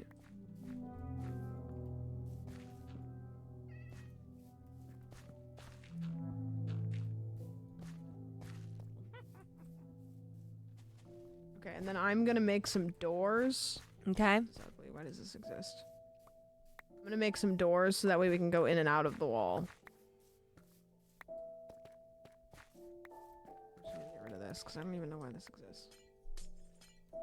No, houseophobia. It's not that I couldn't figure it out. It's that I thought Sam had gone too far with it. What? Bringing sex into it. I was just saying, is Wilson cute? Yeah, sure. Listen, if you're on an island for like 3 years, you know. Yeah. Okay. Tom Hanks or Wilson. Wait, okay, fuck, marry, kill. Tom Hanks, Wilson the volleyball, or the only third thing is that guy that dies at the beginning, and I just feel like that's not like we shouldn't do that. Okay, what's a third entity? Or the FedEx package not delivered. You know what's crazy? This is one of my, like, we never get to know what's in the package. Oh. Isn't that fucked up? It's brutal. It's brutal. What would be the funniest thing to be in the package? Imagine it's a life vest. Or like Like something that would have like, helped him survive easier on the island. Like a cell phone. Imagine it's like a what would be crazy? Top 5 worst things to have been in the package. Worst things to have been in the package. Yeah, a satellite phone. Okay, that would suck. No, Oh, I mean best. worst- Okay, worst so as sorry. in Best. Okay. Yeah, worst as in Worst as most in- unfortunate. Wait, worst. First aid kit. Best items for him, but Like a worst knife? as in because he didn't open it. So like Yeah. obviously if there was something in there that A was gun? good, it would be bad. A gun. Do you FedEx a gun? Can you? I don't know. It was a different time back then. No, you're right. Toothpaste for his busted ass teeth. Oh, true. Oh yeah. Fire starter kit. A self-help book. For what? You need help. Like, okay. Okay, so this is the cool part about sugarcane. Okay. So I can break off just the tops of it. And is my inventory full? God damn it. And then it keeps I growing. always have these fucking snowballs. Yeah, It's the just- snowballs are so annoying. Okay, so when you break off the top, you don't have to break off all of it. You just break off the top, and then it keeps growing on the bottom. What is that noise? What? Somebody's going like, Oh, that's a bad guy. oh. How to Survive on an Island for Dummies book. Yeah, see, that's what I'm talking Oh, about. that would be good. That would be good.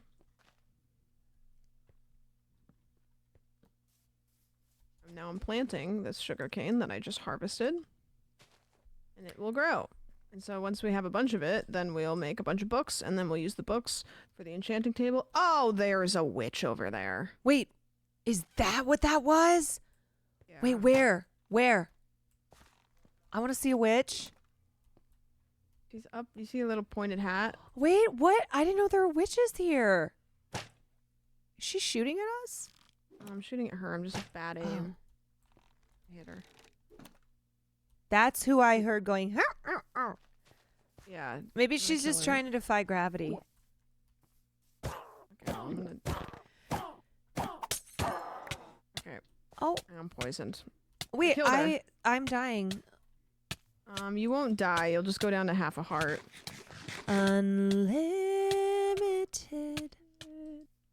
Okay, I'm gonna go rid of She these poisoned snowballs. us. Another day, another getting rid of 1,000,000 snowballs. Should I like keep eating or I don't know? Go. Yeah, it'll take you down to half a heart no matter what. Oh, and then it'll okay. stop killing you. So I would just don't worry about it. And then after it stops doing that, then eat. Oh, that's so annoying. Isn't it annoying? That's so annoying. Okay. Yeah, see, I'm still afflicted with it. So even though I ate, God. it's still... Okay.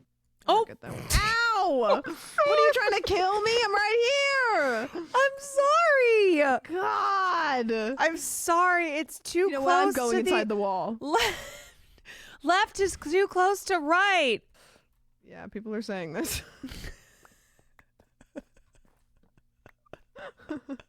All these damn directions are just all close to each other. It's true. Yeah. Okay, so now our house is much more safe. That's good. Okay, great. That is good. I'll probably open this up. Walk through our thing. You know what? It may be ugly, but it's ours. It is ours. I love it. I love it. And it's confusing to anybody that shows up. It's really confusing. I'm confused by it. So now let's you know what we should do? Just for the heck of it. What if we explore off the island? We haven't done it yet, and I know we haven't done it because my map only shows me. Okay, our do we need island. stuff? Well, we would need food, which I've been cooking a little bit of. Yeah, this looks Some. exactly like the I'm place gonna we're go moving harvest into. some of A our fortress. crops over here. I like that that block is just floating. Okay, what else should I take with me for exploring? I'm gonna make some bread real quick, and I'm gonna plant Do you have a hoe? What did you just call me? Yo, you got a hoe? Okay, you know what? You hoeing around? God, why do I have so many snowballs? It's stupid. How I do just you go throw them off a delete cliff. stuff? You just go. So what I usually do, which I'm not going to do for obvious reasons, is I usually will get like one bucket of lava and put it somewhere and then in just my property so I can throw stuff into the lava to like destroy it. That's so annoying. Okay, I'm going to put stuff in here. So that goes in there, that goes in there, that goes in there. The wall makes this house into a real home. You're so right. So true. The wall makes it cozy. It is cozy. Maybe the wall needs a wall. Yeah? Yeah. Maybe the wall is Maybe. lonely. Okay, what about that wall then? Well, I guess we just keep building walls. We build walls so that others can tear them down. Do you think that Trump's trying to do the like the Titans thing where he's just a wall inside of a wall? Yeah, that's what I think he's trying to do. You know, he's a real dickbag. I think someone needs to say it. You know what? You're so brave. Yeah. Thanks. You're so brave. Thank you. No, I think he's a real piece of work. You know what? I think he's a real meanie Bo Beanie.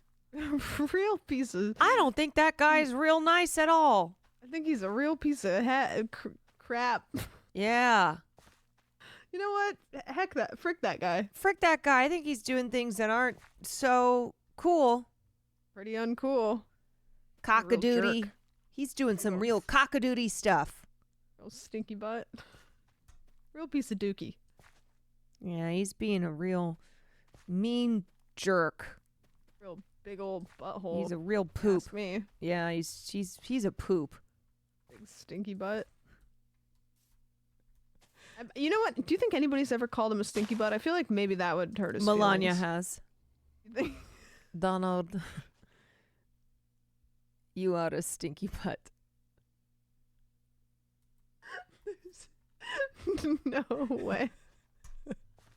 You know, when you said that, I was like, I can't imagine Melania saying stinky butt in her accent, but you brought it to fruition. Yeah. She calls him that all the time. Is this more sugarcane? No, that's wheat. Oh. So that's going to grow and make us more bread. More bread? Please, sir, I want some more. Bread, mister. Can I have some bread, mister? May I have some more? Mister, can Please. I have a little bit? I'm Just hungry. a crumb. Just a crumb. Even if it's mouldy. Please, sir. I'll take anything, sir.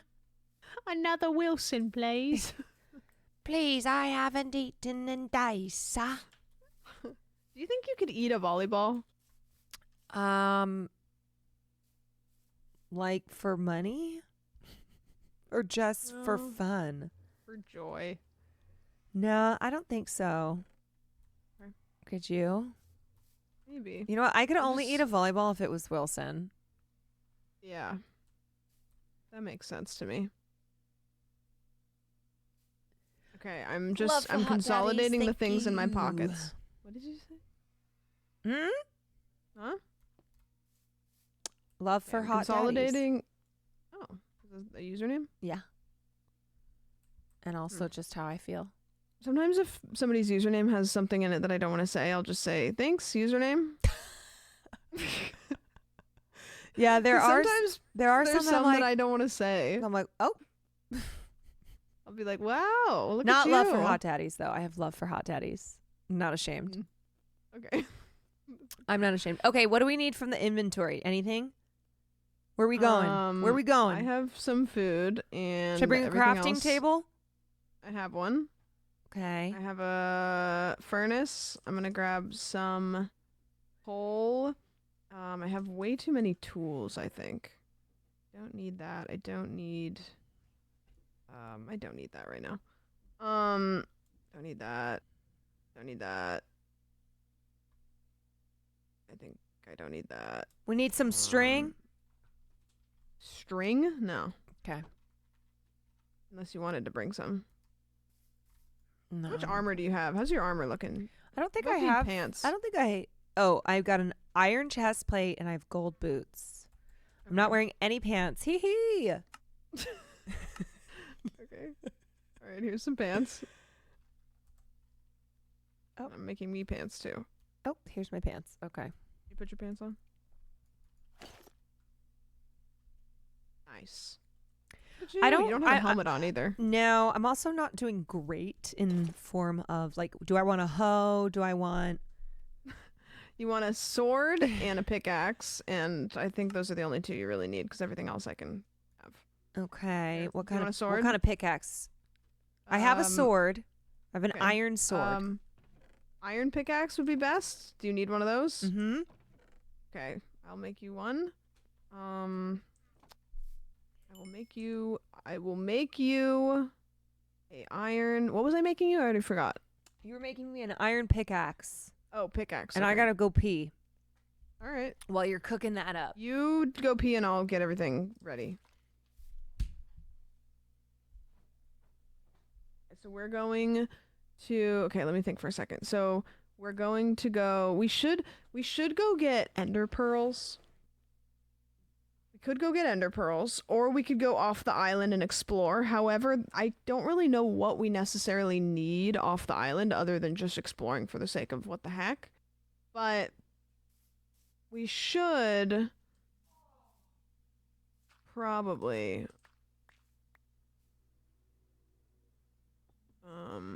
go get pearls. Where are pearls found? In the Nether. That is my concern. We could go fishing.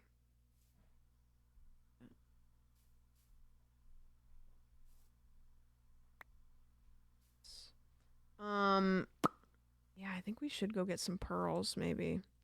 Just scary, but we can do it. And she's got the grave now, so she can go back and get her shit.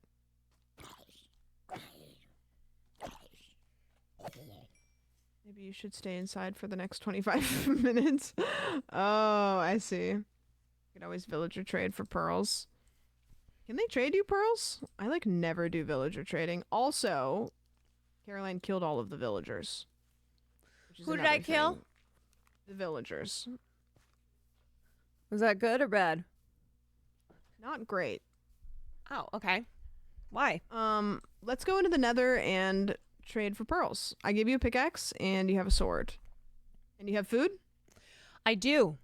Okay, I think that we're good then. Everything else I can supply you.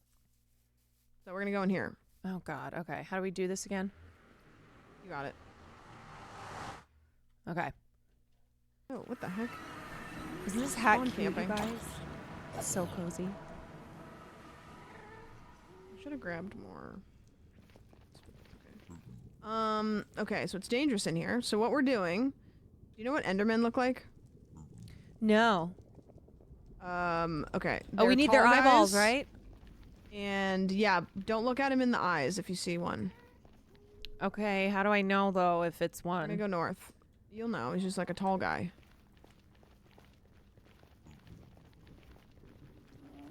Okay, we're gonna go this way. And remember, these guys, don't hurt them, because they won't hurt you, because you have gold on. They won't fuck with me.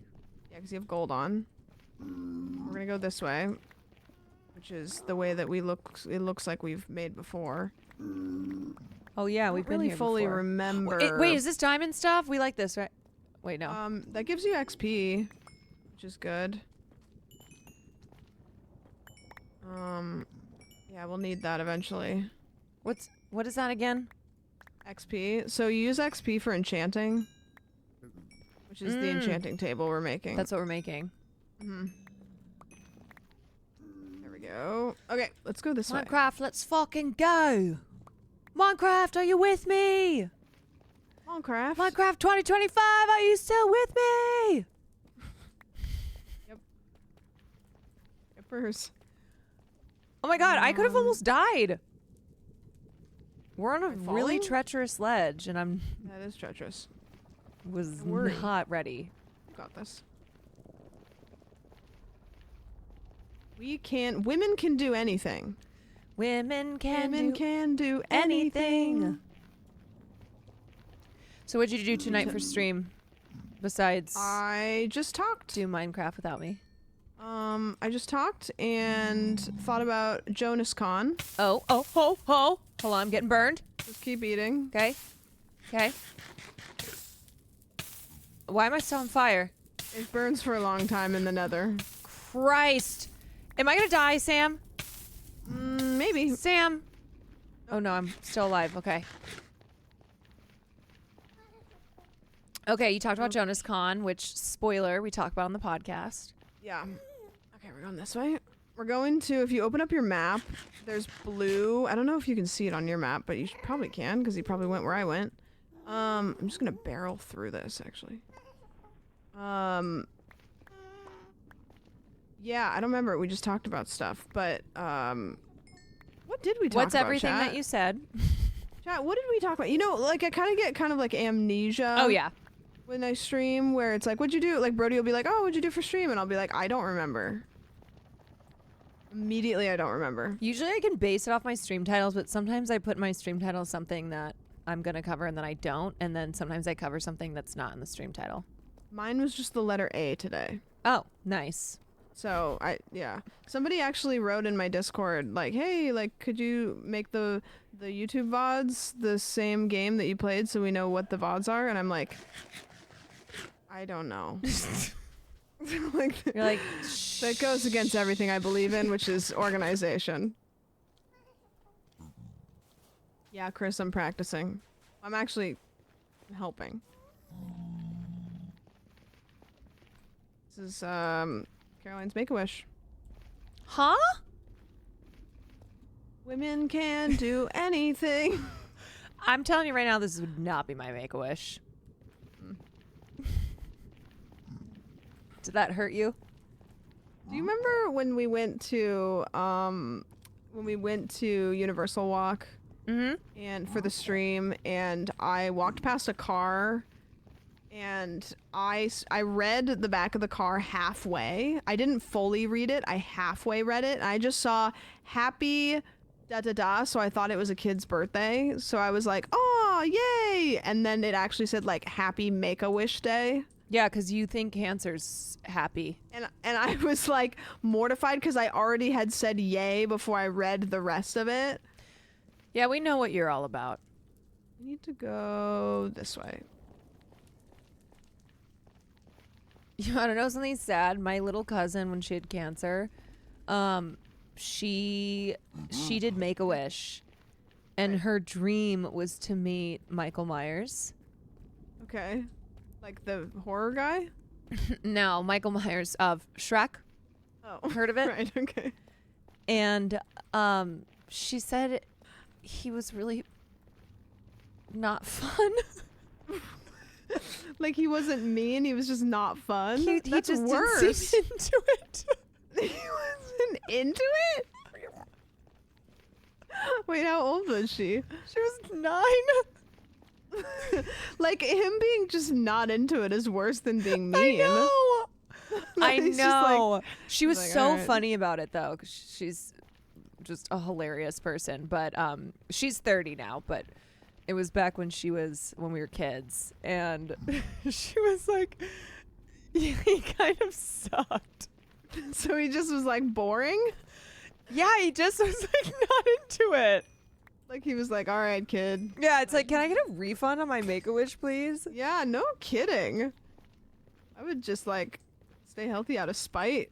I feel like that's I know. I'd be like, crazy. okay. All right, asshole. Fucker. Okay, so this is crucial that you don't look at him, but over here, he just disappeared, but he's around. There's a tall guy, and don't look at him in his eyeballs. Okay. When you see him, don't look at Okay, him I'm in his not eyeballs.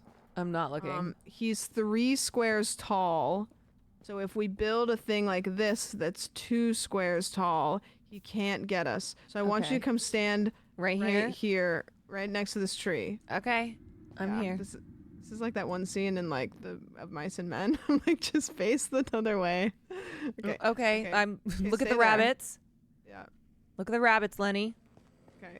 Now he's gonna come running at us. Wait, he's here?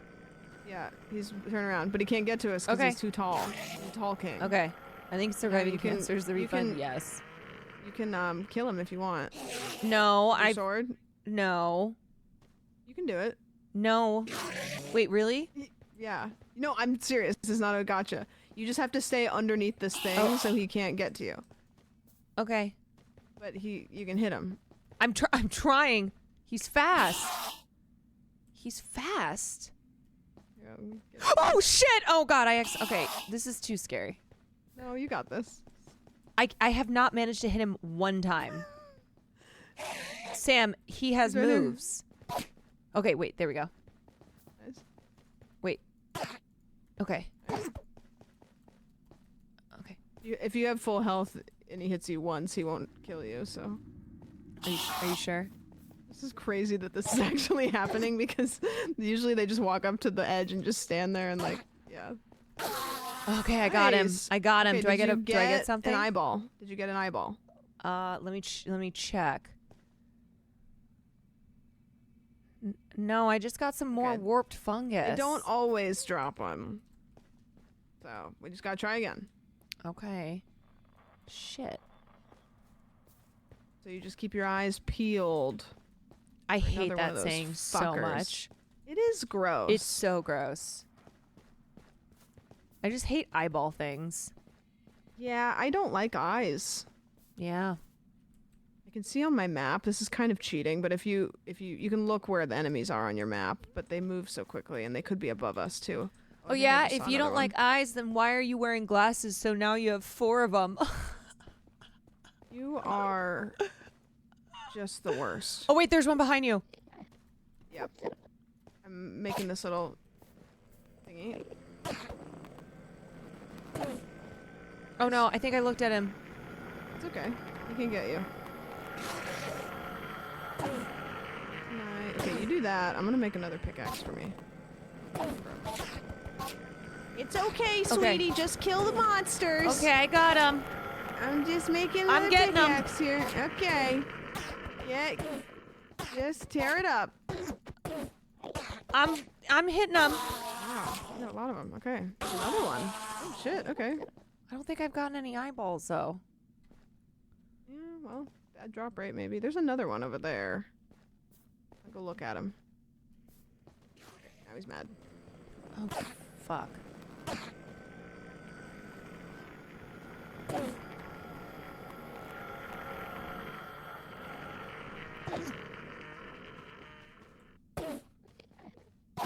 I want someone to explain video games, and I would like a woman to do it.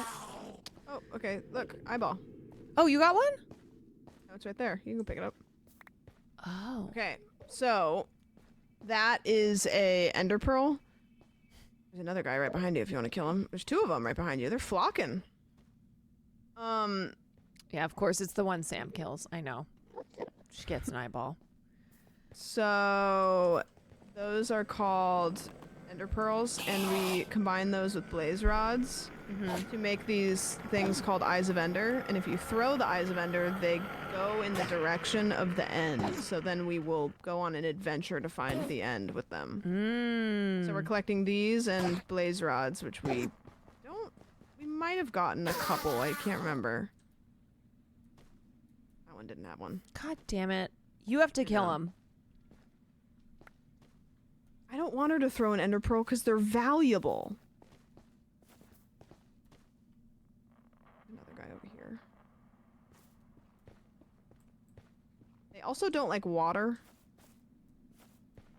They don't like water. Oh, This guy's yeah? coming for us. Oh! Yeah, so if you put water down, they won't walk in it.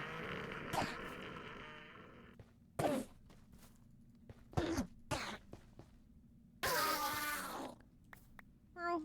Okay, so I think we have 2 now. You just got another one? Yeah. Oh my god. Okay, we. Oh my god. Oh my god. I can't believe you keep getting these pearls and I don't. I just am trying. I can't believe you also haven't watched White Lotus because Jennifer Coolidge is so good in it. Yeah, I'll watch it. I'm gonna get some of this. Okay, like now though. Like, you want me to watch it like right now on stream? Right now. Alright. Okay, so we just gotta get a couple more of those. We probably... I'm getting attacked. I'm getting attacked. I'm getting attacked, Sam!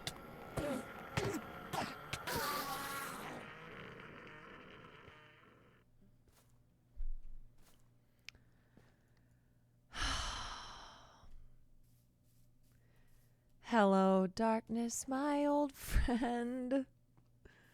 God damn it. And the door's open. What kind of house are we leading here? 0 days since incident. Fucking hell, mate. Alright, gotta find out how to get back. Gotta find out how to get back to her. Okay, I think I went this way. Alright, I think I can do this. I think I can do this. Hold on, we cross this bridge. I'm coming, Mr. Frodo. Here. Then we went here.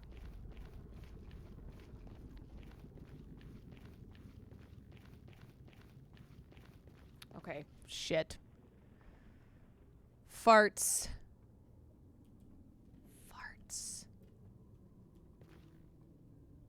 Anybody remember?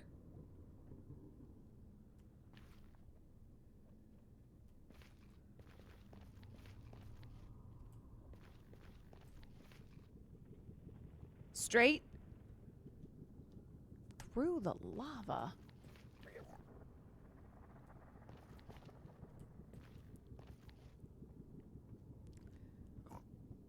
Oh, God. Oh, Jesus.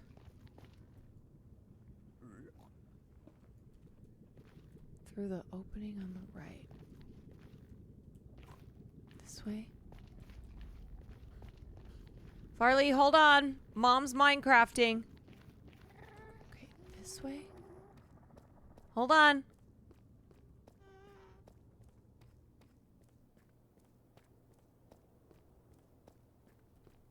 This... I don't know if this is right. Okay.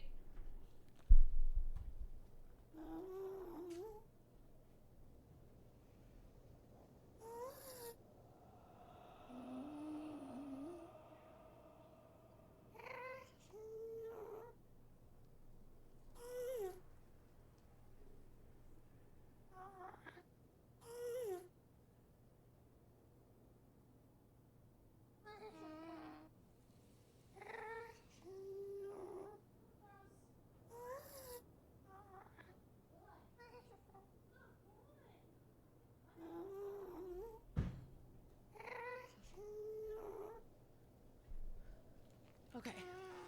What? Wait, where am I? Wait, where the fuck? Wait, how did I? What? Is this right? Sam? Follow the wooden blocks. Follow the wooden blocks? Wait, like that wooden block? She said she hates me?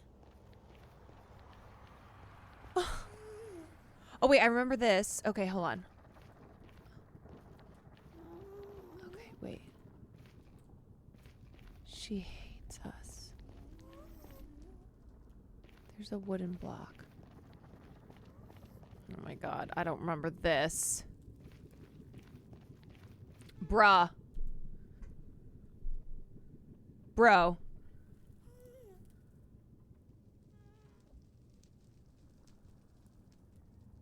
See, I can't read this. Oh, wait, you're going the right way? Oh my god, it's like Land Before Time. I'm just lost.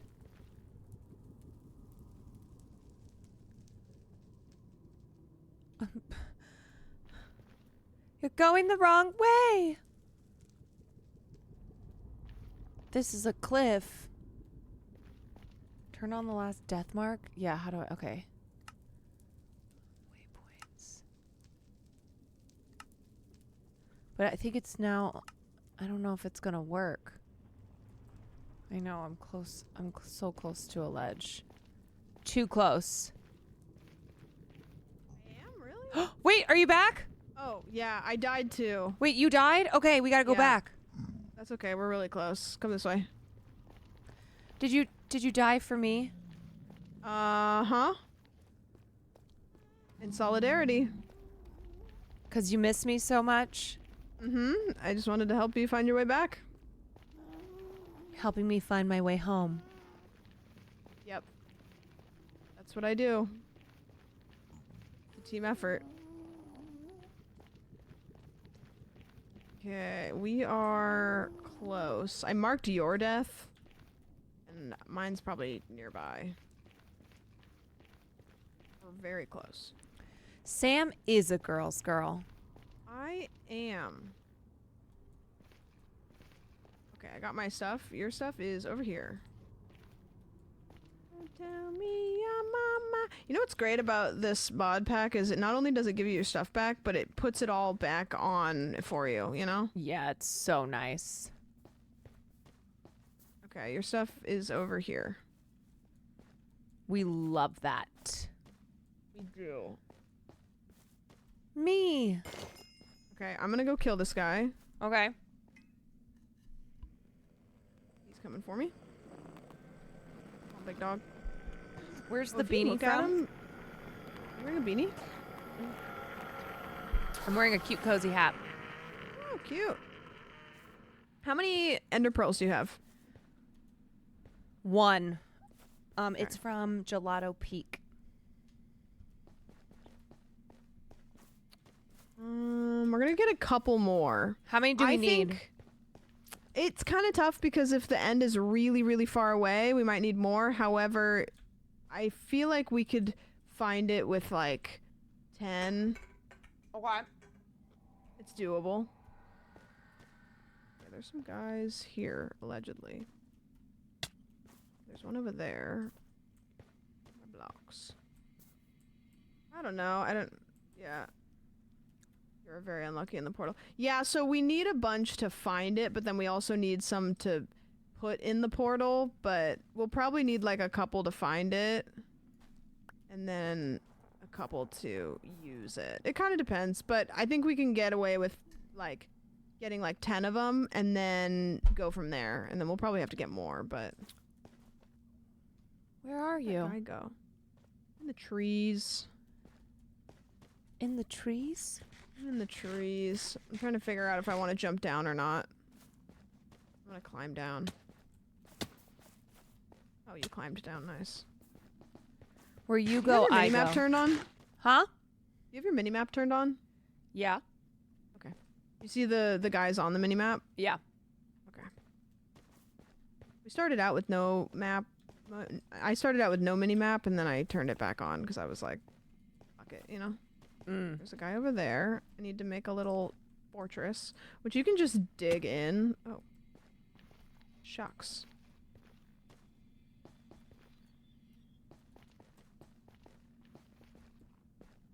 Here, go in this little cave.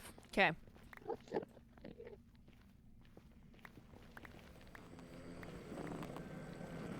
Here. Make a little cave for us. Why the hell not? You know what? You got it. Oh. Sorry. Oh, look, a pearl. Did we get one? Nice. Yes. Gambling. You oh, love there's gambling. another one. There's another one.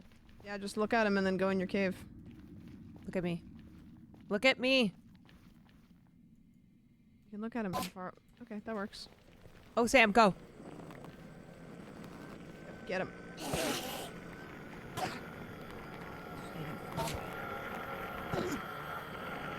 Kind of fun, huh? It is fun. Because they can't hurt me in here. Get one? See one. No. Shit. So if we enchant our sword, do not fall off of that. Okay. If we enchant our sword, because if your gravestone lands down there, yeah, it's fucked. You know what? Let's go this way.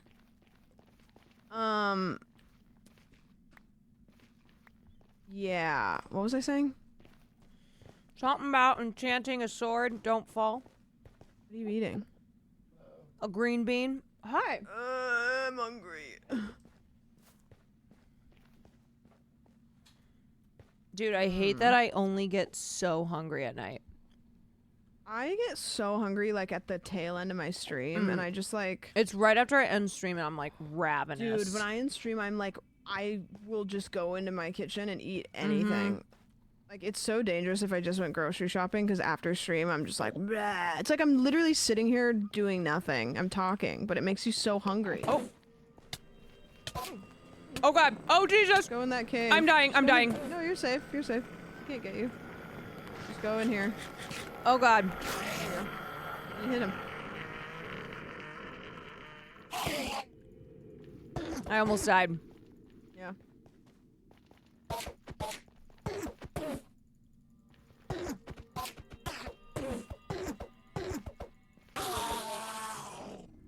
That one has a pearl. One? Yeah, it's on the corner. Yes. Okay, so you have 3? I have 3. And I have 4. That's pretty good. I think we could probably work with 7 to find the end portal, which is a big, big thing. Let's go back home. Okay. Make our way back home. Making our way downtown. I think we might have blaze rods. I feel like I might have gotten some. I think I got some at one point. We don't need a whole lot of them.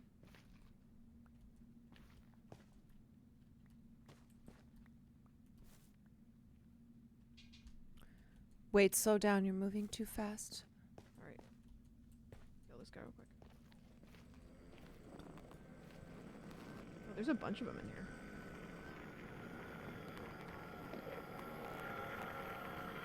Just don't make eye contact, right?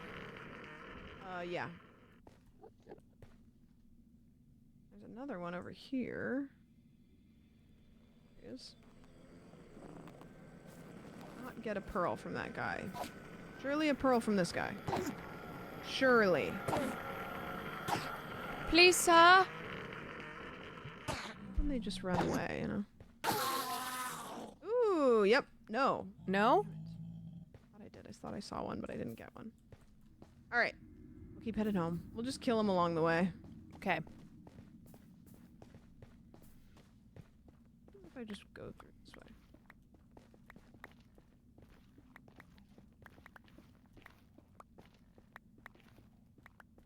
This stuff, if you enchant your pickaxe, you can dig through it and it's like... Oh. It's just like, it's like sometimes if you enchant your pickaxe, it's too... Okay, don't come this way. Don't go that way? No, it's too scary. I just don't want to fall off of anything too high because then your gravestone will be like all the way down and Very it'll just precarious. be fucking annoying. We do have a path home already, so we just have to figure out where that was. All those bridges that we made. You know? Mm-hmm. I hear one. Right there, I can see him. Coming down. Come under here. Kill him. Come on, give us an eye. Give us an eye. Give us an eye. Obsessed with me. No eye. Damn it. Okay, where's our little... Okay, we come this way. And then... This way? No. This way? I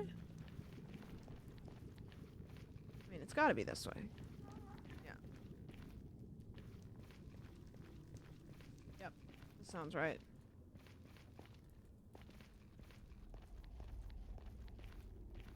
Why do I feel like we're lost?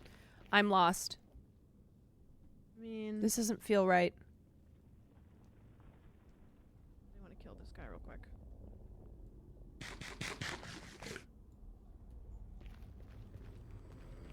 Mom, I think you should eat your apples. Dude, you know what's so good? What? Just a caramel apple. Oh, yes. I do like to break my teeth out of my head. So yummy, though. You like Milk Duds? Not Those are particularly. one of my favorite candies. Really? Yeah, Milk Duds. And I also like Three Musketeers. Oh, I know. And Milky Ways. Yeah. And Milky Ways are good. What are some other ones that I really love? Oh, Laffy Taffy.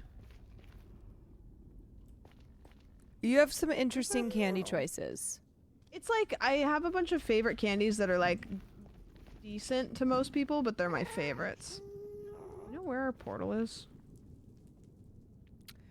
I feel like maybe this way? It's not marked on the map. No. Yeah, braces hate to see Sam coming. I feel like it's down like here. Okay, we'll just keep going. Not that way. We'll go this way. Dentists love me, actually.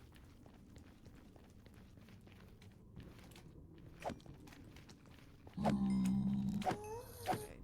dead.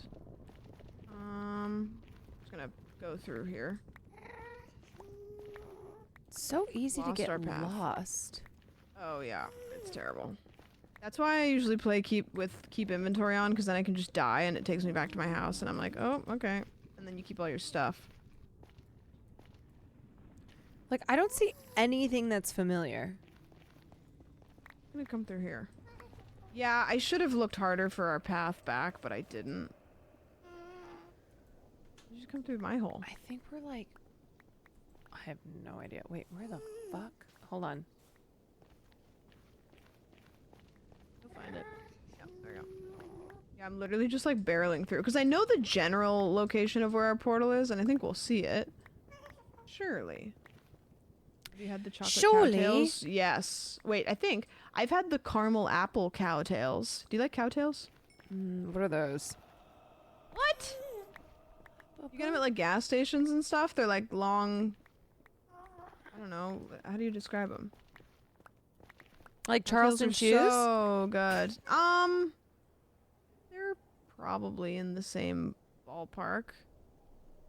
Oh, I don't have a pickaxe, and I lost I do. my... Do you have a crafting table? Where the fuck did you go? No. You have wood? No. Yes, I have oak planks. Oh, perfect. Can I have those? Yeah. I don't know. I must have not picked my crafting table back up. Thank you. Why am I not picking them up? There you go. Okay. Do you need make more? That. I just need to make another pickaxe. Okay. Golden. Hold on a second. Hold on. Chatter, that is so weird. Wait, hold on. Chatter being weird? Yeah, I gotta time you out for that. Okay, that is... I'm on blast. You know that that's not appropriate. You're getting timed out. You're getting timed out. That is not appropriate.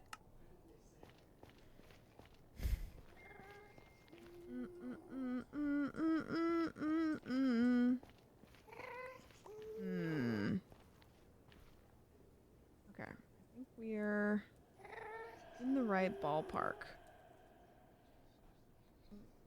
Doesn't shoot us. Okay, let me go down this way.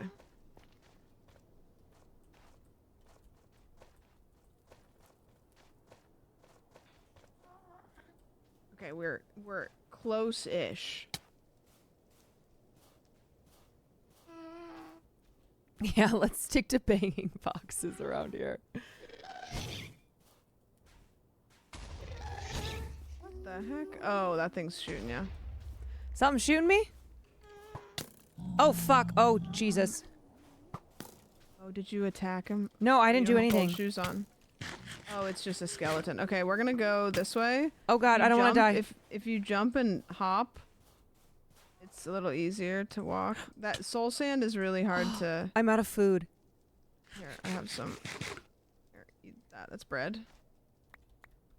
I also have some steak if you run out of bread. Oh, I'm scared. I don't know. We got really off track. I know. We're fine. We'll be fine. We're close. I know we gotta be close. There's a guy over here. I'm just gonna kill him. We gotta get out of here. Are you kidding me? Sword broke. Should we go down? Up here. No, we're gonna go up. I know we're close to the portal. Oh my god. Oh my god, why are there so many skeleton dudes here? How do we get up? Just build up. Okay. You have stacks of stuff? No. Really? Where are you? It's so hazy. Oh, you're up. Okay. Are you up? I really don't want to die here. I know. Because this is going to be fucking annoying. But we will know how close we are to get back. This soul sand is just infuriating because it's like so annoying to walk on. Okay, you're down now.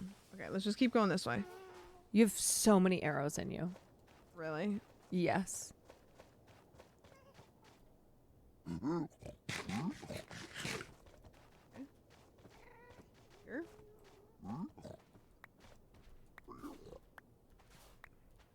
We're lost. I don't remember this blue haze. I know. I don't think... Oh, we go this way.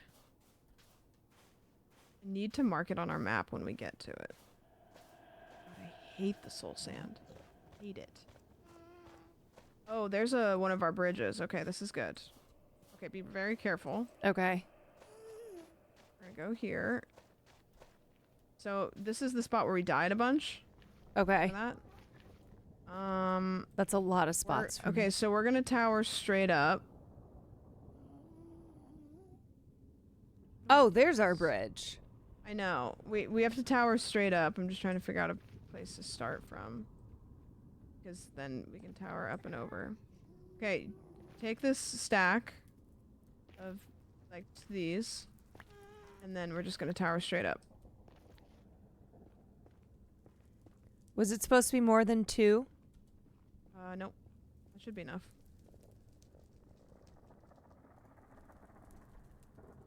2 stacks? No, it was 2 total. It was just 2? I got more. Oh my goodness. Dr. Phil, thank you for the pen gifted. Okay, where are you going from? Just up. And then I'm going to build over it. Oh, you're so far up. Okay. Oh my god. Ah! Something's attacking me. I gotta get out of here. Oh no, I'm dead.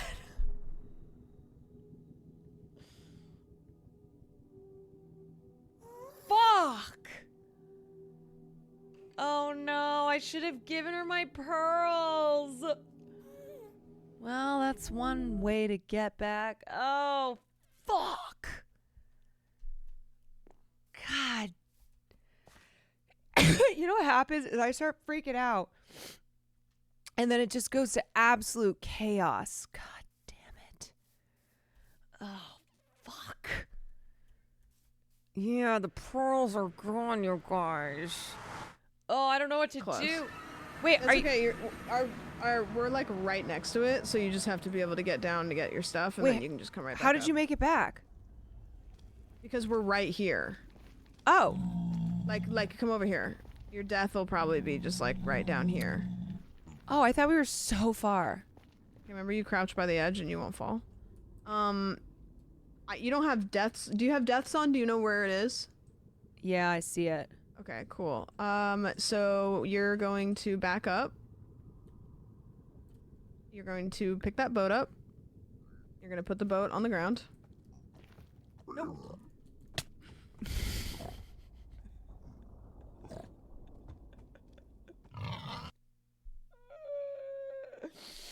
She just goes, nope.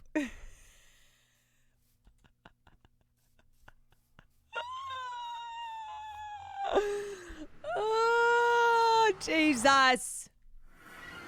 Oh, I got 2 boats. No worries. Okay, I am back. Okay, come on over here. I'm back. Okay, I want you to click on that boat. Okay. Right click, and then I go? there you go. Okay. Okay, now get out of the boat. Oh no. Wait, what? What's going? Just run. Just go get your stuff. Just go get your stuff. Okay. Yep.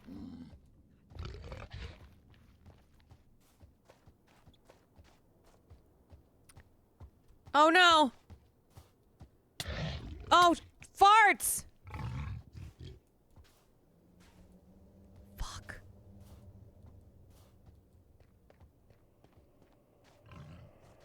Oh god, I don't have anything to kill this thing with. Oh my god, it's on my ass. Fuck. No. No, please. Please. Find your stuff. No. Okay, just keep looking for it. Okay. You can lose him. Ah! Okay.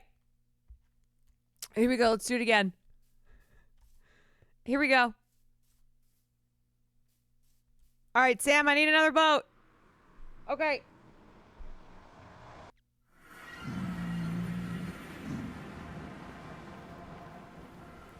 All right, you got another boat?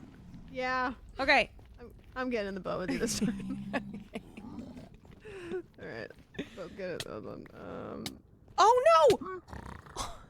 Okay, that time was not my fault. That one, you guys, that was not on me. That was not on me.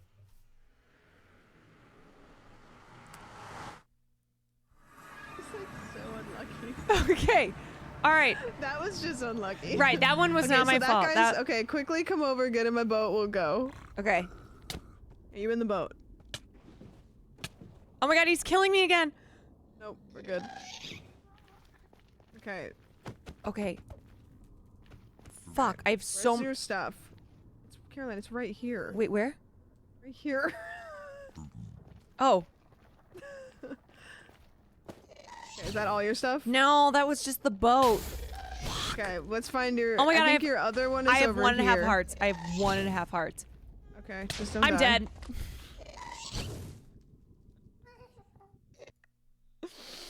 God damn it. God, I hate this. Oh my god. Now I don't even have a boat. How am I supposed to get down? How am I supposed to get down there? Shit. So hard. Okay, Sam. You got it's. Oh my god. You guys, this is not even funny anymore. It's not even a joke. It's not even a joke. I just keep being murdered. God damn it. Just let me live. Let me live, please. I don't know where you're. Do you have a boat? No. Okay, God, these fucking assholes. Yeah, we need to get you gold. I just need to find your tombstone so that way we can get you to it. I just don't know. I'm just gonna hide. That's fine, I'm coming up. I don't know where your old... I mean, you can see it on your map, right? Yeah, hold on. I need to know where it is, because I don't even know. I can't remember which one. Oh god, I almost just died. Okay, 23, 40. There's so many. I think it's this one.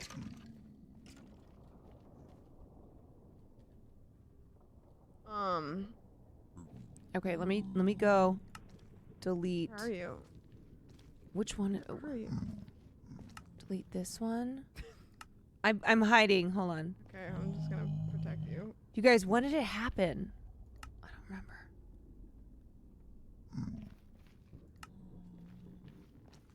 Jeez, she'll be safe in there. Wait, did I? Oh no. No, you're good. I just put you in a little cage. No, I think I might have deleted the death. This death? Fuck. It's gotta be around you. They're just so inconspicuous, you know? Okay, wait, hold on. Let me remember. When you died with all of your stuff, It's how right did you where die? you built your tower. Because there's a gravestone down there, but I thought it was your most recent one. Oh, God. It's right where you built your tower to fly. What am I saying? I don't know. Okay, let's go back down there again. Okay. Okay, come get my boat.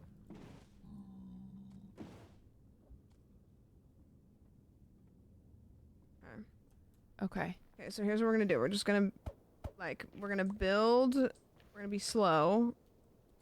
Because I don't have a whole lot of stuff for both of us. Wherever you built your tower up is where Yeah. where it is. Which I've done a couple of them now. Let me, really need to get you some gold shoes. But No, you guys, that's not it, I don't think. You think that's it? Here?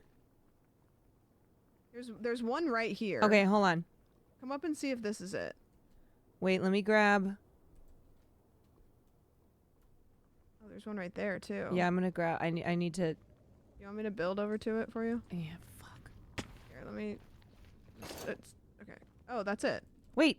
Okay, we're good. We're good. Okay, so let's go home. Woo! Do you have the eyes? I have the eyes. Okay, perfect. So come this way. We got it. How's your health? Health is good. Alright, there's a steak. Okay, so in order to get... So do you have a stack to build straight up? Yes. Okay. Where's that big fucker? He's over there. So we're gonna come over here, and we're gonna build up right next to this one. This asshole's on our boat. Yeah, they do that.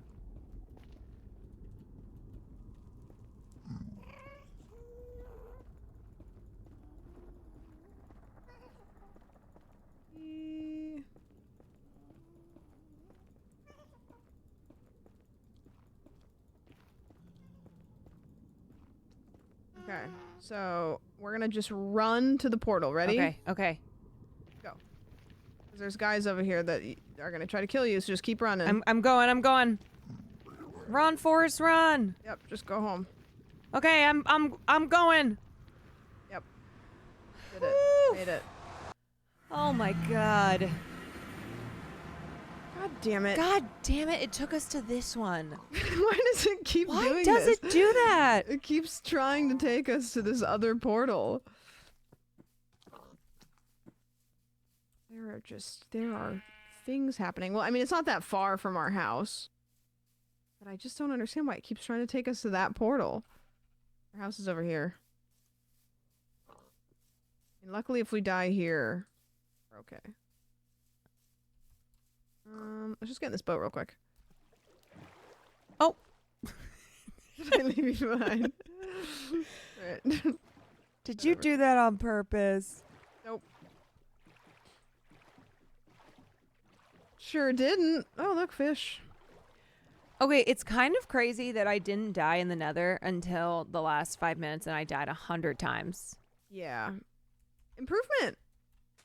And that was we so can, annoying. We might be able to find where the end portal is if we have blaze rods at home, which I feel like we do. If we don't, then next stream we must, or this stream, I don't care, I got nothing to do tonight. We must find blaze rods. When time are you logging off? Probably soon. Okay. So I can get some more shit done. I've just been like trying to pack up bit by bit. Yeah. But then you know how you do the thing where it's like, oh, I'm trying to throw stuff away, but yeah, then I get distracted. J-Rob, thank you for the subaroonie. Sub-a-dub-dub. Did you ever watch Rick and Morty? Mm-hmm. I'm Pickle Rick. It was so good until the fan base got annoying. That happens a lot. Yeah. sucks, man. Okay, I'm gonna harvest some of this.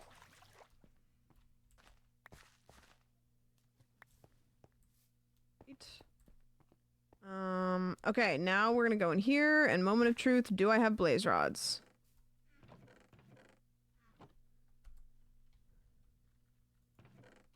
Nope. I thought I did. Am I crazy? I thought that we found, like, a blaze rod.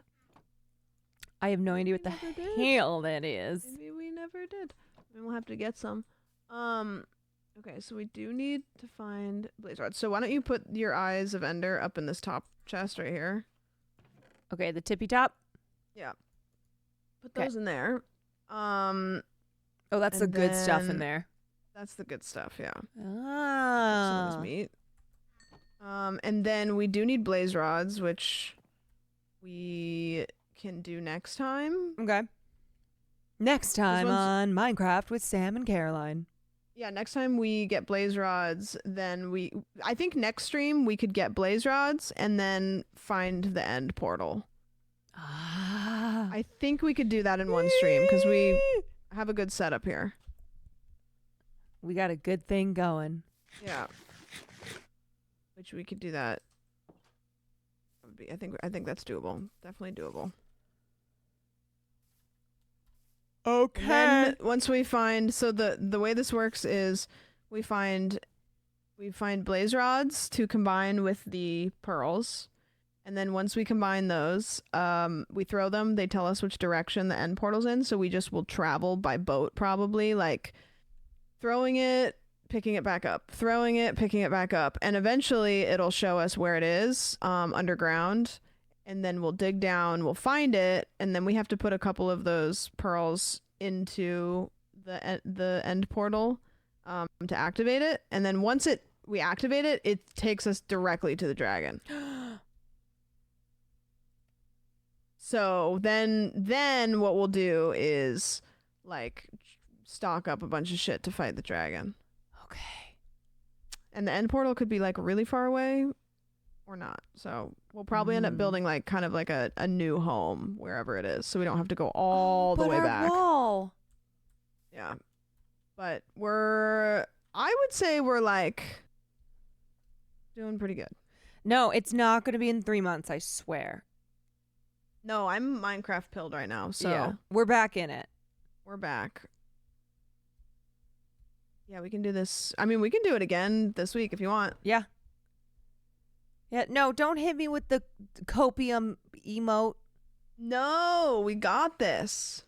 No, we'll be back. So back soon because I can't go that long again because I completely forgot how to play Minecraft. Nah, we did good. We found a lot of we ender did pearls and didn't fuck anything up. We did good. The grave is nice too because then your stuff is all just there. Oh, that is we have a visitor. Change. Wait, come look. What? To end the stream, this is come up here. Where is he? Look.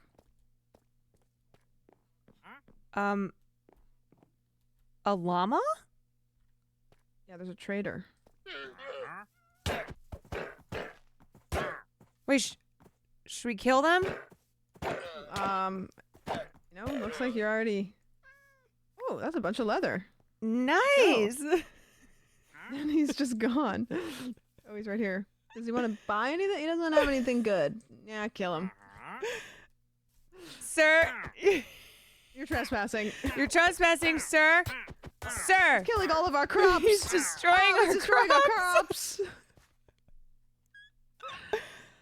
Hey, I never said I was a good person. You tried to have a dramatic exit, but realized you couldn't go into the end portal because it's scary in there. Yep, can't do that. All right, we're bed. Yep. Bed. Should we actually? Yeah, I mean, can't sleep because it's nighttime. But yeah, successful. Woo! Okay, everybody. Soup says she's proud of you because murdering wandering traders is her passion. Oh, people thank you. fucking hate the traders, and I would argue in favor of that because the traders never have anything good to trade. Then that's why I kill them. Yeah. I don't know. It's crazy. And they just make a lot of noise. The llamas have good stuff, so we just kill the llamas. That's why I do what I do, you guys. That is why you do what you do. All right. All right. I'm gonna go. All right. I'll catch you on the flippity flop. Save. Yep. Get you on the flippity flippity floop floop. Flippity flop flop. Flapper.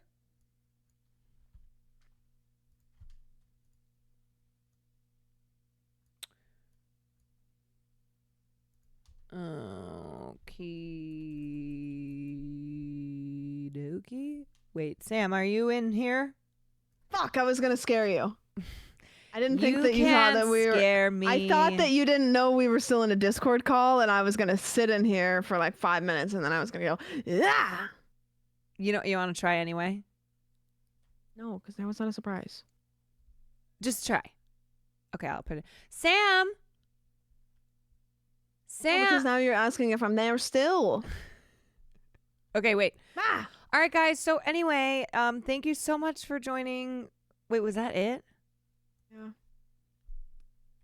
I could make it scarier. Okay, ready? Guys, no, come on. Come on, put your full... That just sounds like you're in pain. All right, hold on. Let me...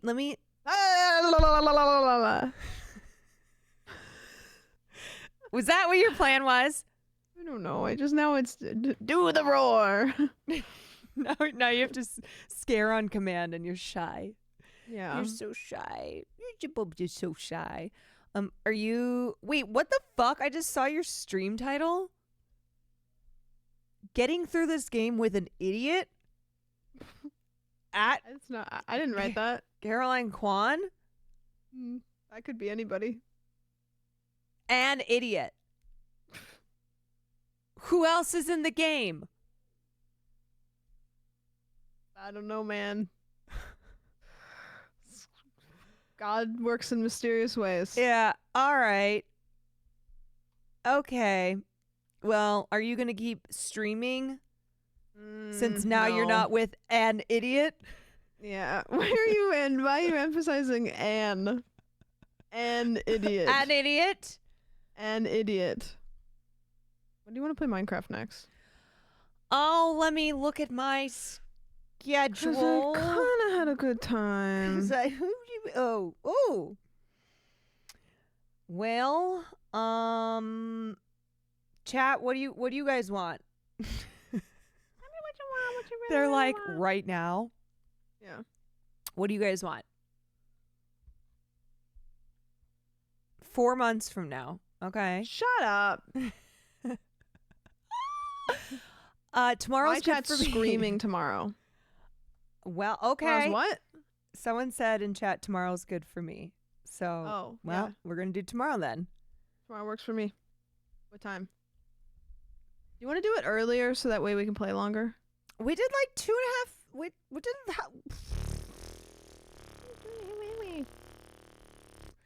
We got a good chunk. Does that work for you? What I time? didn't check if it worked for chat. Chat, does that work tomorrow? I don't know. We did 9:30 tonight. Hear me out. 9? Okay. All right. Work with that. Okay, I can work with 9. 9 a.m. All day. All right, you guys, 9 a.m. tomorrow. Okay. Will you make me this promise, though? When we get to the point where we feel like we're gonna fight the dragon, we can make like an event day of it. Like we can like make it a party. Like we dedicate like a stream to it. You don't think we're gonna do it in one? I don't know. I'm just saying, I think the finale should be special. No, I agree. Okay. I agree. It's what we've been working up to for months. Yeah, every time we die, we have to take a shot. That would be crazy. You know, we should do a stream on 420 where we play Minecraft and every time we die, we take a hit. Yeah, I have such a low tolerance though that I would Wait, die. are you leaving? We should do a tier list of all of the mobs in Minecraft to see how much you hate them. All of the mobs? Never mind, we'll get to it. Oh. I was just saying we should tier list all the enemies in Minecraft at some point. Oh. Yeah, I hate a lot of them. What's your least favorite? Those friggin' pigs that just kept running up on me. Yeah, you have to be wearing gold, and The when you die, you hogs. lose your gold. Yeah, I hate them. Turn them into some bacon. You gotta crank those hogs. Crank those hogs. Mob is gamer terminology. Mob is in Minecraft like, well, I think it's in other games too, but I only hear it in Minecraft. Mob is like bad guy, like all the entities in the game. Well, actually no, there's good mobs, right? Anything that moves in Minecraft is a mob. The creatures. It's all the creatures. Okay, I now know that. I'm committing it to my brain hole. Thanks. Yeah, so I'm going to use that term so I seem like a real gamer. Guys, episode of the podcast out on Thursday. Oh, yeah, you know what we totally fell off doing? Dropping two free Patreon links. No, I know. I was like, this is do it right thing now every week, and then we did it one time. You want to do it right now? Sure. For the real ones to stay till the end?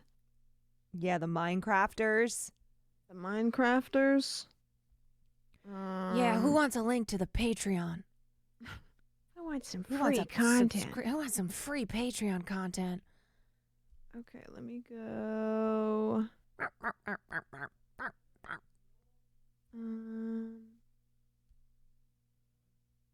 to do this? You a big fan of Shakira's ex? Yes. That's why I'm wearing this hat. Forever. Let me do this again. It's worth it. I've been loving my gifted membership. Let's go. Happy customer. Gibbons. Promotions? Here we go. Okay. How many months won? How many people claim it? You know what? Since we've been dilly-dallying, let's do 3 for each chat. Ooh. So don't do it yet, but there's your link. Okay. And then I'm gonna do the same thing.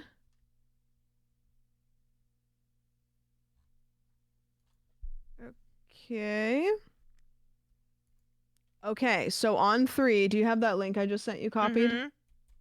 On 3, we're going to drop, we each have a different link. On 3, we're going to drop these links in the chat. Chat, I want you to listen to this closely. What these are is, for each of these links, the first 3 people that click on the link can redeem a free month of our Patreon for our podcast. If you already have the Patreon, if you already are subscribed, please don't click the link because that's rude. These are for people that aren't subscribed right now. So just click on it if you aren't subscribed and you would like to be subscribed, okay? I think you do have to be logged in. I'm not going to give you time to log in, but we do try to do this every week when we launch an episode. We just have been bad about it. We fell off. Anyways, we fell off. But we're back. Okay. Yep, we're back. Okay, ready? Okay. Ready? 1, 2, 3. Boo! First 3 people. Yep, and I can see who claims them. What if no one claimed? They're like, ooh, no. Nope, we got 3 for each. I already see it. I already see Whoa, the you names. guys All are 3 so people fast. already had accounts. You guys are so fast. Did you get one? Let's go. Oh, you do. I see. Got it? Who got I know it? your Who got legal it in name, this chat? sucker. Who got it? Apex got it in my chat, and then there's other names that might be their legal names, so I'm not gonna say it. But legal names, dox social them? security. Yep. Suckers. Yep. Oh, hell yeah. Kaja Como, you got one. Hell yeah. You got one. Known Anybody for their else? quickness and premature excitement. Yep. Oh, Master Plan Man, you got one? Yeah, who got it in my chat? And Rocco got one, and Apex got one, and then there's a third person. Joe Who's the third person? Joe. Oh my gosh. I'm trying to He's look looking to for see something who to else listen to the now third that he's person was. retired. Barnyard got it? Nice. Very cool. Well, enjoy. Enjoy 1 month of Patreon. Well, everybody, we will see you back in Minecraft tomorrow. I clicked on Twitch and the picture you on Twitch, you just look so like skeptical. Oh, right now. Like you look like kerfuzzled. And I don't want it to be overshadowed by there is a guy. Wait, can we? Okay, who is this guy on the front page dressed up as Shrek? Are you seeing him? No. If you go to Twitch, Bloody Drongo. Oh, Bloody Drongo. He is literally. Should we rate him? I was gonna ask, can we double rate him? I just wanted to double rate him. Make sure he isn't like. Do you guys know who he is? Is he cool? Well, his tags are yucky and backseating allowed, which is Come funny. on, man. He's dressed up as Shrek. I think it's funny. I was going to check him out either way. All right, cool. Well, disclaimer, whenever I raid people I don't know. Oh, he says he's playing Twitch integrated Minecraft. Oh, celebrating yeah. 7 years on Twitch. Okay, he's what got if we double rate him and we health say tag. happy 7? Or what's something from Shrek? What's like a classic? Yeah, what's a Shrek quote? That's what's a funny. Classic Shrek line, you guys. Hi, Connell. Connell, join the raid train. What do we call? What do we say? What's a funny raid message that's like Shrek related? Do the roar. That's funny. Ogres because are he's like dressed as Shrek. onions. What if we say somebody once told me it was your Twitch anniversary? Is that cheesy? Okay, it took me a second there. That's stupid. Okay. Okay. What if it what if we say raiding into your swamp? I don't know. Swamp raid. How about just swamp raid? Swamp raid. Swamp raid. Okay, that's fine. Yeah, we'll do that. All right. Close enough. All right, what's his I'm not going to do the outro because we want to raid at the same time. Bloody Drongo. Okay, I've entered the raid. I have 2. Okay.